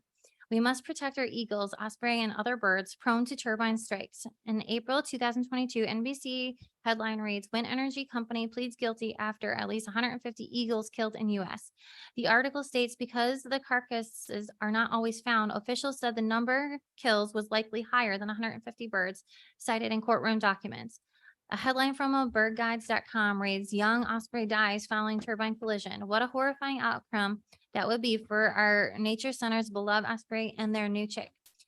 These are just two examples from the multitude of documented tragedies. Independent studies and find hundreds of thousands of birds are killed yearly in the U.S. Many scientists say the number is much larger as they rarely find all the bodies that quickly become prey for scavengers. Bat populations are also in rapid decline thanks to turbines. Some species face a staggering 50% loss by 2028. Turbines create extreme air pressure change, causing bat lungs to explode. According to USDA.gov, bats are our most important natural predator to night insects. They state many of these insects are serious crop or forest pests, while others spread disease to humans or livestock. Every year, bats save us billions of dollars in pest control by simply eating insects. Please protect this vital link in our ecosystem. Another huge problem is this energy isn't for Dickinson County. Our taxpayers pay to subsidize the industry, and our ever-increasing energy bills pay for the infrastructure. And yet the energy gets sold out of the state for the profit of the energy company. They are building wind complexes as fast as they can to snatch up tax credits while giving little regard to the environments they destroy in the process. It is a corrupt system. Warren Buffett said, "On wind energy, we get a tax credit if we build lots of wind farms. That's the only reason to build them. They don't make sense without the tax credit." Other issues I have with turbines are short shelf life of 20 to 30 years, non-recyclable blades filling landfills, LLCs often go bankrupt, and decommissioning doesn't happen like our two turbines at the school. Extremely expensive to decommission, intense shadow flicker inside homes, fire hazard from lightning strike or other malfunction, declined property values, declined tourism, ruined scenic views for vacationers, noisy blinking red lights at night, not a consistent or efficient source of energy, ugly transmission lines, loss of farmland, massive toxic concrete foundations, concrete left on the ground after decommissioning, groundwater and aquifer damage, and blades spinning at 200 miles per hour, throwing large sheets of ice and blade fragments. Many Iowa counties have recently passed wind moratoriums in order to update ordinances and increase setbacks. Examples include Mitchell, Page, Montgomery, Clark, Hardin, Sioux, and Woodbury.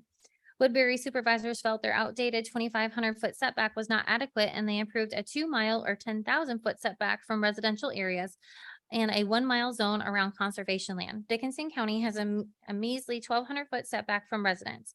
This is not acceptable for the gem of Iowa. I would ask this board to help restore faith in our local government, show that you are on the side of the people, and deny the turbine permit. I will end with this quote from President Theodore Roosevelt. "Here is your country. Cherish these natural wonders. Cherish these natural resources. Cherish the history and romance as a second heritage for your children and your children's children. Do not let selfish men or greedy interests skin your country of its beauty, its riches, or its romance." Abigail Miles, 512 21st Street, Spirit Lake, Iowa. Dear Dickinson County Board, I am in favor of the Red Rock Energy Center. I support private landowner rights, and the project will benefit our economy by contributing to our tax base and help the Terrell School. Please vote in favor of this project that will increase our local economic investment funding and improve our schools. TJ Overrocker, Milford, Iowa. Dear Dickinson County Board, I am in favor of the Red Rock Energy for the following reasons. Wind is safe, reliable, and clean neighbor. I support private landowner rights. These wind leases will help our local farmers diversify their income and hold on to their land. Red Rock Wind Energy offers $241 million in local economic investment. That kind of funding can be used to drastically improve our schools, healthcare, and public safety. The project will benefit the local economy by contributing to our tax base and create over 300 good-paying local construction jobs, which will boost the local economy. Sincerely, Colleen Overrocker, future landowner, Dickinson County, Iowa. Dear Board of Adjustment, my favorite thing about Iowa has that's Abigail's. My name is Sharon Miles. I and my family have been full-time residents of Spirit Lake since 1990. I have enjoyed summers at the lakes with my parents since 1960. We love this beautiful spot in the upper Midwest, as do many who could live anywhere but choose to live here. I love it for many reasons: birding, photography, biking, hiking, trails, fishing, boating, and family reunions. Activities all centered on the natural beauty here. We have a very unique place in Iowa. The wind turbines would forever change it. By ruining the beauty of our land, there are many other reasons for alarm. We have an abundance of wildlife and migratory birds that would be putting in harm's way. There is great damage done to the underground water table. Damaging chemicals and oils leak from the generators as well as leach from massive concrete foundations into the soil. Wind patterns are affected and the land dries out too quickly. There is a very real fire danger as evidenced in last week's news when a turbine from Adair County caught fire. Toxic smoke filled the sky and firefighters not able to put the fire out because of the turbine height. Iowa already has more turbines than all states but Texas, and Dickinson County will have more turbines than any other Iowa county if this goes through. What are we doing? Our energy bills keep increasing. Alliant Energy states that the increase is for renewable infrastructure.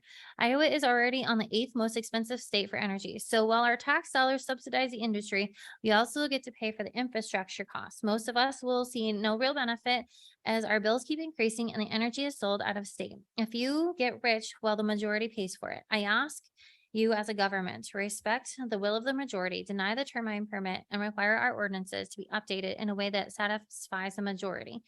There is so much at stake. Please protect our land that we love. Sharon Miles, 121 21st Street, Spirit Lake, Iowa.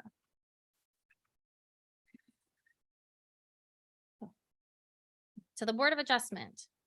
Over the football field in Esterville flies the American flag in honor and remembrance of the young staff sergeant whose life was cut short while serving our country. I remember when his funeral procession came through the eastern side of our county. I do not forget his family's sacrifice. Many of America's young men and women have died in service to our country over decades, most recently protecting America's interest in foreign energy sources. More than 15 years ago, a group of local farmers and landowners decided to group together to become a part of the energy independent solution and to bring about an energy production facility in our area, utilizing one of our strongest resources, the wind. We decided it would be better to harness the wind as an energy resource rather than cursing it for damaging our tractor and machine shed doors and filling our properties full of leaves. We want to continue our contribution to the energy solution, much like the ethanol that our corn produces. Numerous studies have been conducted by the appropriate knowledgeable agencies over those 15 years, making certain that bat populations are not affected, that waterfowl flight patterns are not interrupted, and that the FAA approves that human flight patterns are safe, that the shadows of turbine blades will not affect anyone's homes, etc. The setbacks even prevent, in the unlikely event that one should topple, the local infrastructure is not impeded or damaged. 185 landowners have voluntarily signed leases for this energy production facility to be located on their land in exchange for lease payments, which diversifies their income. Many of these landowners endured in the 1980s, and you know full well how important a diversity of income was then and how important it will probably be again in the future. Those landowners are also extremely patriotic, wanting to sacrifice a little for the greater good. They are not terribly bothered by a few red blinking lights or the increased traffic in the area while the energy facility is being built. They are landowners with rights that have been clearly defined in our system of laws and regulations. Dickinson County has regulations in place, as has the state of Iowa, to guide and protect its citizens, to watch over health, safety, and well-being, and to protect the environment.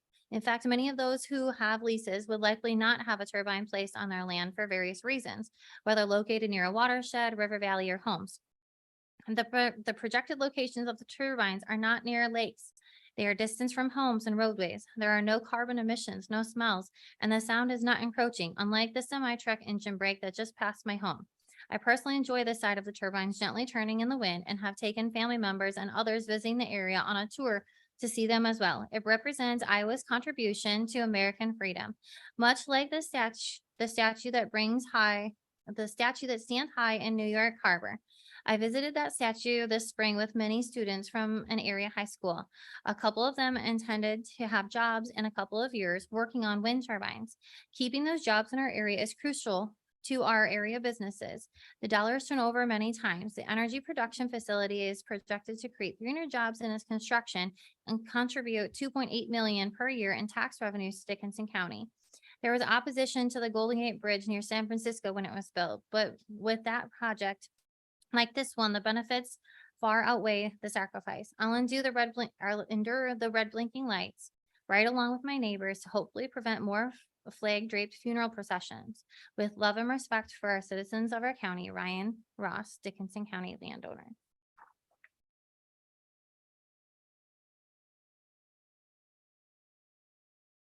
Dear Board of Adjustment, before we commit to such a massively intrusive project in our county and community, let us consider a few things. You may say we have the authority to approve such projects, but we say that with that authority comes sober responsibility to the citizens of this county and community to consider all aspects of it.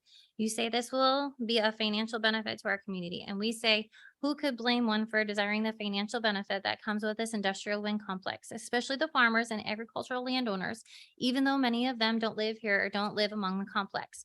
But we seem to have forgotten and wandered from this truth found in 1 Timothy 6:10. For the love of money is a root of all sorts of evil, and some by longing for it have wandered away from the faith and pierced themselves with many griefs. This love of money has caused the judgment of many to become tainted and eyes darkened from seeing the truth of the bigger picture. You're not saying our electrical costs will go down. Indeed not. 20% of our electrical bills goes to pay for wind infrastructure, and they're proposing to add another 20% over the next 2 years. We get to pay for electricity that goes elsewhere. What kind of benefit is that? You say birds have bird brains. As such, you're saying that they're just stupid for flying into these things. We say, what do you expect when they encounter these unusual and unnatural moving obstacles? Hunters tell us the coyotes have figured out how to follow where the wind turbines are. Why do you think that is? Free lunch. You say wind power is good, free and green, but we say it is good when it is overwhelming, when it is overwhelmingly intrusive in aesthetics and creating potentially unhealthy conditions for some. Free is anything but free. Green, do we have to destroy the planet to save it? You say it's the trend, it's what everybody's doing, but we say, why then is there a growing number of counties and even countries that are rejecting the wind industry, even though they are concerned for this planet? You say, why don't you speak out against wind turbines in Southwest Dickinson County? We say, because we didn't even know about it till it happened. And these current upcoming projects were nearly about to happen, also except someone came across the knowledge of them. Why are such things done undercover and in the dark? Are we seeking the truth with humility, flexibility, respect, and looking out for our brother? Or are we seeking an agenda with arrogance, silencing, mocking, and looking out for ourselves only? What has our government become? In conclusion, I ask that you reject the turbine application permit. We request that the current ordinances be updated to satisfy the majority. Rick Miles, 121 21st Street, Spirit Lake, Iowa. Over the last several weeks, I've been watching and reading ads and letters to the editor about some of the proposed windmill projects. It seems to be all about the view of the lake and who gets the money from these windmills. So let's talk about the view from the lake.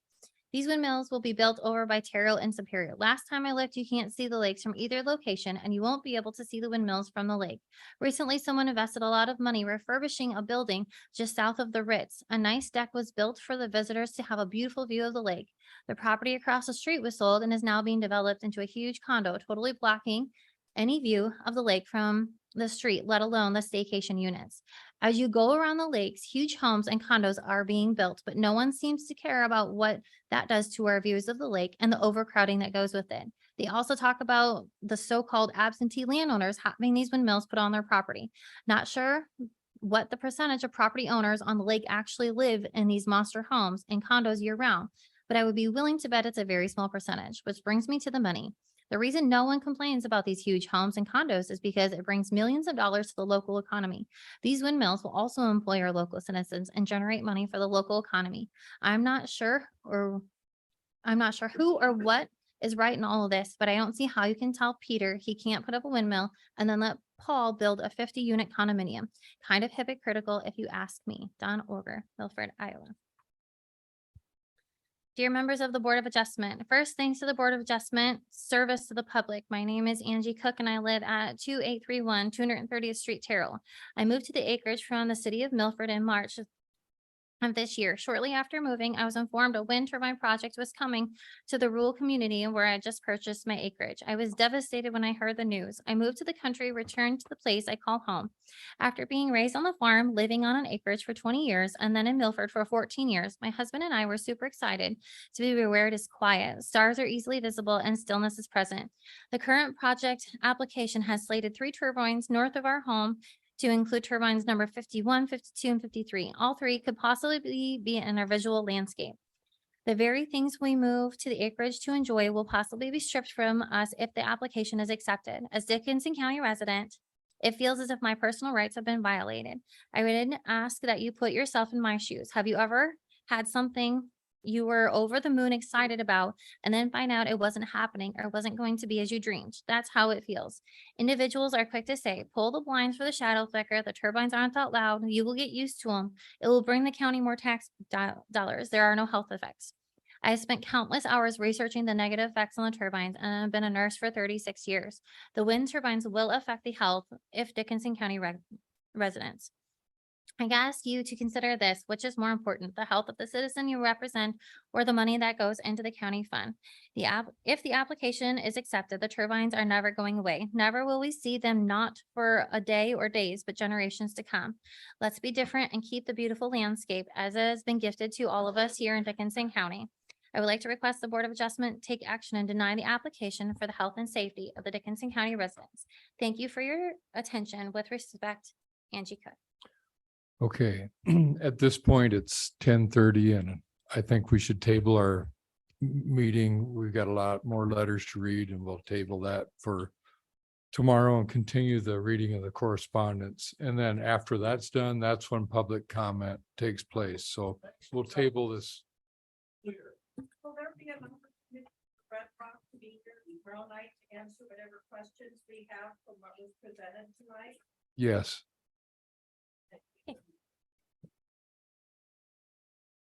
So we'll table till tomorrow Hold on. at 6 o'clock. No. I don't make a motion.